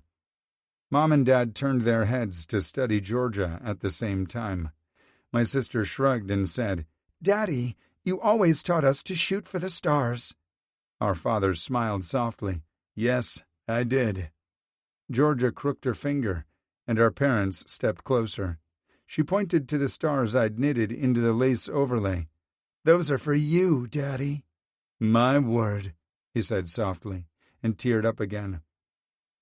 "This moon is for you, Mama," Georgia said. "Because I love you to the moon and back," she whispered thickly. She looked from Georgia to me. "Now I understand why you wanted us to wait." My parents jokingly played tug-of-war with the handkerchief for a minute before taking turns mopping their eyes. "This is the happiest day of my life," Mom said. Then she looked at me and winked. "Your future wedding to Christopher will share the top spot someday." "Whoa," I said, holding up my hands. "We're nowhere near that stage in our relationship." Mom, Dad, and Georgia just laughed at me. "Oh, honey," Mom said, "you should see the way Christopher looks at you." "Same way I'm looking to tear into that wedding cake after months of low-carb eating," Georgia added. Mom laughed, snagged the hanky back, and dabbed her eyes again. There was a swift knock at the door, and Dad crossed the room to see who was out there. After a quick conversation, he returned to our sides. "It's showtime. Is everyone ready?" We walked as a family toward the rear of the country club, where the rest of Georgia's wedding party waited for her. I kissed her cheek one more time, waited for the cue, then escorted my mom through the open French doors, down the broad stone steps, and across the perfectly manicured lawn. My gaze was immediately drawn to Christopher when we reached the seating sections. During the rehearsal, Mom had reshuffled the seating so Topher could sit with Aunt Tallulah in the front row. Lulu sat on the far end, and Christopher sat directly next to her. I smiled at him, and he flashed his dimples at me in return. I forced my gaze to the center aisle so I didn't stumble and drag my mom down with me. I took the empty seat next to Christopher, and Mom sat beside me, leaving the final empty chair for Dad. Christopher leaned over and kissed my cheek. "You look incredibly sexy," he whispered before pulling back. I reached for his hand, and Christopher laced his fingers through mine. We remained entwined throughout the procession of bridesmaids, and even when we stood up to watch Dad walk Georgia down the aisle. We didn't separate until the preacher pronounced Otto and Georgia husband and wife, but we reached for each other again as we trailed behind the bride and groom. Family photos followed, and Christopher offered to step aside, but I tightened my grip on his hand. Maybe it was the atmosphere or my family's outlandish prediction that Christopher and I were destined for the altar, but I suddenly couldn't bear to have him missing from the memories of the day. The reception was in the country club ballroom and went off without a hitch. The bride and groom wanted a down-home barbecue, and the caterer had come through. I'd always loved the way Christopher tucked into his food when he found something that pleased him, and he really enjoyed the baby back ribs and all the fixings. He sat back in his chair several minutes later and tossed his cloth napkin onto the table. "I couldn't possibly eat another bite," and he stuck to his guns until the bride and groom cut the cake. Georgia's dance with Dad made me cry, and Christopher put his arm around my shoulders. When the DJ asked the guests to join the bride and groom on the dance floor, Christopher surprised me by standing up and offering his hand. He'd always avoided dancing during the various family events I'd attended, and there'd been plenty of opportunities to showcase his moves. "Really?" I asked. "Are you worried I'll embarrass you?" I accepted his hand and stood up. "No way." Dancing to fast music was a little awkward at first, since he had his left arm in a sling again, but we found a rhythm that prevented me from bumping into his bad arm. The slow dances, though, holy moly, having Christopher Carnegie's laser-like focus aimed at me was addictive. He made it too easy to forget we weren't alone, especially when he notched my chin up with his thumb and sang a sweet song to me, or pressed his lips to mine, like there was nothing he wanted more in the world. I was breathless when the slow song ended and a raucous hip-hop song started. I pulled back and smiled up at him. "I need to use the restroom. Want to grab some drinks and meet me on the balcony?" I shouted over the music. "I can't think of anything I'd like more." He kissed my forehead before heading to the bar. I watched him for the longest time before heading toward the restrooms.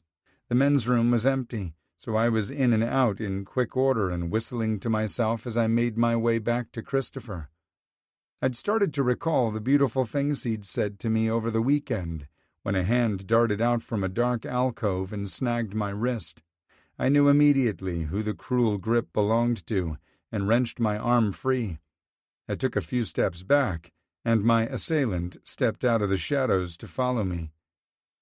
"What are you doing, Thad?" "I was about to ask you the same thing," he slurred. Great. He was drunk. I looked down the long corridor, hoping someone else was heading toward the restrooms, but we were all alone. "Laying it on a little thick today, aren't you?" Thad asked. "All this lovey-dovey shit, the two of you aren't fooling anyone." Fear gripped my heart. The last thing I wanted was for Thad to expose my sham relationship to my parents and ruin Georgia's wedding. "It's not a sham," a little voice whispered, and it was enough for me to straighten my spine and turn my fear into fire. "You're drunk, Thad. Go home before you end up doing or saying something you regret." He kept walking toward me, and I kept retreating until my back hit a wall. Thad leaned in close, but I turned my head. "I did some checking on your boyfriend," he said snidely. "Want to know what I found out?" I waved a hand in front of his face to dispel the alcohol fumes on his breath. Gross. It was hard to imagine I'd ever enjoyed kissing him. "I don't care what you think you discovered. I know everything I need to about Christopher Carnegie. He's the best man I know." Thad snorted. "Maybe so, but he's not gay. He's not even bi." I snapped my head around and stared at him. "What are you talking about?" Thad rolled his eyes, and the gesture made him lose his balance. He staggered back a few steps, and I took advantage to put some distance between us, easing down the corridor to get closer to the party. "You should have brought an escort who doesn't have a social media presence. I looked back through Christopher's accounts for years. He's dated a fuck-ton of beautiful women, but not a single man." "Christopher is not an escort. He's a police detective, Thad. And someone's social media posts rarely tell the whole story. Civil servants aren't paid squat. A guy who looks like him would rake in the money as a gigolo. Is he great in bed?" I took a step backward for every one he took forward. I didn't care if it looked like I was retreating, because I was. "I don't give a shit about what you think, but I care that you don't ruin my sister's night. And I sure as hell won't tolerate you casting aspersions on Christopher just because you're jealous." He gripped my biceps and shook me a little. "I loved you, Julian, but you threw me aside." I placed both hands on Thad's chest and shoved him away. "You didn't believe in me, Thad. I could never be with someone who mocked my dreams like you did. Christopher believes in me and has never once belittled my ambitions and goals." "It's just the two of us here, Julian," Thad said leeringly. "You don't have to keep up the charade." He reached for me again, but I batted Thad's hands away and sidestepped him. He staggered forward but caught himself on the wall to keep from pitching face first to the floor. "Hey!" Christopher called out. His footsteps echoed on the polished marble, starting as a brisk walk and ending in a full-on run. "Baby, are you okay?" he asked when he reached me. I turned in his embrace and he held me tight. Thad snorted. "Baby, what a joke." Ignoring my ex, Christopher pulled back and cupped my face. "What's going on here?" "Thad thinks you're an escort," I told him.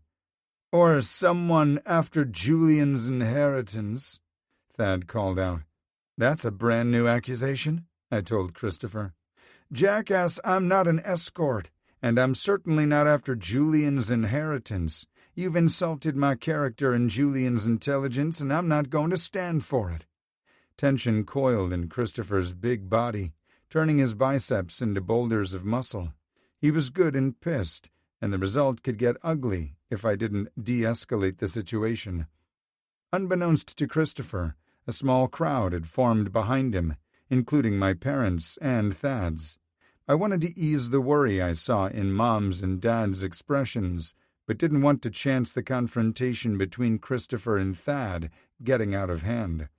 "Furthermore," Christopher snarled, "my dating history is none of your damn business. If Graham and Naomi have concerns about my character or my intentions toward their son, I will happily sit down with them and answer any questions they have. All you need to know, Thad, is that I'm Julianne's sexual. You need to spend time worrying about your relationship and keep your nose out of ours." "I couldn't agree more," Tyler said, stepping forward to collect Thad. "I'm not finished," Thad said, jerking his arm free. Dad and Mark stepped forward. They each grabbed one of Thad's arms. "I believe you are finished, Thad," my father said. He looked at Christopher and said, "I'm very sorry about all this." "You don't owe me an apology, sir," Christopher said. Mom blew us both a kiss, then followed behind the dispersed crowd. Christopher turned me in his embrace as soon as we were alone and ran his gaze over me from head to toe. "Are you okay?" "Yeah," I replied. "I never felt in danger. I was more worried the drunk idiot would ruin my sister's wedding." I smiled up at him. "Julian, sexual, huh?" "Yeah, you heard me. I'm crazy about you, Julian." "I'm crazy about you, too." I could cling to fears and uncertainties or shoot for the stars. "About that date." "Yeah?" Christopher asked hopefully. "I'm free every night this week, except Monday." Chapter 13. Christopher. I properly aligned all the buttons down the front of my pale pink dress shirt on the first try and reached for my gray and pink striped tie hanging on my doorknob. All I needed to do was put the loop over my head and tighten the knot once I had it correctly positioned. But inspiration struck, and I hastily untied the knot, then reached for my cell phone on the nightstand. I found Julian's text thread and hastily typed out a message. 911, I need you. Julian's response was immediate. "Oh, baby, I got your first aid kit right here." His voice, full of innuendo and mischief, played in my head as I read the message. "Be right there." I pocketed my phone and exited my room and headed to the front door with a purposeful stride. I was hell-bent on finding out if Julian's body was still warm with sleep and didn't notice Harper in the kitchen until she cleared her throat. I halted suddenly and turned to face her.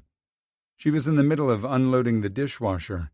The coffee mug she'd retrieved from the rack swayed on the forefinger hooked around the handle. I recognized it as my lucky Georgia Bulldogs mug, and knew she'd had company over the weekend because I'd washed it and put it away before I left for Atlanta with Julian.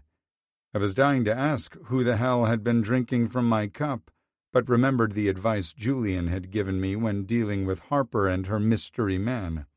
"Where are you going?" Harper asked, though her smug smile said she knew precisely what my destination was. "Julian is going to help me with my tie." She set the coffee mug on the counter and walked toward me with an evil grin on her face. "Let me help you with that." Julian is expecting me. I figured you'd left already. I might have even woken him up, so." I tilted my head to the front door. Harper laughed and shook her head. "You're fooling no one. Go on and get." I narrowed my eyes. "You're not going to give me a lecture or warn me away from Julian?" She shook her head slightly. "Nope. I'll leave all the ridiculous posturing to you. I trust your decisions. I know damn well you'll avoid hurting Julian at all costs." She smiled a little smugly. "Maybe I'll even admit a part of me saw this coming a mile away." I quirked a brow. "Really?" Even the most open-minded straight guys would have been uncomfortable with the amount of flirting Julian leveled at you, and don't get me started on the cuddling you do on the couch. "What's everyone else saying about this?" I asked. Harper giggled. "No one is surprised, and everyone is happy." "Oh," I said a little flatly. My sister quirked a brow. "You sound disappointed." "Only for not having this epiphany sooner." I winked, headed toward the front door, then stopped with my hand on the knob. "Make sure your boyfriend doesn't break my lucky mug, yeah?" Harper crossed her heart and said, "I'll guard it with my life. Just make sure you take care with my best friend's heart." "I plan to take care of every part of him," I replied with a wicked smile on my way out. Julian flung open the door before I could knock. He wore a pair of dark purple briefs that looked amazing against his skin. "Where have you been?" I wrapped my arm around Julian, backed him into his apartment, and kicked the door closed behind me. He was so warm and had obviously just crawled out of bed. Damn, I'd missed waking up without him blanketing my body. I lowered my head but stopped just shy of kissing him, and Julian vibrated with anticipation. Harper stopped me before I could escape and teased me mercilessly. "You know what else?" "What?" he asked breathlessly. "She let her boyfriend drink out of my lucky mug." Julian's mouth corked up on the right side. "The horror! Shall I bleach it while you're at work?" I rubbed my nose against his neck, breathing him in. "You just get me, Julian." "I've watched your every move and committed them to memory for 3 years." I kissed him, long and lazily, as if neither of us had anywhere to be. Julian broke our embrace and stared into my eyes. "You've got 2 choices. Hand over the tie so I can help you finish getting ready, or call in sick and let me strip you down." I reached for my phone because there was no real choice to make there. I had plenty of sick time, and there was only so much I could accomplish from a desk. "Wait," Julian said before I could call the precinct. He blew out a breath and paced in front of me for a few seconds, then snagged the tie I'd looped around my left hand. "You're going to work. I'm going to work. We're not going to rush this." "Rush it?" I asked. "We've had 3 years of foreplay. You'll live." Julian looped the tie over his neck, deftly knotted it, and smoothed his hands over my shirt. "I like you in pink. It brings out your tan and the natural golden highlights in your hair." I wrapped my good arm around Julian's waist and hauled him to me before he could escape. "I know you like it, which is why I picked it out. Kiss me quickly and get out of here before I forget my good intentions." I nipped his neck and made him yelp. "I don't want to do anything quickly regarding you." I captured his mouth and backed up my words with action. I didn't pull back until Julian whimpered in my arms. "I hope you have a wonderful day," I said. "Right back at ya. Enjoy dinner with Diego and Levi." My friend had called me Saturday while Georgia and Julian were revealing their stunning wedding dress to their parents. He'd invited me over for that night, but I'd told him I was out of town. When he pressed for more information, I'd reluctantly told him where I was and why. He laughed for several minutes, then said, "Burgers and beer at my place on Monday, no excuses," before hanging up. "I'd rather be with you," I told Julian as I nuzzled his neck. His breath caught in his throat, and he practically purred in my embrace. "Damn you," Julian groaned. There was no hostility in his tone, just pure unadulterated lust and need. "Time for you to go to work, and I need to shower and start my day." I grinned because I knew what he was about to get up to in his shower. "Think of me," I called over my shoulder, as I reached for the door. "Why should today be any different?" he fired back. I paused, wrestled with my conscience, then stepped out into the hallway. I already had my keys, wallet, and phone in my pockets, so I continued to my truck instead of returning to Harper's apartment. When I started the ignition, Collide by Howie Day was playing on the radio. My fingers itched to strum the acoustic chords in the air, as I'd done on Julian's skin over the weekend. I turned up the radio and sang along with the first few lines of the opening verse. My heart swelled when I recalled how it felt to wake up tangled in Julian at dawn. Those weren't the only lines that suited us perfectly, but sitting in my vehicle and singing like a lovesick sap wouldn't pay the bills, so I shifted my truck into drive and pulled out of my parking spot. When the song ended, my mind naturally shifted to a puzzle I needed to solve. Harper had never hesitated to introduce me to a boyfriend, so why now? I could press Julian, but putting him in the middle wouldn't be fair, and he'd never betray Harper's secret. Neither would Mom, Emma, Shelby, or Dad. The key to solving the riddle was to figure out why I was the last person to know. It had to be someone I wouldn't like, and I liked almost everyone. I considered the options as I pulled into the parking lot at the precinct. I got along with just about everyone except Thad and... The answer hit me like a freight train, or more accurately, it strolled across the parking lot. Coy fucking Beaufort. His recent attempts to be friendly and his presence at Harper's charity gala suddenly made sense. Of all the eligible bachelors in Savannah, why him? Coy was a player, and I wasn't referring to our football days. He went through girls like water, and I slammed on the mental brakes and forced myself to view Coy objectively. I had to begrudgingly admit the coy Beaufort who'd moved back to Savannah after college wasn't the same guy who'd left. He was a dedicated, reliable officer, and everyone besides me liked the man. It was possible, okay, it was very likely, I hadn't given him a fair shake. I killed the engine, unbuckled my seat belt, and shoved open the door. "Beaufort," I called out before he could head into the building. What I wanted to say needed to stay private between us. There was more gossip around the precinct than in 10 beauty salons combined. Coy froze and slowly turned around just as I caught up to him. "Hey, Carnegie, did you have a nice weekend?" "Yeah, the best," I said, though my dry tone directly contradicted the words. "I'd like you to keep your crimson-tide lips off my bulldog mug during your future visits to our apartment, though." Alarm flashed in Coy's eyes briefly before his mouth lifted at one corner and laugh lines crinkled near his eyes. "Is that why the coffee tasted so bitter?" "Nah," I said, shaking my head. "Harper just has a heavy hand with the coffee beans." Coy chuckled. "Good to know. Thanks for the tip."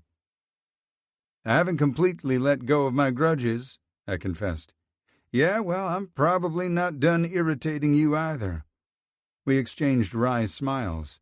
Then Coy opened the door and gestured for me to go first. As far as truces went, it was okay. My desk phone rang just as I was about to leave for lunch. The only action I'd seen that morning was my multiple trips to make a cup of coffee or refill my water bottle. I was eager to stretch my legs and get some fresh air. I also wanted to check in with Julian to see how his day was going, so I briefly considered letting the call roll over to my voicemail before my conscience got the best of me. What if it was a major break in a case, and the caller lost their nerve and never tried me back? "Detective Carnegie," I spoke into the handset. "Oh, good," Chief Mendoza said. "I was afraid you'd gone to lunch already." "What can I do for you, Chief?" "District Attorney Babineau and Commissioner Rigby are here, too, and we'd like to have a quick meeting with you if you're free." "Of course, sir. I'm on my way." My heart was in my throat when I exited the cold case unit and headed for the elevator. I pushed the call button and waited for what seemed like forever before giving up and taking the stairs 2 at a time to reach the main level. Chief Mendoza's office was located inside the Major Crimes Unit, where I'd served my first stint as a detective. I opened the glass door to the bullpen, but noticed Coy was the only detective there. "Everyone out chasing leads?" I asked, trying to build on our nebulous truce. It still felt like one false step would land us back in hostile territory. "Seems that way, but I just got back from lunch," Coy replied. "You looking for someone in particular?" I gestured to Mendoza's closed door. "Chief asked me to join him, Babineau, and Rigby for a meeting." Coy smiled wryly. "I'd joke that you've landed in hot water, but we both know that's not true with all the positive press you've gained for the department lately. Good luck, but I'm confident you won't need it." "Thanks." "Hey, Toph," Coy called out as I reached Mendoza's door. "Want to grab lunch one day this week?" "Yeah," I replied. "Sounds nice."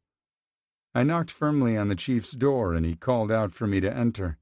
Mendoza, Babineau, and Rigby all smiled when I strode into the room. I shook hands all around and sat down in the only empty chair. "I have to admit I'm curious about the summons," I said. "Not a summons," Babineau countered. "It's a proposal." I groaned dramatically. "Not you too, Ms. Babineau?" Julian Babineau was a stunning black woman whose beauty was only surpassed by her brilliance. I held nothing but the utmost respect for her, and worried my sense of humor was about to get me in trouble. Her mouth trembled, then released an uncharacteristic snort that cracked up everyone in the room. "I'd forgotten all about the fuss, or would have chosen my words better," she said, after we all settled down. "What was the hashtag? Dear Detective?" "Darling Detective, I think," Mendoza said. "Dashing Detective, maybe," Rigby suggested. I groaned and buried my head in my hands. This was all my fault for bringing it up. "About my pitch," Babineau said.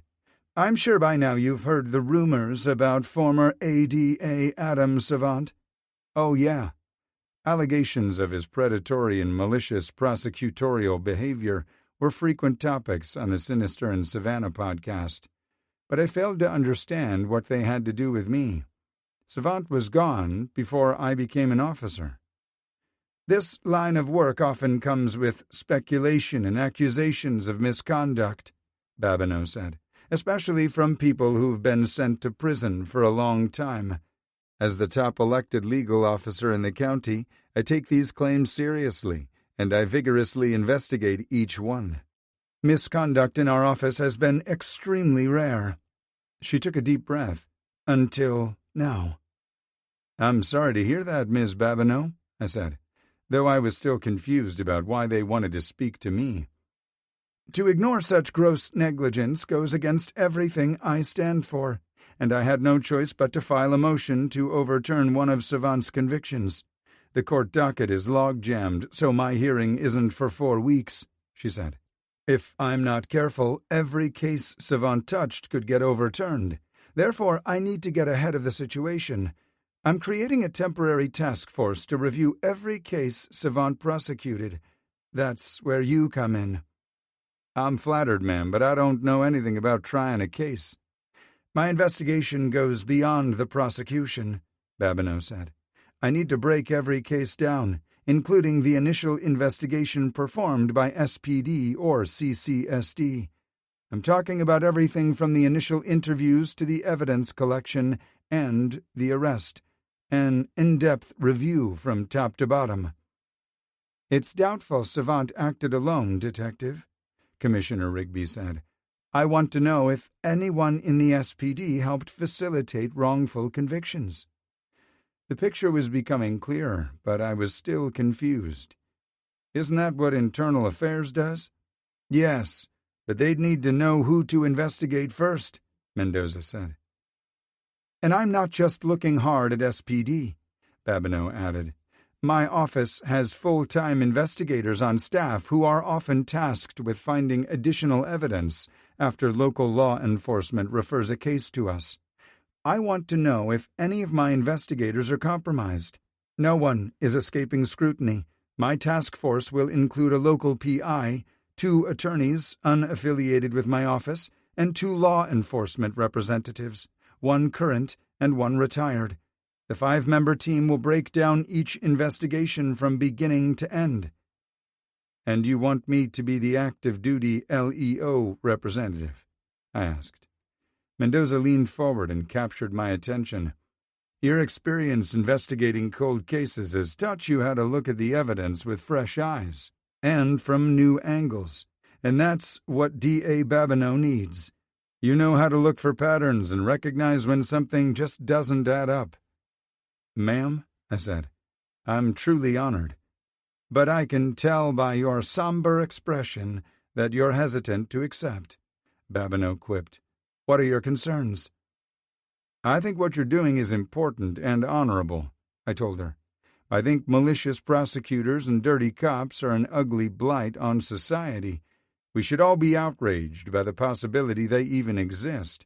But investigating my fellow officers puts me in dangerous territory and possibly paints a target on my back. Mendoza cocked his head to the side and raised a dark brow. I never pegged you as someone who cared what the cool kids thought or caved to peer pressure. With all due respect, sir, I said, I think your comment is a tad flippant, and I'm insulted you'd think so little of me. I'm not worried about your perceived popularity contest, but I am worried officers won't promptly respond if I ever radio for backup in the field. The chief narrowed his eyes. They'd rue the day otherwise. Again, sir, I mean no disrespect, but I don't think my mama would find comfort in your sentiment when you're handing her a folded flag at my graveside service. Babineau's and Rigby's laser-like scrutiny was hot enough to burn a hole in my face, but I didn't tear my eyes away from the chief. A slow smile spread across Mendoza's face, and he turned his head to Babineau. See why we picked him? Detective Carnegie is as honest as they come, and he's not afraid to speak his mind. Had his remarks been a mere test, the idea infuriated me, and I worked hard to remain calm. "Detective," Babineau said, "if it helps, all public conversation about this task force will be worded as a referendum on my office and Adam Savant. I don't need your answer now, but I would appreciate a response by midweek." "I understand what's at stake, and the need for an expedient response. I promise not to keep you waiting, ma'am." I nodded at Mendoza and Rigby. "Is there anything else?" "You're dismissed, Detective," Mendoza said. "I'd appreciate it if you'd keep me apprised of your decision once you make it." I rose to my feet. "Of course, Chief. You'll be the first to know." I wished them all a good day and exited as quickly as possible. I worried Coy would bombard me with questions or tease me about the meeting, but he was nowhere in sight. Instead of returning to my desk, I headed out to the parking lot and climbed into my truck. I'd planned to grab a bite to eat and check in with Julian, but I sat numbly in the park and wolfed down food I didn't taste. I had an important decision to make and spent my lunch hour drafting a mental pros and cons list. My initial objections were loud, but they were soon drowned out by the righteousness of the decision, so I was at a dead tie when I returned to the precinct. I set aside the mental gymnastics and buried myself in the cold cases assigned to me by working the phones and pursuing interviews. When it was time to leave, I was grateful to head over to Diego's place instead of going home to an empty apartment. I knew in my heart what the right decision was, but it wouldn't hurt to bounce it off my best friend, who'd understand and appreciate my dilemma. Diego opened the door to the townhouse as I jogged up the steps. His grin spread from ear to ear, and I knew there would be no shortage of ribbing. In fact, he lobbed the first grenade before I made it inside. "Guess I know why none of the marriage proposals appealed to you." I just laughed and shook my head. I was just grateful he wasn't upset that I hadn't told him about my growing attraction to Julian. "Sorry it's taken me a few weeks to claim that rain check on the burgers and beers," I said. "Life has been a little crazy lately." "I'll say," Diego said.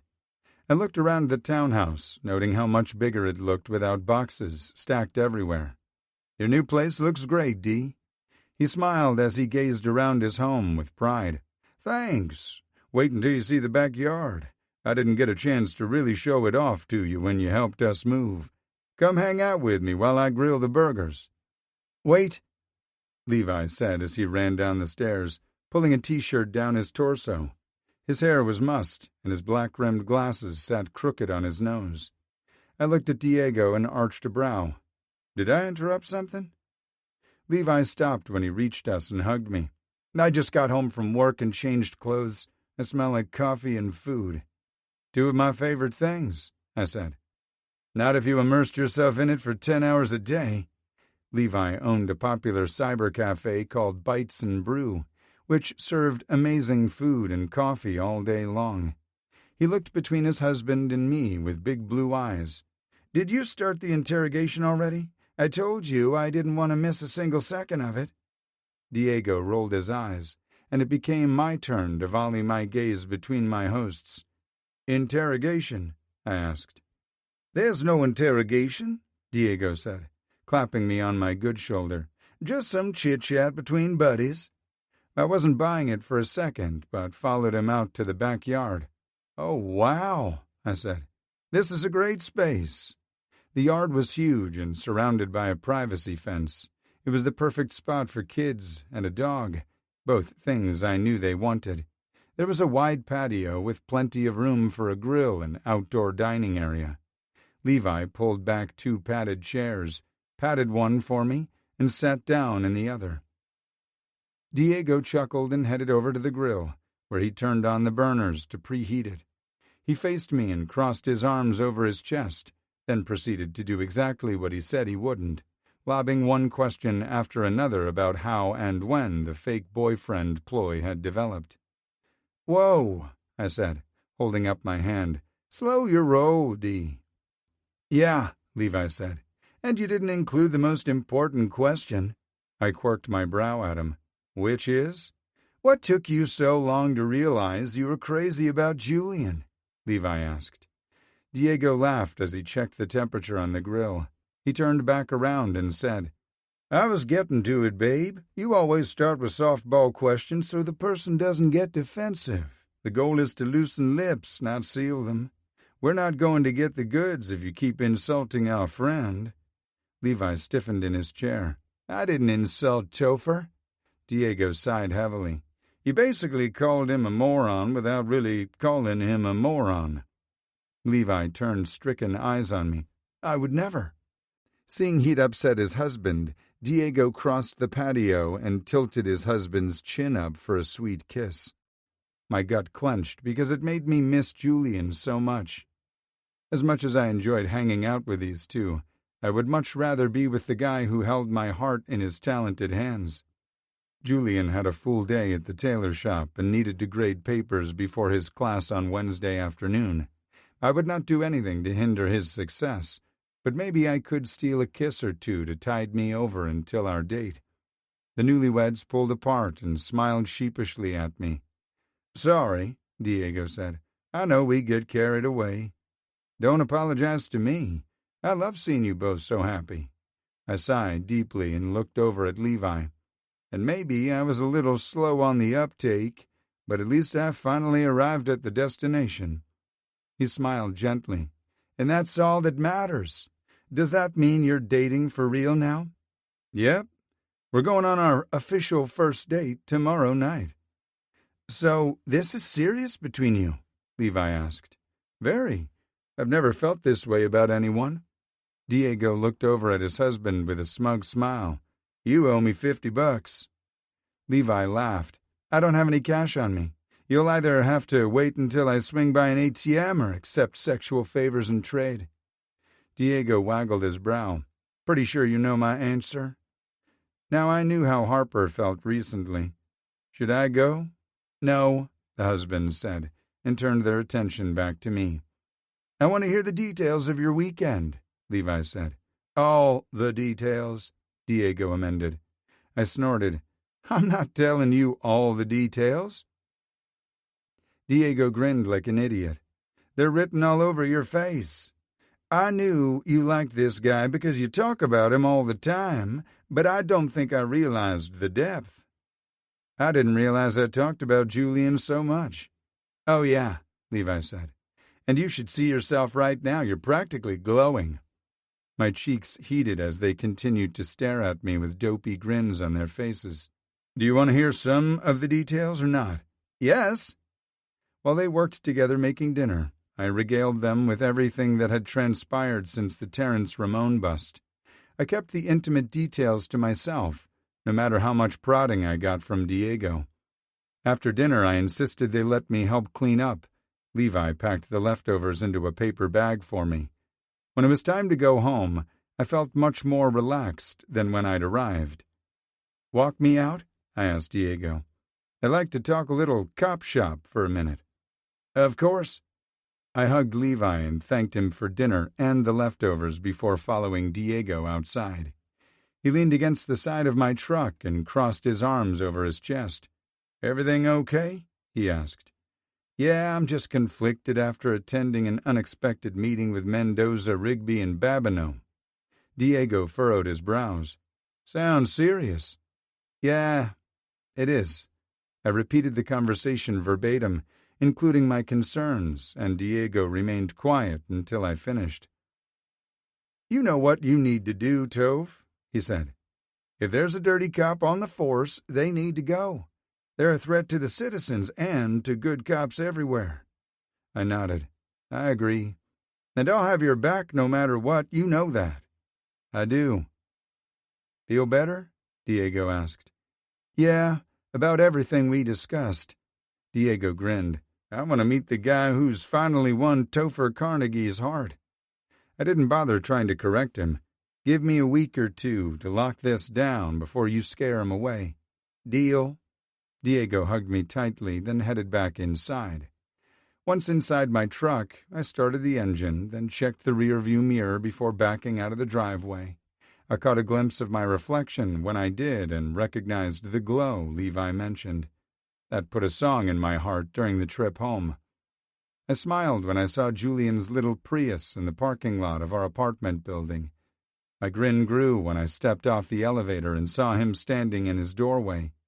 He crooked his finger at me, as if I needed a summons, and met me with a hard kiss. I wanted to hoist him up and carry him inside his apartment, but I reminded myself how much work he still needed to complete. Julian pulled back from our kiss and smiled up at me. "Want to come inside?" I pressed my nose to his neck and breathed him in. "You know damn well I do." I wasn't just talking about entering his apartment, and neither was he. "But you need to grade papers, and I don't need to be a distraction. I could probably—" I cut him off with a quick kiss, then placed the bag of leftovers in his hand. "What's this?"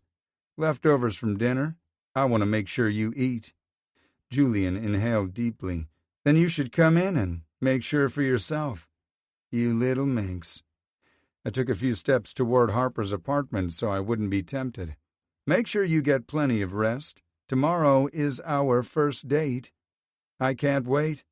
"Me either, because I already know it's going to be the best of my life."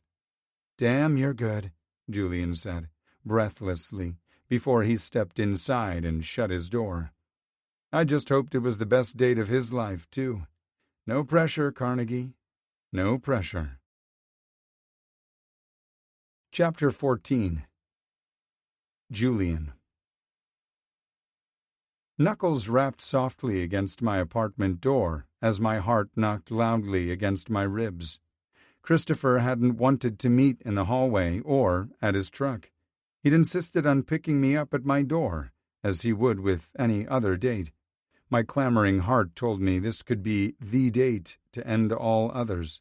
Christopher's warm chuckle filtered through the door. "I still have a key to your apartment. I won't hesitate to use it." I'd asked him to water my plants while I was in Atlanta doing the final fitting for Georgia's dress. Harper had nearly killed my precious babies the last time I'd put her in charge, so I'd rolled the dice and hit it big with Christopher.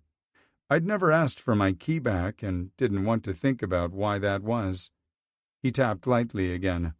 "I know you're just on the other side of the door." I lifted my forehead from the cool surface. "How?" I'd been in position before he'd left Harper's apartment and watched his approach through the peephole. Okay, I'd been scoping out the hallway since I'd heard him arrive home from work, balancing a potted plant between his sling and chest. No one had ever brought me flowers or plants, and I was ridiculously charmed by the gesture. But then I freaked when Christopher, freshly showered and shaved, approached my door 20 minutes later with the pot in hand. "Because I feel you," Christopher said. I opened the door and smiled at him. "Hi," I said, dropping my gaze to the adorable succulent arrangement. "Hi." Christopher's dimples were on full display when he extended the ceramic pot to me, and I cradled it to my chest like the treasure it was. I had difficulty deciding between a floral bouquet or a potted arrangement. I chose the succulents because they'll last longer. His grin turned wry. "Unless you leave them in Harper's care." The affectionate dig chased away my nerves, and I stepped aside so Christopher could enter. "You've got that right. Harper is so good at everything else, though. I guess her plant killer tendencies keep her humble."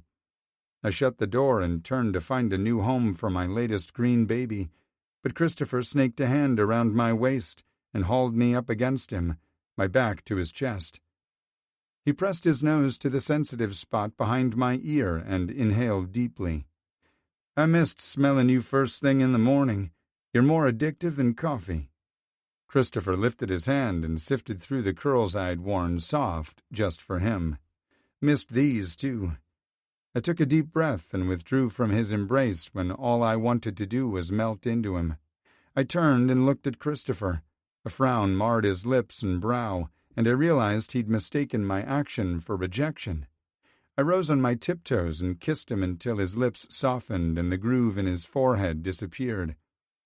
"If I hadn't put a little space between us, I would have pulled you into my bedroom. You're not the only one who hated waking up to an empty bed. I missed you strumming out a melody only you could hear on my skin. But if we stay, I won't get to experience the date you planned." If this was my last first date, I didn't want to miss a single moment. Christopher held up his hand. "I'll behave. For now." I chuckled on my way over to my multi-tiered plant stand in front of the only window in the living room. I rearranged a few pots to place Christopher's gift in the center of the display. It looked right at home among the others, and I was incredibly moved. "Looks like you need a bigger plant stand," he said, coming to stand beside me.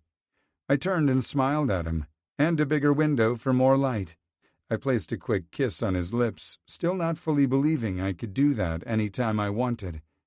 "Thank you so much for Susie." Christopher quirked a brow. "You name them?" I nodded. "Still want to date me?"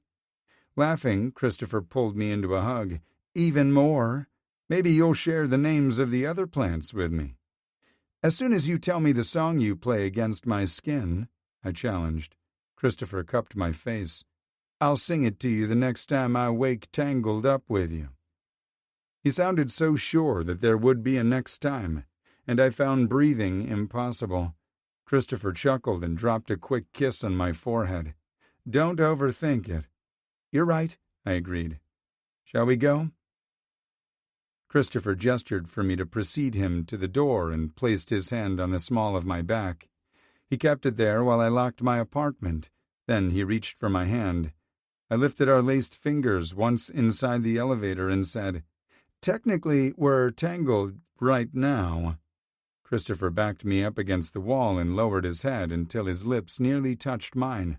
I'm talking arms, legs, and dicks. No clothes between us this time, just your bare flesh against mine. Then I'll sing it for you." I placed my hand at Christopher's open shirt collar and trailed a finger lazily down the row of buttons. Awareness crackled in the air around us and pulsed through his big, muscular body. "Baby, you'll be singing for me long before dawn." Christopher cupped the back of my head and kissed me. The elevator stopped on the lobby floor before he could deepen the embrace. The doors opened on a cheerful chime, and Christopher reluctantly stepped back so we could exit. But neither of us moved until a familiar snort came from outside the elevator. I peeked around Christopher and waved at Harper, who rolled her eyes and waved her hand in front of her nose. "Gross," she said. "Reeks of pheromones and 3 years' worth of unresolved sexual tension in there." Christopher laughed and smiled at me. "Should I tell her, or would you like to do the honors?" There was no way in hell I'd discuss our physical relationship with his sister, but the little imp didn't know that. "Actually," I began. Harper threw her hand up to cut me off when the elevator doors started to close. She pushed her arm out to trigger the sensors in the door, and it reopened. "Are you lovesick fools going to exit, or are you just going to ride the elevator up and down all night long and suck face?" "Suck face," I replied, while Christopher said, "Exiting." We swapped, Harper stepping inside the elevator and Christopher and I into the lobby. "It's a work night, so I want him home by 11, Harper said, and blew me a kiss. "Gives you plenty of time to sneak your Romeo in and out," Christopher teased. Harper rolled her eyes. "Just worry about your own love life." I looked up at Christopher once the elevator doors closed. "Are you ever going to tell her you figured out who she's dating? And ruin the fun for her?" he asked, as he reached for my hand. "No way." "I'm surprised Coy hasn't told her." Christopher released my hand to open the lobby door for me. He's probably afraid she's only seeing him to spite me. "He has nothing to worry about on that front. Harper is crazy about Coy.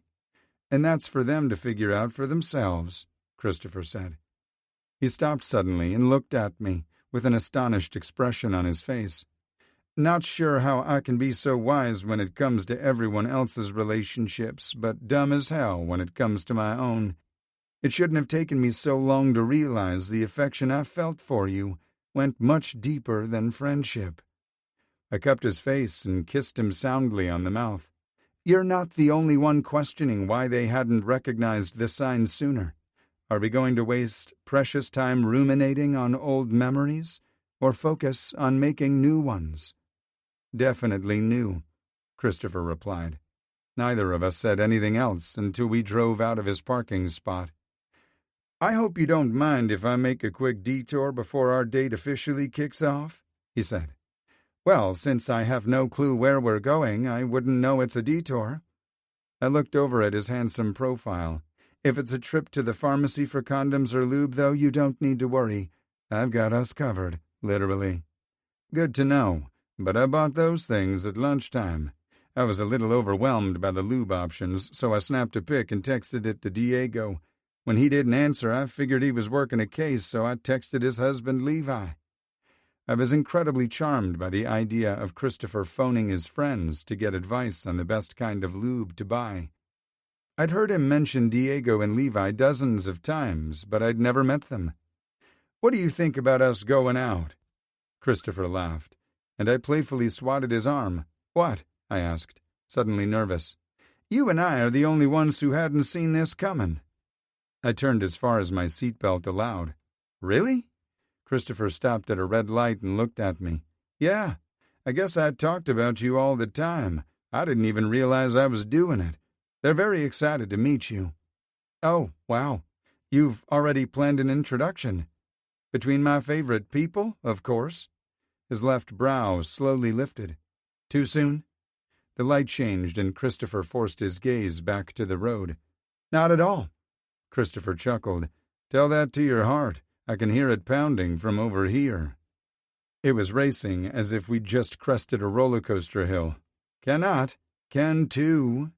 I tried to discreetly even out my breathing, but Christopher's soft laughter said it hadn't worked. Instead, I turned on the radio to drown out my reactions. "I get to choose the soundtrack for our date since you've picked the destinations." "Fine by me," Christopher said. "I love all types of music, so go for it. I have a phone charger in the console, and you can hook up to CarPlay if you want to access your own playlists." I took him up on his suggestion and had just selected a song on my phone when I realized he'd turned onto Cellar Avenue. I hadn't expected his detour to take me down memory lane. My chest swelled with happiness as Christopher drove past the homes that were both familiar and foreign. Many of the properties had exchanged hands several times since Tallulah had sold her home and moved in with my parents. I'd only driven past it once since moving to Savannah. I'd gotten so upset that I'd run a stop sign and gotten pulled over by the sexiest cop in the world. I was prepared to point out her old house when he slowed in front of it and turned into the driveway. The residence had been fully remodeled since the last time I was there. Instead of white siding with black trim, the little house was sage green with white trim. They'd painted the wide porch a warm, sandy brown color. I was too stunned to speak until Christopher turned off the truck. "What are we doing here?" I asked. "My landlord called me this morning and said the renovation's finished ahead of schedule, so I can move in whenever I'm ready. I also picked up the keys at lunchtime. I can't wait to show you around. There's a clause in my contract that gives me an opportunity to buy the house after the first year. I haven't even moved in yet, but I already know I'm going to exercise that option." I looked at the porch where I'd spent countless hours daydreaming as a little boy.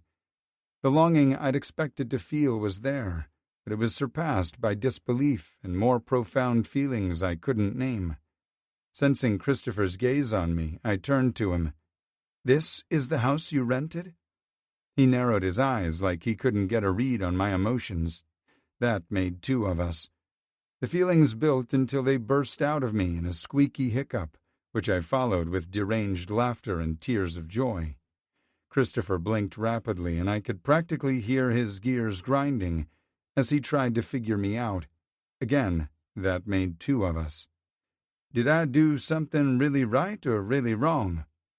"This was Lulu's house," I said, still not believing it. Savannah wasn't a metropolis by any stretch, but of all the houses Christopher could have rented, he'd ended up there. "I spent most of my summers here as a kid, and this house means the world to me." Christopher stared at me with a slack jaw, then looked back at the house. "Seriously?" he asked, meeting my gaze again. "Yeah, but that's impossible, right?" Christopher removed a keychain from his pocket and dangled the keys in the air. "This says otherwise." He lifted my palm and placed the keys in the center. "You do the honors." Christopher wrapped my fingers around the metal and gave me a quick kiss. "I knew this house was special the moment I crossed the threshold, and now I know why. Give me a tour. I want to see it through your eyes." "Holy fuck, you really are going to ruin me for all other men." Christopher winked and removed his seatbelt. "Maybe that's my diabolical plan." He eased open the driver's side door and stepped out. I remained rooted in my seat as I tried to process what was happening. Christopher stood in front of his car and smiled at me through the windshield. When I still made no move to get out, he rounded the truck and opened my door for me. "And then what?" I asked. He pursed his lips and considered my question for a second. "I don't follow." "After I'm hooked on you, then what?" Christopher's smile was slow and fiendish. "If I told you, it would spoil the journey." He held out his hand, palm up. "Do you trust me?" There was no one I trusted more, so I placed my free hand in his and we walked together toward the house. I stopped by the front door and looked up at him. "Please tell me the new owner hasn't painted all the original woodwork white or altered those big, beautiful archways between the rooms." "Nope." "Or that they gutted all the built-in Art Deco cubbies and bookshelves?" Christopher smiled. "Nope. Those were some of my favorite features. And before you ask, the wall of windows in the kitchen is intact. They're what sold me on the place." I closed my eyes and pictured all the plants and herbs Lulu had grown in the kitchen. Thank goodness. I put the key in the lock and turned it. The door opened on silent hinges and we stepped inside. My heart pounded as I catalogued all things old and new. The wood floors, trim and exposed beams in the ceiling were left in pristine condition. Though the finish looked new, perhaps a hickory stain instead of cherry, the very first Art Deco feature in the house was the foyer. To the left was a built-in cubby with a row of hooks for coats and a bench to stow shoes beneath it. To the right was a half wall that opened into a bookshelf in the sunken living room. The dining room featured a built-in buffet, china cabinet, and a corner knick-knack cubby. I walked to the cubby and ran my finger over the edge of a shelf. Lulu kept her Bell collection here. People brought them to her from all over the world. She'd tell me about each one as she lovingly cleaned them. I crossed the main hall and stepped down into the sunken living room. Christopher followed behind me at a slower pace. The long wall featured a fireplace in the center with bookshelves on both sides. This would be a wonderful room to showcase your vintage guitars, and those shelves are deep enough for your vinyl record collection. I felt Christopher's presence before he settled his hand on my hip. I plan to hang my television over the fireplace. What do you think? I like that idea. Lulu had one of those monstrous console things. It was opposite the windows so you couldn't see the screen when the sun was on this side of the house. We popped popcorn and watched a movie every night. I stilled when a specific memory hit me. "You okay?" Christopher asked softly. I turned and smiled up at him. Pretty sure Aunt Lulu knew I was gay before I did. I just remembered the summer she introduced me to Rock Hudson. I think I was 10. Christopher chuckled and kissed my lips. "I'm dying to hear this." "It wasn't his body as you're thinking," I replied. "She had one of his movies on and told me it was a shame Rock couldn't be himself. I didn't understand and asked, 'Who is he really?' I was thinking of a superhero or something, but Lulu told me that some boys prefer to kiss other boys instead of girls. She said Rock was one of those boys, but he had to lie about it to make movies. Lulu told me it was wrong to make people feel ashamed about who they loved. It was a few more years before I realized I was one of those boys who wanted to kiss other boys. Lulu was the first person I told. It was Christmas time, and she was at our house for the holiday. She held me tightly and said, 'I know, honey. Never let anyone tell you it's wrong.' That next summer, we watched as many Rock Hudson movies as she could find." Christopher traced my jawline with his finger. "Damn, I love that woman. No wonder this place is so special to you." He leaned forward and rubbed his nose against mine. "Have you ever kissed a boy in this house?" The tenderness in his eyes made it impossible to speak, so I shook my head. Christopher tucked his fingers under my chin and lifted it. My eyes drifted shut as he pressed his lips to mine, softly at first, then more insistent when he slid his tongue between my lips. I opened for him, and he deepened the kiss until I forgot everything except the way he made me feel. When we parted, Christopher stroked his thumb over my cheekbone and said, "Now you have." "This is the best date ever." Christopher chuckled. "It hasn't even started yet." He looked around the room. "Is this where she taught you how to sew?" I nodded. "Yeah, Lulu taught me about fabrics and fibers and showed me how to sew, crochet, and knit. She had friends over several times a week. They referred to the gatherings as sewing clubs or book clubs, but they mostly drank wine and gossiped." I closed my eyes and memories of their laughter echoed in my mind. I met Christopher's gaze once more. Lulu's lessons went beyond which patterns matched and which yarns made the best blankets. She's always encouraged me to think for myself and be my own person. You've seen what she's like.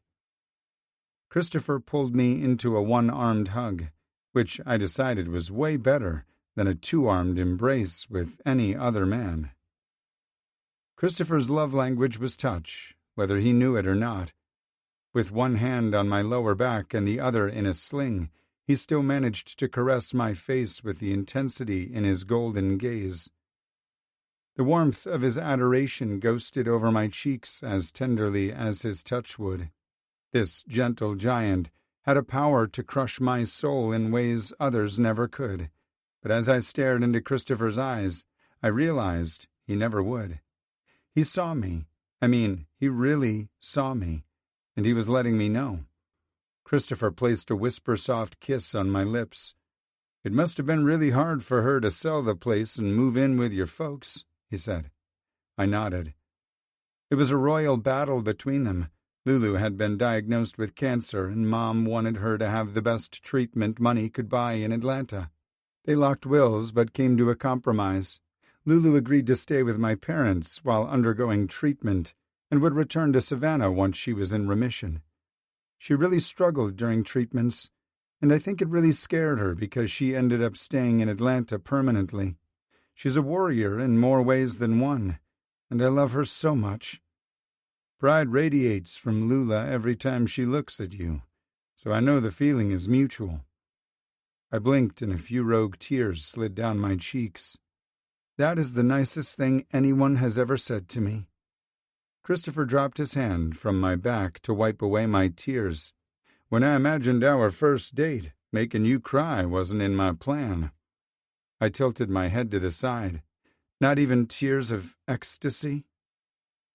Christopher chuckled and pressed a quick kiss to my lips. "And he's back." I settled my hand on his chest and fixed my gaze on his. "These tears feel good." I trailed my hand lower and stopped just shy of his belt. "The ones that come later will feel great." His answering kiss was sweet and gentle, but the emotions they stirred in my core were naughty and savage. I pulled back before I commandeered his date. The longing expression in his gorgeous eyes said it wouldn't take much effort to convince him to forget his plans. "I want to check on something," I said. "Then we can go." I laced my fingers through Christopher's and led him into the kitchen. I paused when we entered the room because the wall of windows along the back of the house was just as breathtaking as I remembered. The new owner had replaced the old kitchen cabinets, but had chosen ones with a similar look and feel as the original Art Deco design. White base cabinets lined the entire perimeter of the room, except for the small eat-in nook off to the right. There were very few upper wall cabinets mounted in the kitchen, which was correct for the era. Their glass fronts weren't as ornate as the originals, but still pretty. Another craftsman feature was the open shelves throughout the room.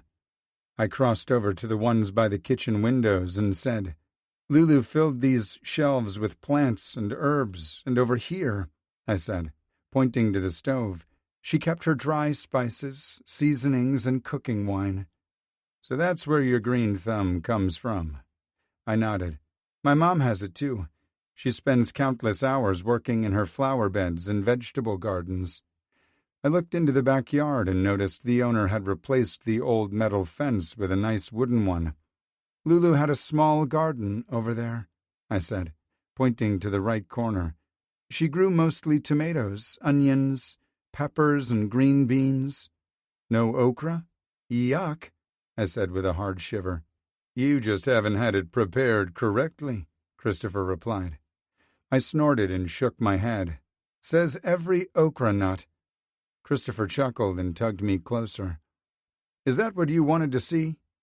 His proximity nearly made me forget my mission, so I stepped back and tugged him with me. I opened the door next to the stove and pulled him into the walk-in pantry.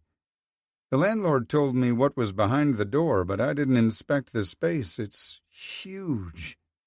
I heard him, but my eyes had started to mist over again when I saw the growth chart Lulu had made for me was still there.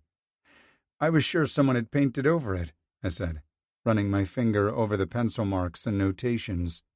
"The last one was from the summer I turned 13. "Was that your last summer here?" Christopher asked softly. "Yeah," I said wryly. "The next summer I put kissing other boys into action." Christopher's arm snaked around my waist, and he rested his head against mine. "Why don't we call Lulu and tell her our quirky news?" I brightened at the suggestion. "I have an even better idea. I can FaceTime my mom, and she can hand the phone to Lulu." Mom was just as excited for Lulu to discover Christopher was moving into her old house. I turned the phone around and showed her the updates in each room. She too got tears in her eyes when I recounted my fondest memories with her. "I regret that I didn't return for more summers with you," I said, once I finished the tour in the backyard. Christopher had stayed in the house to give us some privacy. "Oh, you have nothing to feel guilty about, my love. I wish I'd had the foresight to know you'd move to Savannah one day. I would have saved the house for you instead of selling it to strangers." She tilted her head to the side. "But maybe things turned out the way they were supposed to. Yeah?" I turned and looked through the kitchen windows. Christopher was opening cabinets and drawers. He looked so right, standing in the space, like maybe him being there wasn't just a huge coincidence. "I think you're right," I agreed. We chatted for a few more minutes before she informed me that Wheel of Fortune was about to come on. "Lulu," I said, before disconnecting, "thank you for everything." "It is I who should thank you, dear," Lulu said. "You brought so much joy to my life every summer. I will cherish the memories beyond my last breath. I love you, Julian." "I love you too, Aunt Tallulah." I waited a few moments to pull myself together before I walked back inside. Christopher shut the drawer and looked at me. "Everything okay?" "Perfect," I said, crossing the distance and wrapping my arms around his waist. I looked up at him and said, "Though my next bout of joyful tears will occur when your big dick gets up close and personal with my prostate." Christopher's mouth parted on a soft gasp as lust and need darkened his eyes. He blinked a few times and seemed to recover his thoughts. "I'm a sure bet, huh?" I trailed my finger over his chest and was delighted when a shiver racked his body. "Aren't you?" Christopher cupped the back of my head and said, "Hell yes," before locking his lips to mine. My brain went haywire, thinking of everything I wanted to do to and with him. I'd mentally stripped him down to his underwear when Christopher pulled back suddenly. "Date first," he said. I reluctantly agreed, and we locked the door behind us and headed to his truck. I didn't ask where we were going because it didn't matter, as long as we went there together. I smiled when we stopped at Corleone Trattoria. "This is my favorite restaurant," I said. Christopher killed the engine and kissed me. "I know. I'll never forget the look on your face the first time I saw you eat takeout from here. I provoked a more rapturous response out of you when I brought you that eggplant parmesan than I ever did with anyone I took to bed." I patted his cheek and gave him my best, "Oh, sweetie," look. "You've put that expression on my face plenty of times. You just weren't there to see it." "I will get to from now on," Christopher said, as he shoved his door open.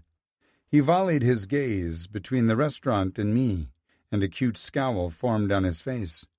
It could have been my imagination, but I had a feeling Christopher didn't want anyone in the restaurant to see my reaction to the eggplant parmesan. But then he said, "Maybe we should get our dinner to go," and I knew I'd been right. "I'll tamp down my euphoria," I promised. "I won't bang the table and cry out in ecstasy." Christopher groaned softly, but led me into the restaurant. I didn't want to tempt fate, so I ordered baked ziti instead. It was as good as the eggplant, but I kept my reactions G-rated. Christopher tucked into his spaghetti and meatballs with a gusto that made my heart happy.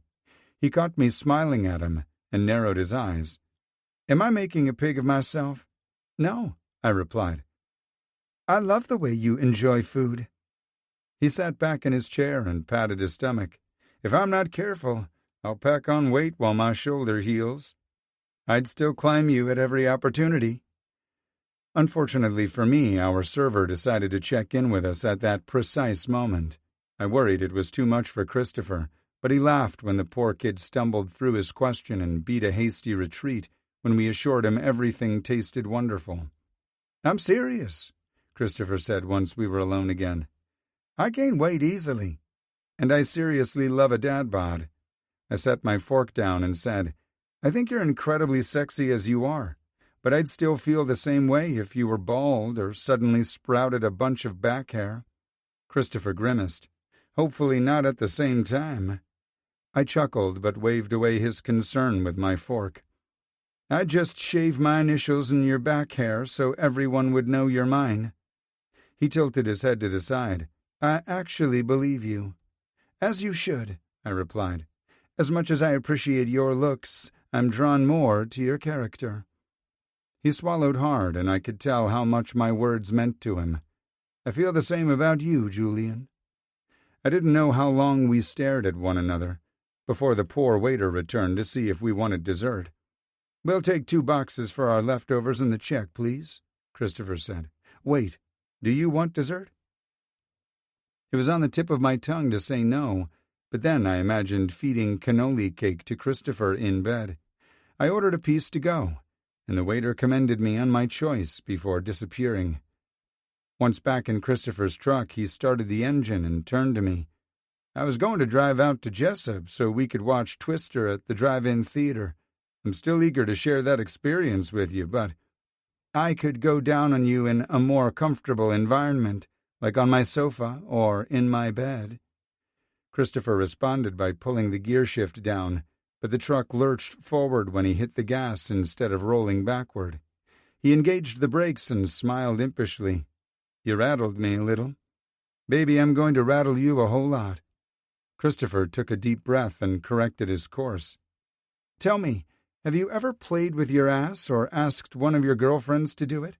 I asked. I took Christopher's strangled response as a no. "Is it something that interests you?" Christopher fidgeted in his seat, and I dropped my gaze to his lap. He wasn't fully erect yet, but he was getting there quick. "Yes?"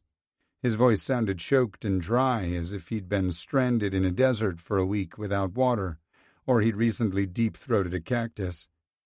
I was having too much fun to show Christopher any mercy. "Would you prefer my finger, tongue, or dick?" I asked. Yes?" He slowed at a 4-way stop but rolled through it when he saw nothing was coming. "If I had my way, we wouldn't leave your apartment until you showed me everything. You know how I'm not a fan of binge-watching shows?" I asked. He met my gaze, briefly, and nodded. "You prefer to savor each episode and let it settle before going on to the next one." I reached over the console and trailed my forefinger over his denim-clad thigh. "I love anticipation." Christopher spread his legs, but I stopped shy of his groin. "Delayed gratification." I repeated my stroke, but this time brushed my pinky against his erection before retreating. Christopher sucked in a sharp breath, and I smiled. Edging. Are you familiar with the concept? Oh, hell, Christopher said. I'm not going to survive this, am I? I stroked upward again and squeezed Christopher's dick through his pants. But you'll go with a happy smile on your face. I let up on my teasing to ensure we made it back to the apartment complex in one piece, and I didn't taunt him during our brief elevator ride. I behaved until we were in my apartment with the door closed and locked, and I'd stowed the leftovers in the refrigerator. Christopher was still by the front door watching me, so I crossed to him.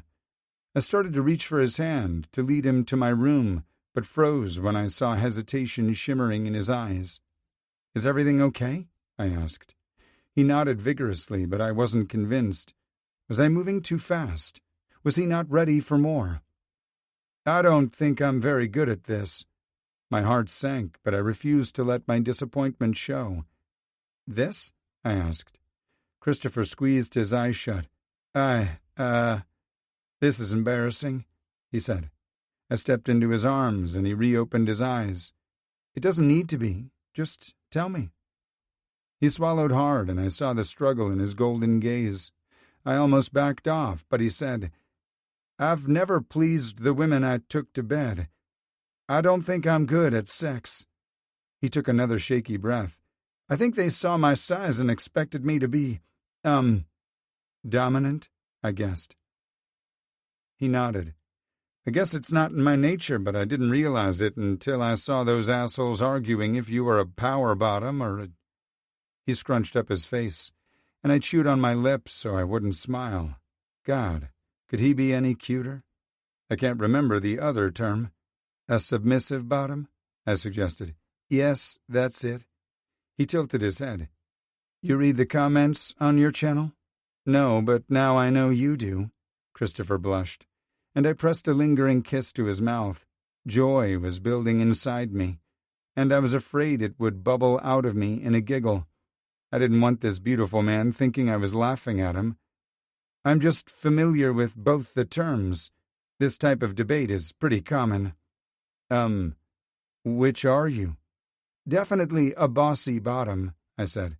Christopher scrunched up his nose adorably. Same as a power bottom? Because I was still pressed against him, I felt the tension fade from his body. I dropped my hand and ran the backs of my fingers along his erection. Does that turn you on? His smoldering gaze was the only answer I needed, but I waited to hear the words. So much? He licked his lips. I've watched bossy bottom porn and imagined you ordering me to please you, and... A hard shudder rippled through him.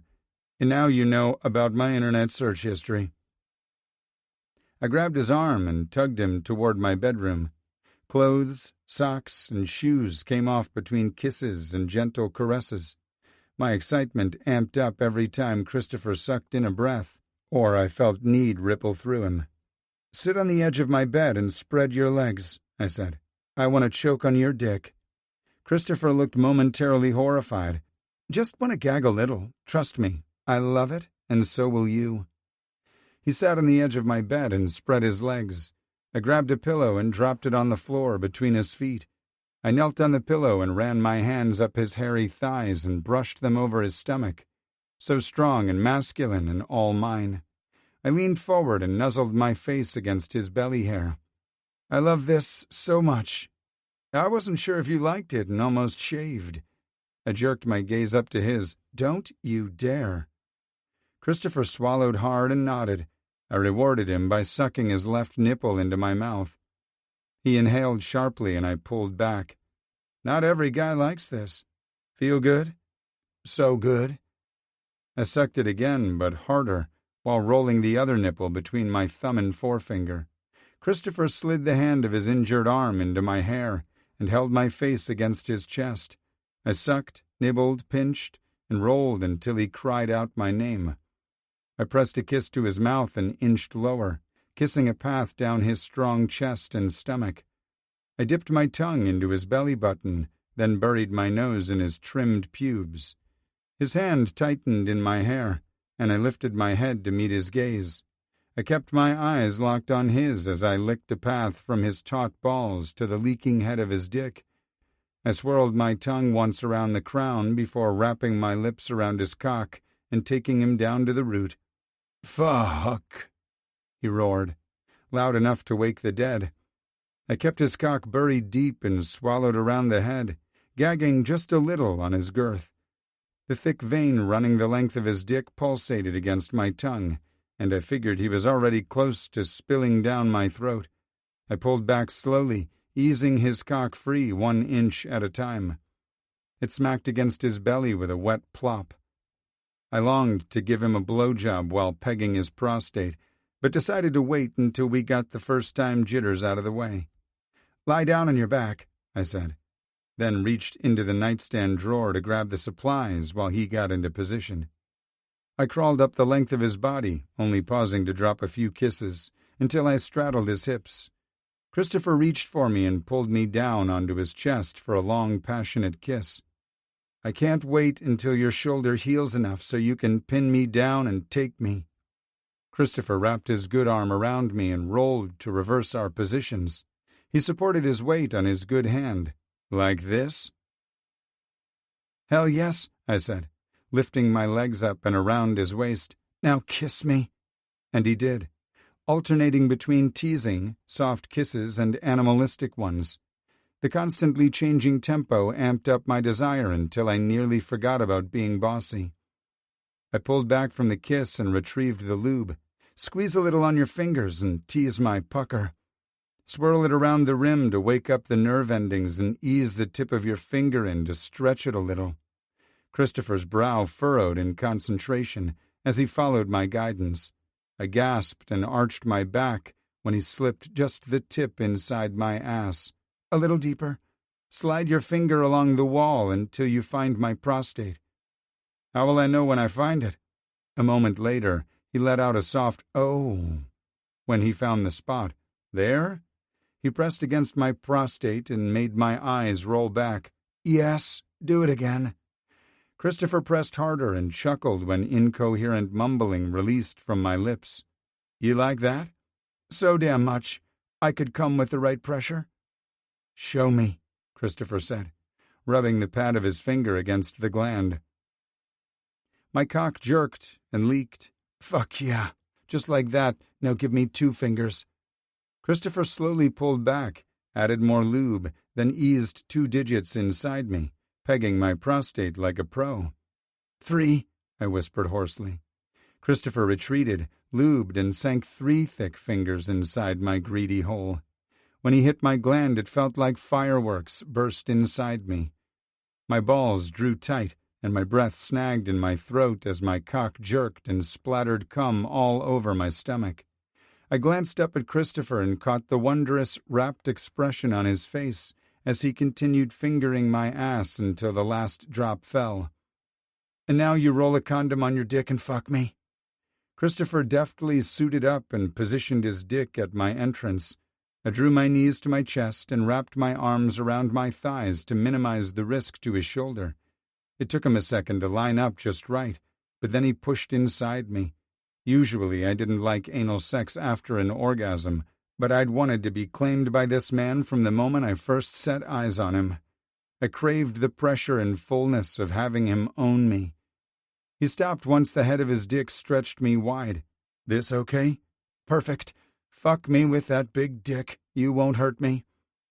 Holding my gaze, Christopher snapped his hips forward, giving me just what I wanted, then continued to drive into me as his climax swelled. I kept my eyes locked on his face, memorizing every sign of euphoria. The snarled lips, blown pupils, and flushed cheeks.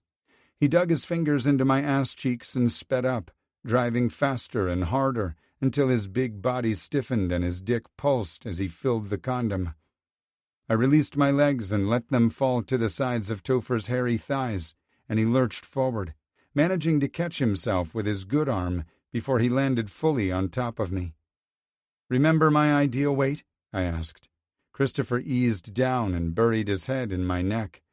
I ran my hands up and down his back and kissed his sweaty temple as he panted against my skin. "Can I stay?" he asked. I tightened my hold around his back. "Just try and leave." Christopher chuckled, lifting his head, and smiled down at me. The exhausted joy in his golden gaze made my heart swoon because I'd put that expression there. "I don't think I could walk on these legs if I tried." "You know full well what happens when you share a bed with me," I warned. Christopher's smile turned naughty. "I'll be ready." I lazily stroked his back and stared into his eyes. "I want to feed you cannoli cake in bed." "Best date ever," Christopher said. "And then you're going to tell me how long you've been watching my YouTube channel."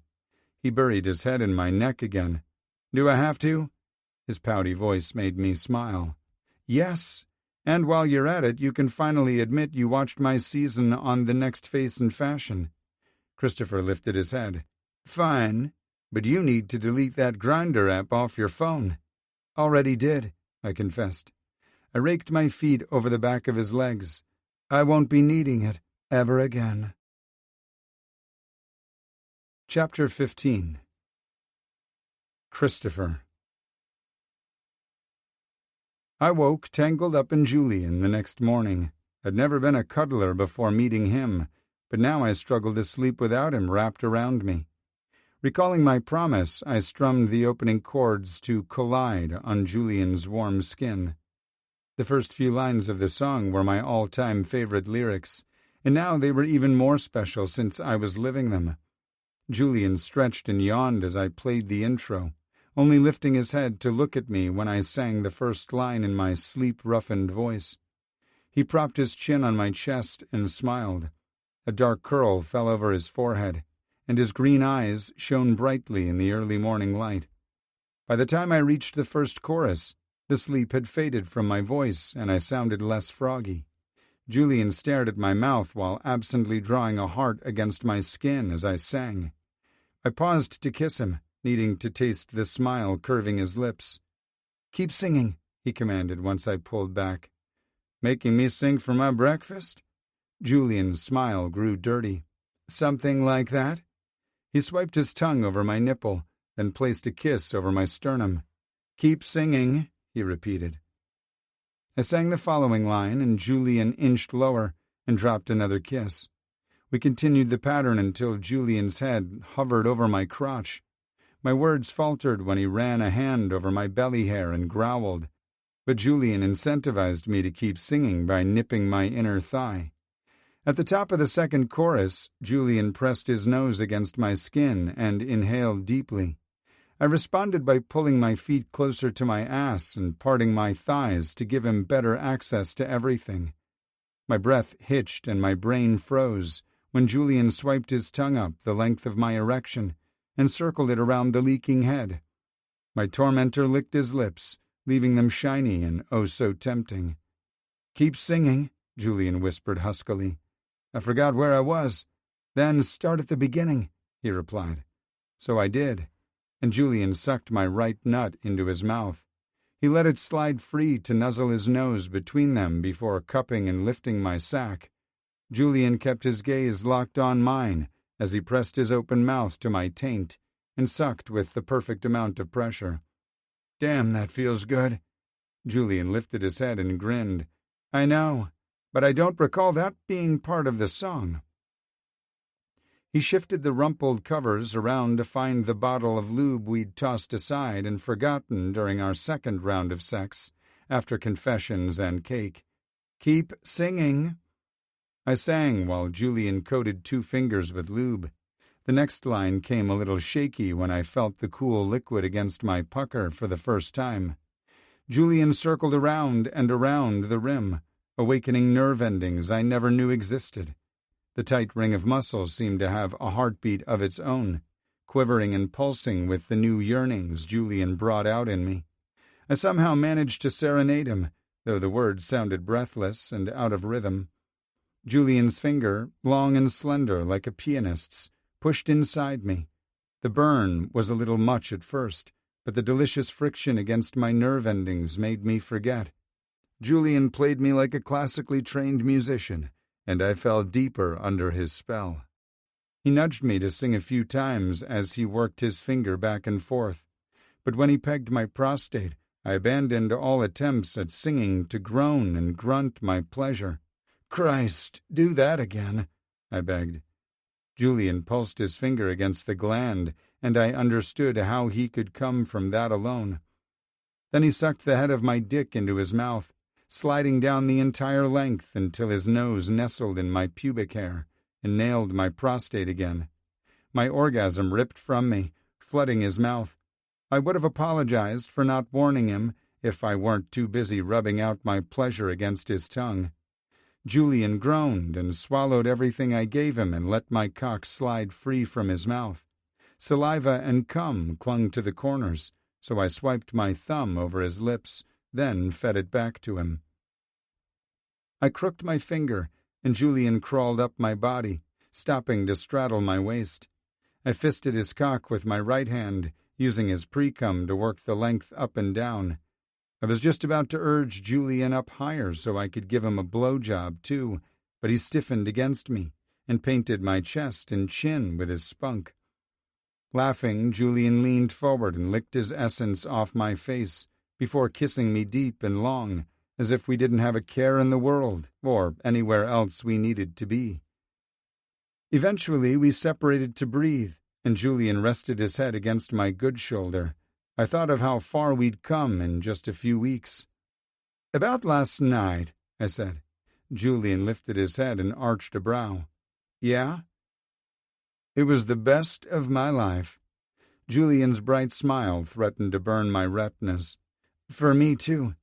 He kissed me until we were breathless again. "And now I owe you breakfast. I have toast or instant oatmeal." "I'd take you to breakfast, but I want to talk to Chief Mendoza before everyone arrives. I'll settle for coffee and toast.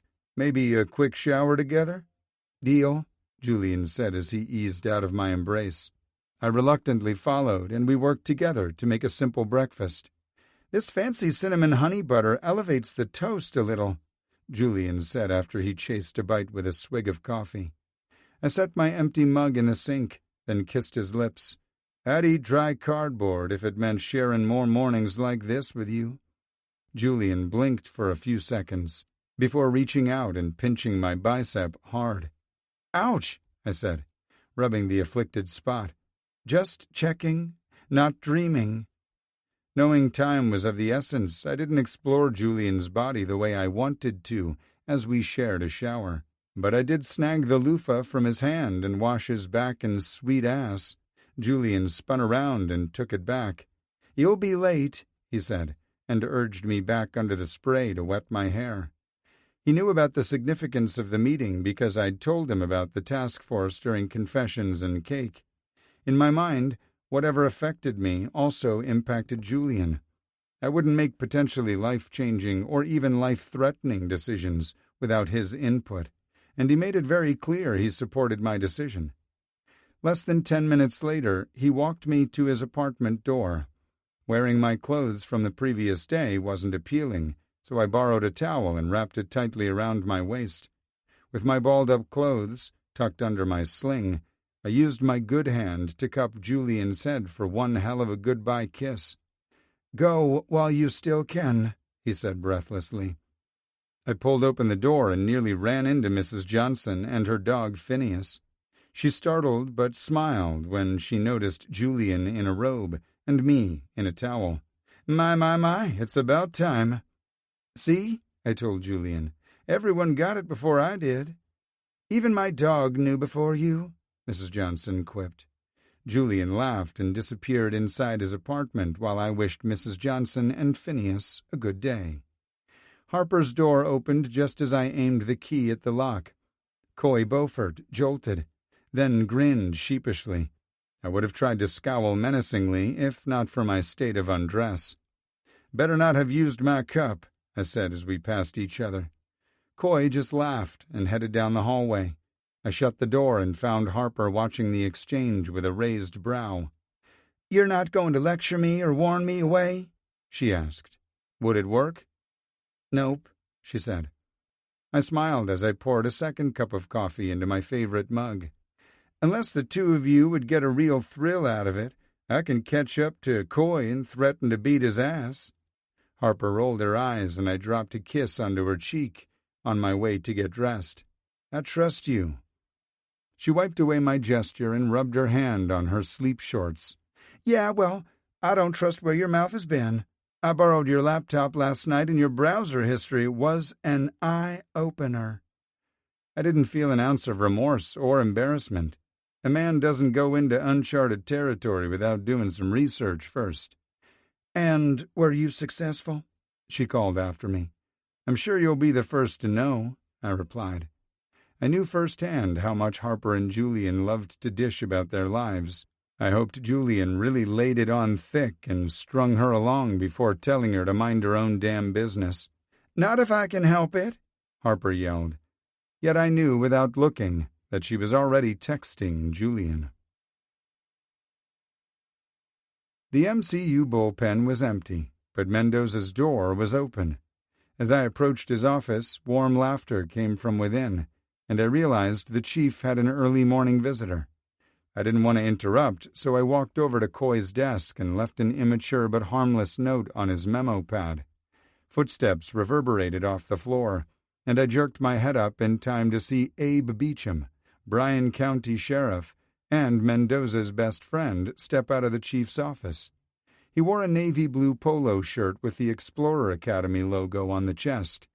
In addition to being a sheriff, Beecham oversaw the statewide program for future law enforcement officers.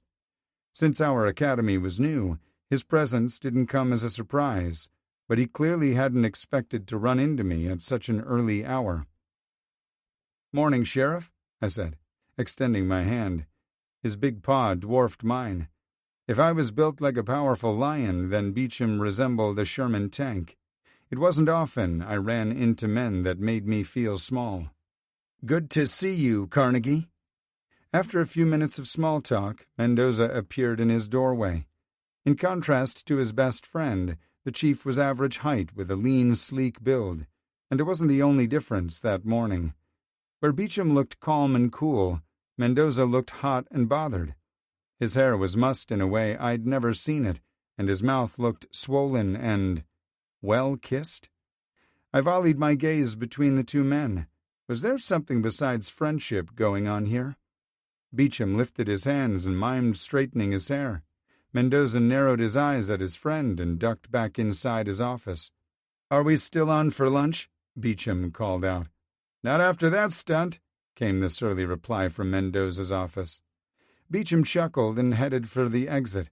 "Be ready at noon," he called out. I leaned my hip against Coy's desk to give Mendoza a few moments to tidy up. He didn't keep me waiting long. Informing Chief Mendoza of my decision to join the task force took less than a minute. "You made the right decision, Carnegie," he said. "I'm proud of you." "Thank you, sir." "This goes without saying, but I'll remind you to maintain the utmost discretion." Mendoza lifted his right brow and added, "About all things?" "Of course, sir," I replied. "You can count on me." Afterward, I headed downstairs to say so long to Sawyer and Holly before driving to the district attorney's office. "I'm grateful you decided to join us, Detective Carnegie," Babineau said, shaking my hand. "You'll be a wonderful asset to the team." After our brief conversation, her assistant, a petite redhead named Daphne, provided me with a badge that would get me through secured areas of the building. Then she showed me to a small room where the other task force members waited. I recognized two of the faces, Rocky Jacobs, the private investigator and Sinister in Savannah podcaster, and Chet Dawson, a local defense attorney who frequently made headlines. I shook hands with Rocky, introduced myself to Chet, then met the rest of the team. Hilda Rochester was a former federal prosecutor from a neighboring district, and Joshua Berkeley was a retired deputy from CCSD. The mood in the room was high, and I could tell everyone was pleased to participate. After introductions, Daphne led our group to a secured conference room, where rows of boxes, stacked 5 or 6 high, lined the entire room. My excitement fizzled a little when I realized the scope of our probe, and I wasn't the only one who looked like a deflating balloon. "How many cases are we reviewing?" Chet asked, breaking the silence. 165, Daphne replied. Is it possible some of these people are no longer incarcerated? Berkeley asked. No, sir, Daphne replied. I ran the list of names and confirmed the people represented in these files are still incarcerated. Daphne walked to the large conference table in the center of the room and picked up a stack of folders. D.A. Babineau has put together a checklist to help streamline the process. She wants Jacobs, Carnegie, and Berkeley to focus on the initial investigation, and Dawson and Rochester to scrutinize the legal cases. She wants your findings documented on these review forms, she said, pulling out a sample document from one of the folders and holding it up. The docs need to be signed and initialed where she's indicated and placed in each case file. Our primary focus is to identify instances where there's evidence of malicious prosecution, including, but not limited to, coercion, witness tampering, Brady violations, and building litigation on unreliable witnesses like jailhouse snitches. But we're casting the net wider and looking at the initial investigation by SPD or CCSD and the follow-up performed by our in-house investigators once the case was handed off to us. In instances of wrongful conviction, it's likely the rot has seeped through the entire case, not just one side or the other. We also want to know if there's a consistent pattern of collusion between certain parties. Daphne took a deep breath. You don't hear about a prosecutor's office going to these extremes very often, but Babineau feels it's vitally important to maintain trust with the public. It could cost her during the next election, Rochester said. That's a gamble she's willing to take, Daphne replied firmly. We're catering a special lunch today to thank you for joining the task force. The promise of food was enough to perk me right up. Damn, I really was an oversized puppy. I clapped my hands and rubbed them together. Oldest cases first? I asked. If there is evidence of malicious prosecution, the people who have been incarcerated the longest deserve their day in court sooner. I agree, Rocky said. The rest of the team agreed, and Daphne looked on happily. You're already off to a great start, she said. I'll leave you to it. I've already shown you where to find the coffee vending machines and restrooms. Lunch will arrive at noon, and I'll set it up in the conference room where we met this morning. This door automatically locks behind you, so always keep your badges on you. If you need anything else, please don't hesitate to ask. On the outside of each box was a sheet of paper listing the case files inside. They were already sorted and stacked in chronological order, making our jobs much easier. Babineau is earnest about righting any wrongs, Chet said, sounding as impressed as I felt. I can't believe I'm going to say this, but I hope this task force is a colossal waste of our time, Berkeley said. Agreed, Rochester replied. The ramifications would have a staggering ripple effect and could taint the jury pool for years. She tilted her head and sighed. But this is the right thing to do. When Adam Savant comes for Babineau, and we all know it's only a matter of time, I will probably stand in her corner, Chet said. How long before word gets out about the task force? I asked. Chet studied me closely. You worried about backlash? Worried? Now I have broad shoulders. I smiled and gestured to my sling. Even if one of them is a little busted up right now, I'm just mentally bracing myself. A week? Chet guessed. No way, Berkeley said. I'd say a day max. Someone inside this office building will talk to a buddy at one of the police precincts or the sheriff's department. Then that person will tell everyone they know. Gossip spreads through the cop shop faster than the speed of light, I agreed. Berkeley laughed and said, Only occurs faster in church pews. Rocky nodded. Sounds about right. It's probably happening as we speak. I bet Daphne fields calls from the press before she even has time to set up our fancy lunch. I agree with Rocky, Rochester replied. Means we better get to digging through those case files. The 5 of us had different review styles, so it took a file or two before we were all in sync. Babineau had put a lot of effort into choosing a team that would feed off one another's strengths and gel really well. I expected to be bored, but I was stunned when Berkeley announced it was time for lunch. The Hummingbird Cafe had catered a delicious meal, and I didn't think the balance of protein, vegetables, and carbs was an accident.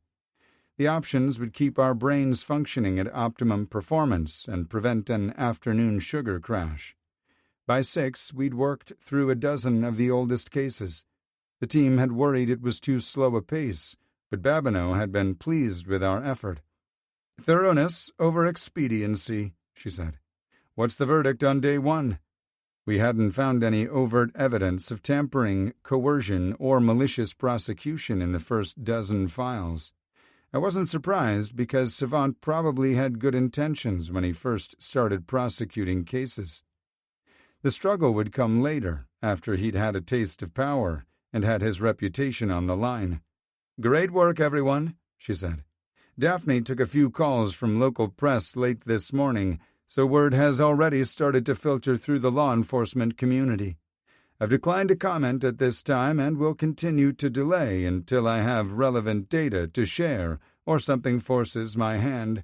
I don't know if your names are connected to the rumored task force yet, but if so, I'd ask you to decline to comment until I've made my first public statement." She looked at me and said, "I think this will be toughest for you, since you're an active-duty police officer." "Don't worry about me," I assured her. "He's got broad shoulders," Rocky said, patting my good one. "Y'all get on out of here and enjoy your evening," Babineau instructed. "Tomorrow morning we'll be here soon enough." "Anyone care to get a drink?" Rochester asked once we exited the building. "I'm in," Chet responded.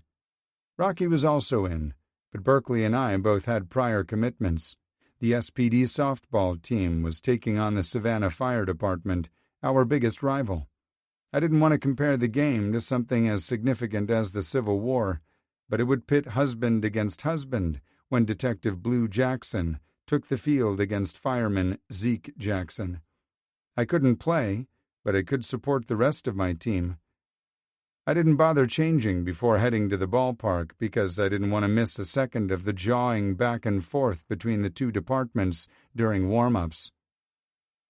The teams didn't let me down, but there was a brief ceasefire when Zeke and Blue shared a sweet kiss before parting for their respective dugouts. I sat in the bleachers behind the SPD team and cheered them on, especially when Coy hit a grand slam in the bottom of the second inning to put us on top, 4-0. I'd wanted to show Harper how hard I was trying to get over my grudge and had recorded him at the plate for her, since she was still at work for another hour. I captured his hit, the jog around the bases, and the celebration with his teammates when he stepped on home plate. I texted it to her, and she quickly responded with a heart eye emoji. SFD came back and tied the game over the next 2 innings, and the game seemed to crawl by after that, which is how I noticed a subtle shift in behavior toward me from 2 detectives, Eads and Everly. I first saw it between innings when they were warming up at second base and shortstop. They engaged in a lengthy conversation behind their gloves and darted frequent glances in my direction. During their subsequent at-bats, they glared at me while on deck to hit. I didn't know either of them well, but had only positively interacted with them at the precinct or on the field. The only thing that had changed since the last time I'd seen them was my participation in the task force. If someone at the DA's office leaked the info to people at SPD, it wouldn't be at all surprising if an officer or 2 took it upon themselves to figure out who was participating. Nothing about my truck was notable. It was basic silver with a bulldog sticker on the back window like so many of the thousands of trucks in Georgia. But the task force had exited the prosecutor's office together, making us easy to identify. It was also likely someone from the press had staked out the building. I'd known it was only a matter of time, so I squared my broad shoulders and waggled my fingers at the pissed-off patrolman. SPD pulled off a win at the bottom of the last inning when Blue dropped a base hit deep in center field, allowing Coy to score the winning run. By then, I was hungry and ready to see Julian, so I made a cursory round of congrats before heading to my truck. "Yo, Carnegie," Eads called out before I got too far. I stopped and turned to face Eads and Everly, who looked tense and ready to fight. "Do we have a problem, gentlemen?" I asked. "Damn straight we do," Eads said. "We hear you're working for that bitch in the DA's office who wants to overturn convictions and set child rapists and murderers free," Everly added. I fought the urge to roll my eyes. Of course, they'd use the types of offenders that would strike fear in the heart of the citizens and make the biggest splash in the press. "Well, you heard wrong, fellas." Everly cocked a brow. "So you aren't working on the witch hunt that's masquerading as a task force? Or are you disputing its purpose?" Eads asked. "Take your concerns to Mendoza," I replied. The two men moved closer, and their fists balled up as if ready to strike. I detected movement on my left, but I didn't dare take my eyes off the threat in front of me. Coy put himself between me and the advancing detectives. "I know you two assholes aren't about to start a fight with Carnegie in front of all these witnesses." Eads slapped Everly's chest and said, "He's right, buddy. We'll wait and have this chat at a more private time." "I don't fucking think you will," Blue said, stepping up beside Coy. "My boo said you need to take your pretty arguments up with the chief, and I suggest you listen." Everly looked from Coy to Blue and shook his head in disgust. "You two are okay with him helping the DA release convicts onto the street?" Blue crossed his arms over his chest and stepped closer to them. "If Mendoza let Babineau borrow Carnegie, then he believes in her mission too. That's good enough for me." "The question is," Coy said, "what's got your jockstraps in a twist? Worried your police work won't look so good under a microscope?" Eads stepped up until he was chest to chest with Coy. "You calling me dirty?" "Are you?" Coy asked. Blue stepped up so he was shoulder to shoulder with Coy. "And are you calling our boy a traitor?" I'd had plenty of experience breaking up fights between my sisters, and I called on it now to defuse the situation. "Guys, look," I said. "I can't comment about the situation, but I'm insulted you think so little of me. I don't know who's gotten in your head, but they don't know shit about me or my character. If you won't take my word for it, then, again, I encourage you to talk to Mendoza." Everly looked somewhat mollified, but Eads did not. Luckily, Everly seemed to be the leader in the duo. He clapped his friend on the shoulder and suggested they get a beer to celebrate their win. Eads reluctantly agreed, and the two walked away without an apology or even a directive to kiss their ass. Blue and Coy turned around to face me once they were sure the threat had passed. "Thanks for having my back," I told them. Blue smiled broadly. "Always, Boo." "If anyone is going to bust your chops, it's going to be me," Coy teased. Chuckling, I slapped him on the shoulder. "Fair enough. I'd still like to buy you both a round of drinks, maybe dinner, too." "Sounds great," Blue said. "But maybe we steer clear of Joe's tonight.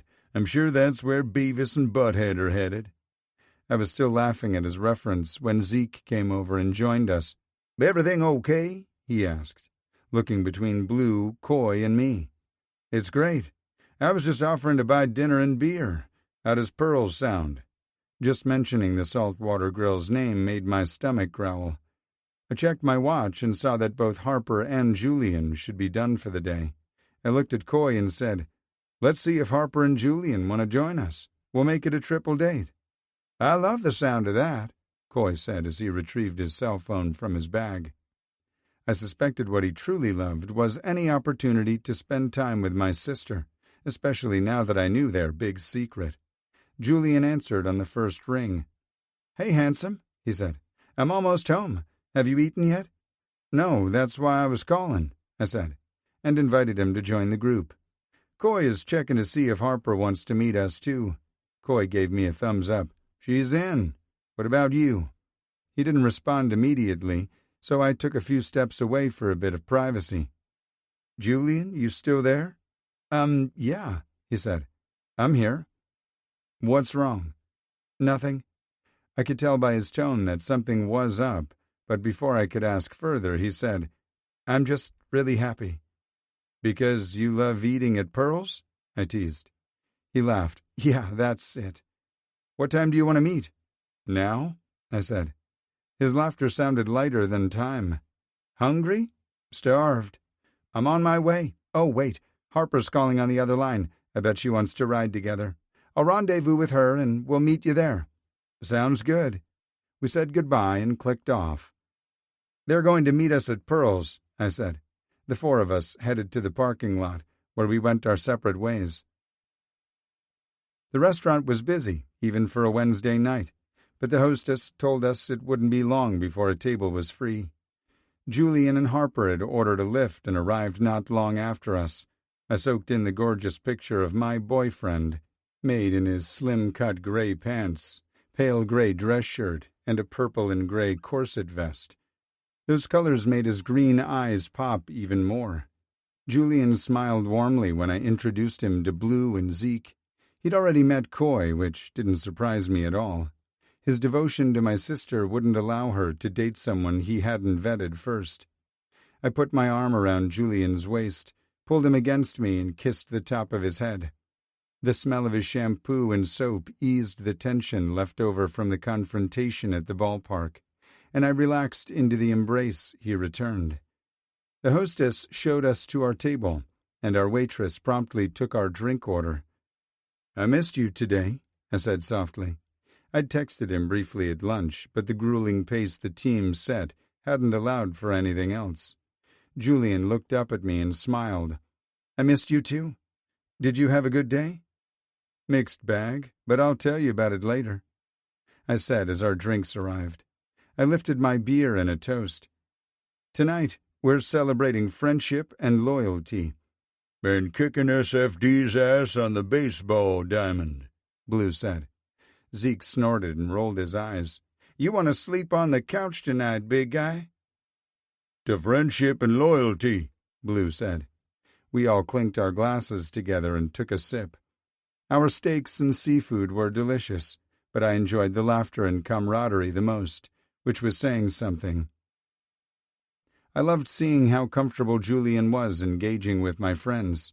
He charmed everyone at the table, but none more than me, and I couldn't stop touching him as the evening wore on. Blue and Zeke were the first to part after a brief argument about me paying for dinner. "You can pick up the tab next time," I said. "Fair enough," Blue replied, holding his fist up for me to bump. "Keep your head high and stay on alert, Boo." "I will." I shook Zeke's hand and wished him better luck next game. I ended up having the same argument with Coy until Harper distracted him with a kiss. They stayed until I settled the check, and the four of us left the restaurant together. I knew damn well I was looking at the future. Coy Beaufort had grown up and was madly in love with my sister. I'd finally woken up and claimed my Julian. "Hey, Toph," Harper said before getting in Coy's car. "Yeah? Maybe you should pack an overnight bag before heading to Julian's apartment for the night. You'll incite a riot or give someone a heart attack if you keep parading up and down the hallway naked." "Across," I countered. "It was 2 steps and I was wearing a towel. Your boyfriend is my witness." Coy threw up his hands in surrender before getting into the car. I laughed because he'd already stuck his neck out enough for me. Harper blew us a kiss before lowering into the passenger seat. Julian climbed up beside me in the cab and grinned. "So you think I'm a sure thing just because you bought me a steak dinner, huh?" No, I just thought—" Julian laughed before leaning across the console to kiss me. He trailed his fingers over my inner thigh and let out a sexy little growl. "I am definitely a sure thing." Once again I shifted the truck into drive instead of reverse. "Don't let it go to your head," I said after we shared a good laugh. "Too late. Take us home." The impish look in his eyes warned me I was in for a wild ride once we got there. And while I couldn't wait to experience the journey, I kept picturing us in a completely different setting than his small apartment. My mind wandered to a quaint craftsman that offered rich history for Julian and endless possibilities for the two of us. I'd rented the house on a whim because I'd wanted more space and privacy than an apartment afforded, and I fell in love with the woodwork and the abundant natural light in every room. My plan hadn't extended to furnishing the house. The meager furniture I kept in storage were hand-me-downs from my dad's man cave after he got an upgrade. They'd been good enough for my first bachelor pad, but I'd put them in storage when I moved in with Abigail. There'd only been room for my bed and dresser in Harper's spare room, so I was still paying for storage until I found another place. And now that I had, there was no way I was putting the old junk in my new house. "Is everything okay?" Julian asked. "I started detailing the wicked things I wanted to do to you, and your only response was a deep scowl." I glanced over with a wry grin. "I call bullshit." Julian sighed dramatically. "It's true. I was giving you my best dirty talk." "Nope," I said emphatically. "That would have brought me back from the dead, and I assure you I'm very much alive. But you have my full attention now." Julian shook his head. "I'm too shy to repeat what I was saying." That made me laugh. I'd seen him act more reserved in certain company, but he was never shy. Julian crossed his arms over his chest and huffed. "Fine. You caught me, but you were scowling. Are you thinking about those cops who harassed you?" Blue, Coy, and I had told the others about the incident over dinner, though I didn't divulge any more details than I had with Beavis and Butthead. It just wasn't my story to tell. I'd leave that to Mendoza and Babineau when the time was right. "What are their names?" Julian asked. "Ebony and Ivory?" He started humming the song. "Everly and Eads," I replied with a snicker. "Maybe they come together in perfect harmony, but I doubt it. And I was thinking about furnishing my new home." I grimaced. "And maybe panicking a little." "No panicking allowed," Julian said. "Tell me your concerns, and we'll find a solution. Is it that you lack a design or theme, or are you more worried about the expense and the logistics of moving?" "Yes," I replied. Julian laughed. "Knowing you as I do, you'll want comfort and function over form." "Absolutely. I'm a big man, and, baby, I know that all too well," Julian said with a leer that made me blush. "Size queen?" "No lies detected," he replied without an ounce of shame. I saw him fanning his face from the corner of my eye. Better get the conversation back to home furnishings before I launch into dirty talk for real. "You started it," I accused playfully, "and I'll end it." Julian's voice was husky and rich with promise, stirring a strong reaction that still caught me by surprise. "When do you want to do it?"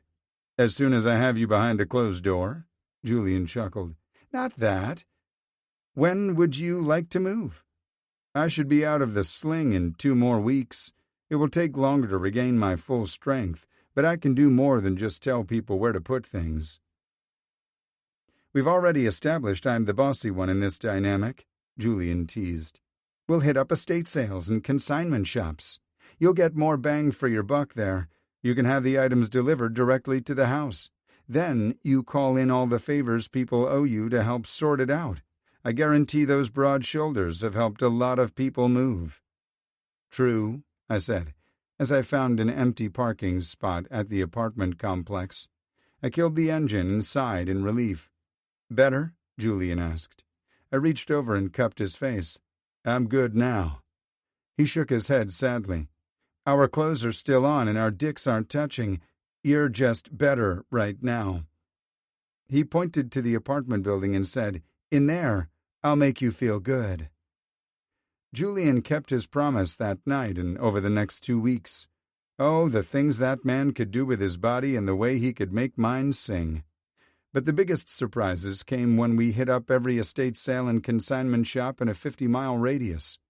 Watching Julian wheel and deal had become my favorite pastime, as we found the perfect pieces to fill the house without putting too big a dent in my savings. During one of our outings, An antique sewing table from the 1920s caught his eye. He'd fussed and stroked his finger over the dull wood while he got a faraway look in his eyes. I can't begin to imagine all the types of garments and household goods this old girl would have helped create over the years. Do you want to get it? I'd asked. We can load it up on my truck tonight. He smiled wistfully and sighed. I don't have room for it. But I would. So I waited and snagged a salesman once Julian was deep into bartering over the dining room set I wanted to buy. We arranged to have the dining set delivered to my house, and the other salesman slipped me the receipt and assured me the sewing table would be on the truck with the other furniture pieces. I couldn't wait to surprise Julian. When we got back to the apartment complex, there was no discussion about where I was spending the night. If I had my way, I'd never wake up without Julian again. Chapter 16. Julian. Over the years, I'd developed several Sunday routines focused on self-care and recharging. I discovered my all-time favorite form the first morning we woke in Christopher's new house. We'd indulged in languid foreplay in the early morning sunlight that turned into a headboard-banging good time with me on my knees, my ass in the air, and Christopher plowing into me. The only thing he'd set up, and the most important in my opinion, was his bed, which we collapsed onto, panting and laughing after we climaxed. We probably shouldn't linger in bed, Christopher said. We'll fall asleep. Usually that wouldn't be a big deal, but Christopher was owed several favors, so there would be a lot of people showing up to help us set up his house. I slapped his bare ass. I'll start the coffee and you fire up the shower. Put something on, Christopher said, as I slid from the bed. The curtains aren't up yet. I laughed as I pulled his t-shirt over my head and padded to the kitchen where I'd had the foresight to dig out the coffee maker and supplies the previous night. I started moving a little faster when I heard Christopher shuffling around because I didn't want to miss a moment of his wet, naked skin bumping into mine in the shower. We didn't dare dawdle because the Carnegie clan was known for their punctuality. By that, I meant they arrived at least 30 minutes early. We'd barely managed to get all our clothes on before the doorbell chimed. They're here, Christopher said, drawing out the last word like the little girl in Poltergeist before darting out of the bedroom. I followed behind him at a more leisurely pace and had just reached the doorway when my cell phone vibrated with an incoming text, then another, and another. Clearly someone was eager to get in touch with me, though my nearest and dearest would either be present or knew I had a busy day ahead of me. When I saw 2 text messages from my sister and one from my mom, I assumed they just wanted to show their support for Christopher's big move. They started their messages with warm sentiments for a smooth day, but they also dropped a link to an article about George's wedding. Mom added a little note, letting me know the article included a nice write-up about the dress I'd designed. George's second text was all caps and shouted the article had gone viral, and all the comments were about the dress. At first, I thought she was pissed I'd stolen her thunder, but her last sentence set me straight. I'm so proud of you. This could be the break you need. Julian, Harper called out, we brought donuts, and your boyfriend won't let us eat them until you come out. He can only fend us off for so long. I tapped out quick responses to my mom and Georgia, thanking them for sharing the article with me, and set my phone down. That's when I noticed the missed notifications from my various social media accounts. The sheer volume was staggering and overwhelming, and I chose to walk away from them rather than tumble down the rabbit hole. Harper hadn't been joking. Christopher had placed himself between the donuts and his family. Our eyes met when I entered the kitchen, and he must have sensed something was up because he abandoned his station and crossed the room to me. Everything okay? Yeah, I said, pressing a quick kiss to his lips. Mom and Georgia just sent me a link to an article about the wedding. I guess it included a nice write-up about the dress, and it's getting a lot of attention. Christopher's smile was broad, putting his dimples on full display. Congratulations! I'm so happy for you. Thank you. I promised them I'd read the article later and text back. Harper appeared beside us and extended a Boston cream donut toward me. Saved the last one for you. Jerked it right out of my hand, Coy said with a cute pout in his voice. I felt bad and offered to split it with him, but he shook his head and chomped into a jelly-filled pastry inside. Reno, Emma's fiancé, lifted his own Boston cream to toast me. Here's to fast hands and fierce women. After devouring an embarrassing number of pastries, we divided up tasks. Since Shelby was pregnant, I handed her the clipboard containing my master plan, which included color charts and sketches showing where everything went. "What about the spare room?" she asked. "I don't see anything about it." "Don't worry about it," Christopher said. "I'm planning a surprise for Julian." Of course, that triggered catcalls and wild speculation about what he planned to get up to in there. "It's not a leather room or sex dungeon," Christopher said. "Damn," I replied, snapping my fingers. "When do I get to find out what it is?" "After everyone goes home." More catcalls and suggestions followed Christopher's response, and he just smirked and shook his head. "Get your minds out of the gutter and get back to work." Dallas, Coy, Reno, and Christopher's friends did most of the heavy lifting while the rest of us unpacked. We'd labeled the boxes by room, which made it so much easier to sort and put things away. We'd made a lot of progress by the time I retrieved my phone to order pizza. There were additional social media notifications and direct messages, missed calls, voicemail messages, and more texts from my friends and extended family on my phone. I knew the attention was supposed to be a good thing, but those dreams no longer belonged to me. Christopher was the future my soul yearned for, but tendrils of those old dreams rose unbidden, whispering luring things in my ear. I placed our pizza order, then turned off my phone before I could give in to the temptation to read what people were saying about me. As always, mealtime with the Carnegies was a boisterous affair filled with laughter and love. They eased the heaviness in my chest, and the sweet kisses I stole from my man during quieter moments chased my anxieties away. Plus, I had Christopher's surprise to look forward to after everyone left. When Shelby decided to take a nap after lunch, I reclaimed the clipboard and lost myself in the process of making this perfect home for Christopher. "Where do you want to hang the vintage guitars?" Denver asked. "In the living room," I said, showing him the sketch. He patted me on the shoulder. "That's going to look nice. You have a keen eye for things." The compliment moved me, but I didn't have time to dwell on it, because Audrey wanted help arranging the family china in the built-in cabinet in the dining room. "This belonged to Denver's grandmother. She gave it to us after we were married, with strict instructions to pass it on to our son and his love someday." I swallowed the lump in my throat. "Shouldn't you hang on to it for a little while longer?" She smiled gently and shook her head. "He's finally found the right person. Trust me, a mama knows these things." I flung my arms around Audrey and hugged her tightly. "I was a shattered mess when I arrived in Savannah, but your family put the pieces back together again." She pulled back and cupped my face.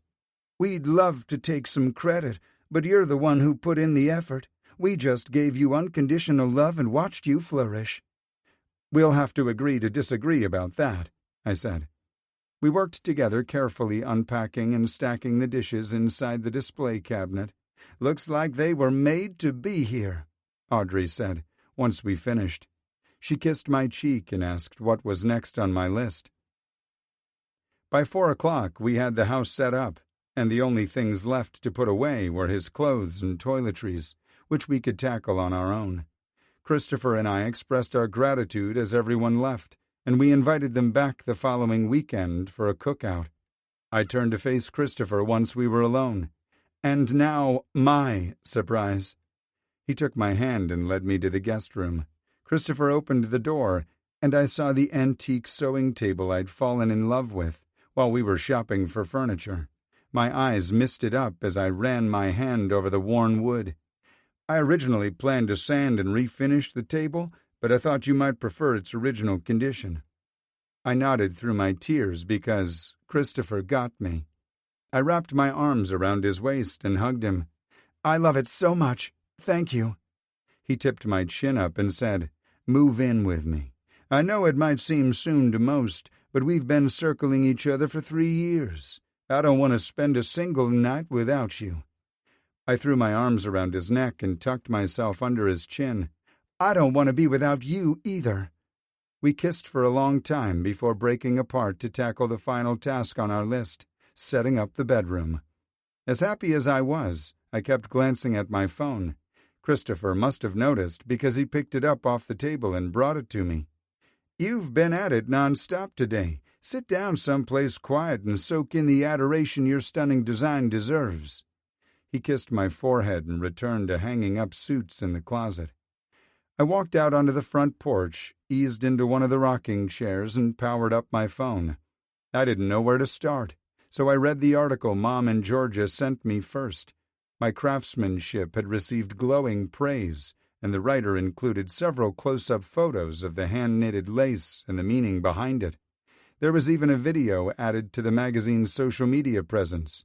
My eyes bulged when I saw it had been viewed 1 million times already. I skimmed over the hundreds of comments and was moved by the beautiful messages. My social media accounts had gained thousands of new followers. My YouTube views were off the charts, and I had hundreds of messages stretched over my accounts. I skimmed over them again because most just expressed how beautiful the dress was, but a few asked for custom dresses for upcoming weddings. One message stopped me in my tracks, though. It was from Jonathan Henry, my favorite designer, whom I'd met briefly during my stint on The Next Face in Fashion. He congratulated me on a beautiful design and said his executive assistant, Emilia Sandoval, would be in touch soon. I started to reply that I looked forward to it, but stopped. She'd be in touch for what? I asked, scanning the messages but not seeing one from Emilia. I shifted to my email next and found one from Rex Hyland, one of the executive producers from The Next Face in Fashion. According to Rex, he was developing a reality show and thought I would be the perfect star. But the email that shook me the most came from none other than Greer Spalding. Darling, I may have acted too hastily. Let's talk. XOXO. I mimed jerking off until I realized I was sitting on the front porch in broad daylight. I glanced around to see if I owed anyone an apology, but no one seemed to be looking in my direction. I felt overwhelmed and put my phone away without checking the texts or voicemail messages. I lost track of how long I sat there, rocking, until Christopher came out with a plate full of reheated pizza and 2 beers. "Everything okay?" he asked as he dropped into the rocker next to me. I leaned forward and kissed his lips. "I'm good." He quirked a brow. "But our clothes are on, and our dicks aren't touching. How good could you be?" I laughed and took a sip of beer. "Are you offering good?" Christopher turned his head and sniffed his pits. "Maybe after a shower." He studied my face intently. "Judging by your expression, you might need something besides sex. Said no man ever." Christopher chuckled but reached for my hand. "Did you get a lot of proposals today?" For a minute, I misunderstood what he meant and said, "A few." He leaned a little closer. "Are they better looking than me?" I remembered the attention he'd received after his stint on Crime Stoppers. "Not that kind of proposal." "What kind are they?" "I'm not sure," I replied, and recapped the messages for him. "Sounds like some of them are sorry for the way they treated you." He reached over and brushed a lock of hair off my forehead. "You should at least listen to what they have to say. That way you don't have any regrets." "About?" "Us," he said. "No way," I said emphatically. "You're the dream." "I don't want to be the one to dim your sparkle." Christopher repeated Lulu's sage advice on the porch she loved so much was my undoing. I plopped myself in his lap and he enveloped me in his arms. "You make me sparkle brighter," I said. "I never expected to be this happy, and I don't want to lose what we've found." Christopher pressed a kiss against my temple. "I'm not going anywhere, and that's a promise you can take to the bank." Chapter 17. Christopher. I stared out the kitchen window while waiting for Julian and Harper to finish getting ready for our double date. I'd left Coy in the living room to watch SportsCenter while I pretended to get a drink. The past 2 weeks had caught up to me, and I would much rather stay home with Julian than spend a night out on the town. My guy had been gone more than he'd been home lately, traveling to Milan, Paris, New York City, and Atlanta to meet with the designers who wanted his brilliance for their fashion houses. Even when he was here with me, Julian seemed a million miles away. Plus, I'd been working long hours combing through old case files with the task force. I'd turned into quite the workaholic with Julian away, pushing myself and the others to dig deeper and keep going. The good news was that we'd finished going through all the files. The bad news was that there were at least 10 cases we flagged for possible misconduct from both the former DA, Adam Savant, and SPD. Considering the hostility Everly and Eads had shown me, I wasn't surprised to discover Eads had worked on 7 of the 10 investigations, but I took no joy in handing in my report to Mendoza. The chief accepted it with solemn gratitude for my work and reminded me that my discretion was of utmost importance while he worked with internal affairs going forward. It was an easy promise to make. Julian and Harper's combined laughter filtered into the kitchen from the bathroom, and a genuine smile came to my face, unlike the fake ones I'd been flashing around until my face hurt. God, it was good to have Julian home. "Tove," Harper said softly from behind me. I hadn't heard her enter the room, so I spun around and tried for my best fake smile. Harper sighed and rushed forward, wrapping her arms around my waist and resting her head against my chest. "It's going to be okay," she whispered. "He won't leave us." She'd said this many times over the past few weeks, but her words had started to lack conviction. "I won't begrudge Julian the amazing opportunities he's earned, nor will I be just another person who claims to know what's best for him. That's how that idiot Thad lost Julian, and I won't repeat his mistakes." "Attaboy," she said proudly. "Where's my guy?" She took a step back and looked up at me. "Taking a call. He said he won't be long. Does he seem off to you?" "A little quiet, but I'm sure he has a lot on his mind." Julian found us in the kitchen a few minutes later. The smile on his face was tired, but so beautiful. "Can you give us a minute?" I asked Harper. "Of course." She pecked Julian on the cheek as she passed him. "Coy and I will meet you at the restaurant." The front door closed a few minutes later, leaving the 2 of us alone. Julian shifted his gaze from me to the plants lining the shelves by the windows. "You've taken good care of our babies." I tugged him into my arms. God, he smelled so good. Like sunshine and forever. I gently caressed the shadows under his eyes. "You look tired." "I'm exhausted. I don't like being away from you, and I don't sleep well." My heart soared like it only did for Julian. That makes 2 of us. I brushed the soft curls back from his forehead. "We don't have to go out tonight. I can call Harper and reschedule for another time." Julian shook his head, and I saw his determination to carry out our plans. "Let's head out, then." Julian nodded and followed me out to the truck. We decided to eat at Pearl's again, then check out the Woodstock Lounge, the new bar that had become all the rage. Harper and Julian did most of the talking during dinner, but whenever Julian's travels came up in the conversation, he changed the subject. I wasn't sure what that meant. Had he made a decision we thought he wouldn't like, or did he just want a break from thinking? Worry flashed in Harper's eyes, and I winked to let her know it would be okay. After dinner, Julian and I held hands as we walked to the lounge. The advertisement I saw online promised live music nightly, and just the thought of it perked me up. Much of my life revolved around music. Mama taught me how to listen and feel music long before she taught me how to play it.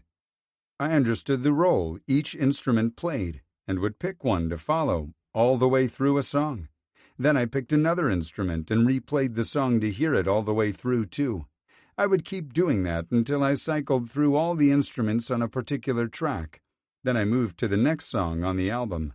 Melodies stirred reactions deep in my soul before I was mature enough to put a name to the emotions.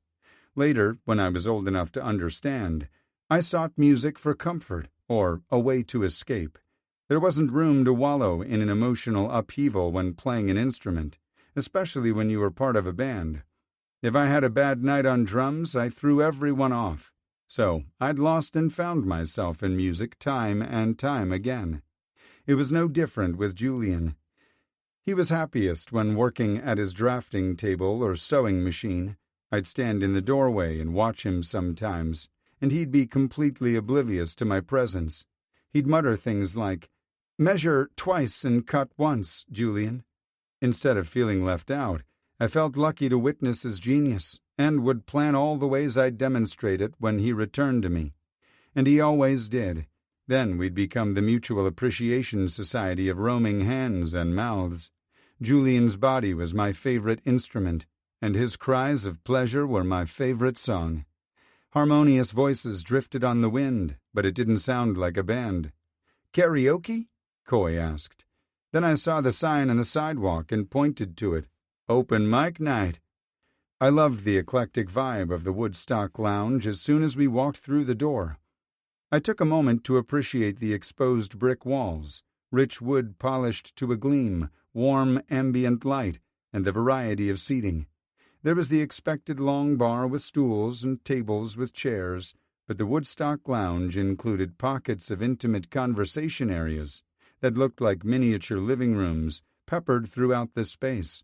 On one end was a simple stage just barely large enough to fit a small band, but the wall behind it featured album cover posters spanning several decades. Harper leaned closer to me and said, "That stage is really something." I nodded. "It's the closest I'll ever come to singing with Joplin and Hendrix." The next performer, a young woman, walked up on the stage and introduced herself as Stella. Everyone in the lounge responded, "Hi, Stella." "Hello," she replied. Stella briefly closed her eyes and took a second before launching into a moving poem about love and loss, so achingly poignant that I found it hard to breathe. Her words and voice fluctuated between lyrical and soft, and raw and edgy. She changed the cadence from fast to slow, matching the mood and message so perfectly. Her words conveyed the highest highs and the lowest lows of the human experience, the heartbeat and pulse of humanity. Julian squeezed my hand, and I glanced over in time to see a tear slide down his face. I reached over and brushed it away, and he turned to face me. I leaned down and kissed him, loving the way his lips softened beneath mine. We jerked apart when the room erupted with cheering and clapping after Stella finished her poem. "You sign up to perform over there," Coy said, pointing to a table where an older guy stood clapping for Stella as she exited the stage. The man sat back down, picked up a clipboard, and reached for his microphone. "Caleb Newkirk is up next," he said. "Let's find a place to sit first," Harper said, scanning the room. Julian pointed to a shadowed corner of the lounge. "A table is open over there." We made our way to the table as the audience clapped for the skinny redhead who stepped onto the stage. Off to the side was an impressive assortment of instruments for performers to choose from. Caleb chose a set of bongo drums and carried them to center stage. "Hi, Caleb," the audience said, and this time we joined in too. "Good evening," he began, tapping out a familiar reggae beat before singing Bob Marley's "One Love." I would have been happy watching everyone else perform, but Coy and Julian were insistent Harper and I sing too. I hadn't played with the band since I'd gotten injured, and I was nowhere near ready to play drums, but I'd noticed a pretty Martin acoustic guitar among the other instruments. "Come on," Harper said, nudging me with her elbow. We gave our drink order to Coy and Julian in case the server came by while we were gone. There were at least a dozen performers ahead of us, which allowed me to think of a song I wanted to sing. Harper hooked her arm through mine and leaned in. "What's your game plan?" she asked. "For? Keeping Julian in Savannah?" I tipped my head to the side. "I have no desire to hold him back if his dreams are leading him somewhere else." Harper scowled. "You're just going to let him go without a fight?" "Hell no. I'm going to amplify his sparkle." She blinked at me for several seconds. I have no idea what the hell that means, but it better not include my best friend being several thousand miles away. A part of my soul will shrivel up and die. Your heart might ache because you'll miss us, but it will soar to new heights when you see Julian flourish. Us? What do you mean? I winked and said, I guess you'll find out. I continued toward our table while she growled my name in frustration. I dropped into the seat next to Julian and looped my arm around his shoulders. He leaned into me, and I rested my cheek against the top of his head. The server brought our drinks, but neither of us reached for them. We stayed tangled up in each other until the MC announced it was my turn to perform. Julian sat up, but I cupped his face before he could get too far and dropped a kiss on his lips. This one is for you. Julian's mouth popped open, and I still heard his soft gasp over the audience clapping. I tore myself away from him and headed to the stage. I selected the Martin and crossed to the microphone stand. Hi, Christopher, the crowd said. Hello, everyone.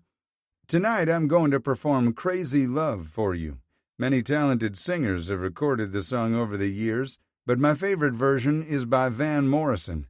My daddy played the album several times a week, and he'd sing the song to my mama as they slow danced. I hope you'll allow me some liberties to change the pronouns around a little, because the person who holds my heart is the most beautiful man in the world. There were a few catcalls and cheers, and I let them die down before I strummed the opening melody for the song. I kept my gaze locked with Julian's from the first word to the last, hoping to convey just how much he meant to me. The world around us faded into oblivion until it was just us, so the clapping afterward was jarring and caught me by surprise. I thanked the crowd for their warm reception, then replaced the guitar on the rack. Attaboy, Harper said when she passed me on her way to the stage. Julian stood up when I approached, and I took him into my arms and kissed him hard. The people around us clapped and cheered, but I didn't know if they were applauding us or Harper. I pulled back when I felt his lips tremble under mine. His green eyes glistened with unshed tears, and I couldn't tell if he was upset, happy, or confused. I gripped Julian's hand and tugged him after me. We'll be back in a few, I tossed over my shoulder to Coy. Uh-huh. Forgive me if I don't hold my breath. I was really starting to like the asshole. Outside on the sidewalk, I pulled Julian into the doorway of the closed barber shop next door. I brushed my thumbs under his eyes to sweep away his tears. I didn't mean to upset you. He shook his head. You didn't. I'm just confused, overwhelmed, unsure how to let me down easily. Julian scrunched up his nose adorably. What? No. Well, maybe I was a tad overwhelmed. He tilted his head to the side. And confused. You've been giving me mixed signals lately.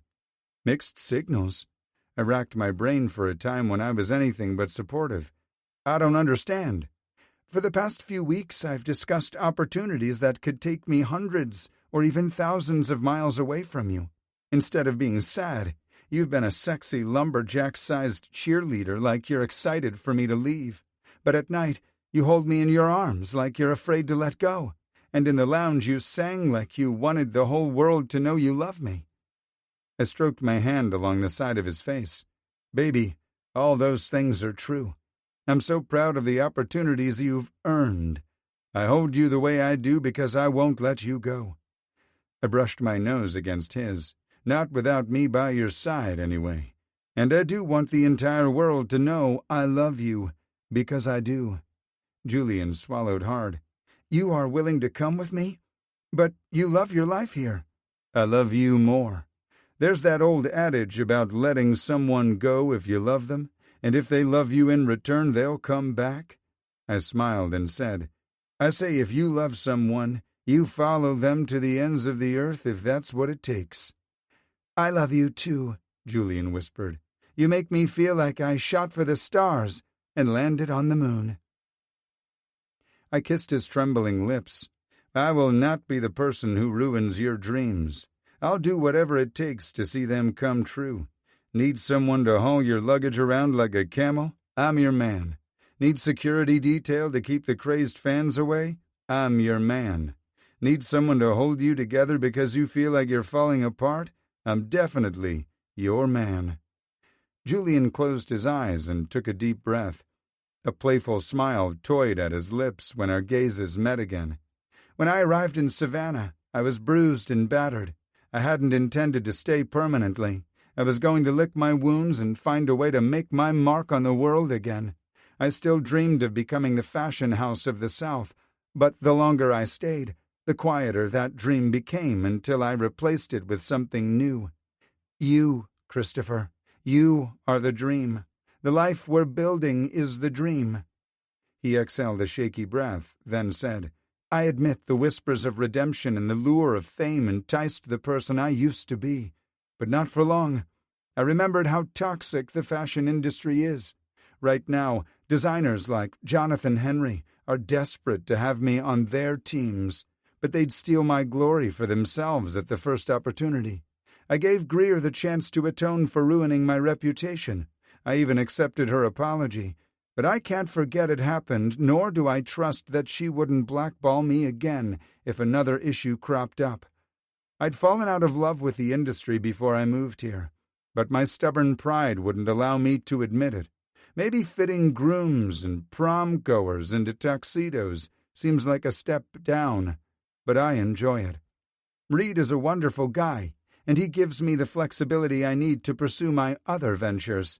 I assuage my creative beast by making custom clothes and content for my YouTube channel.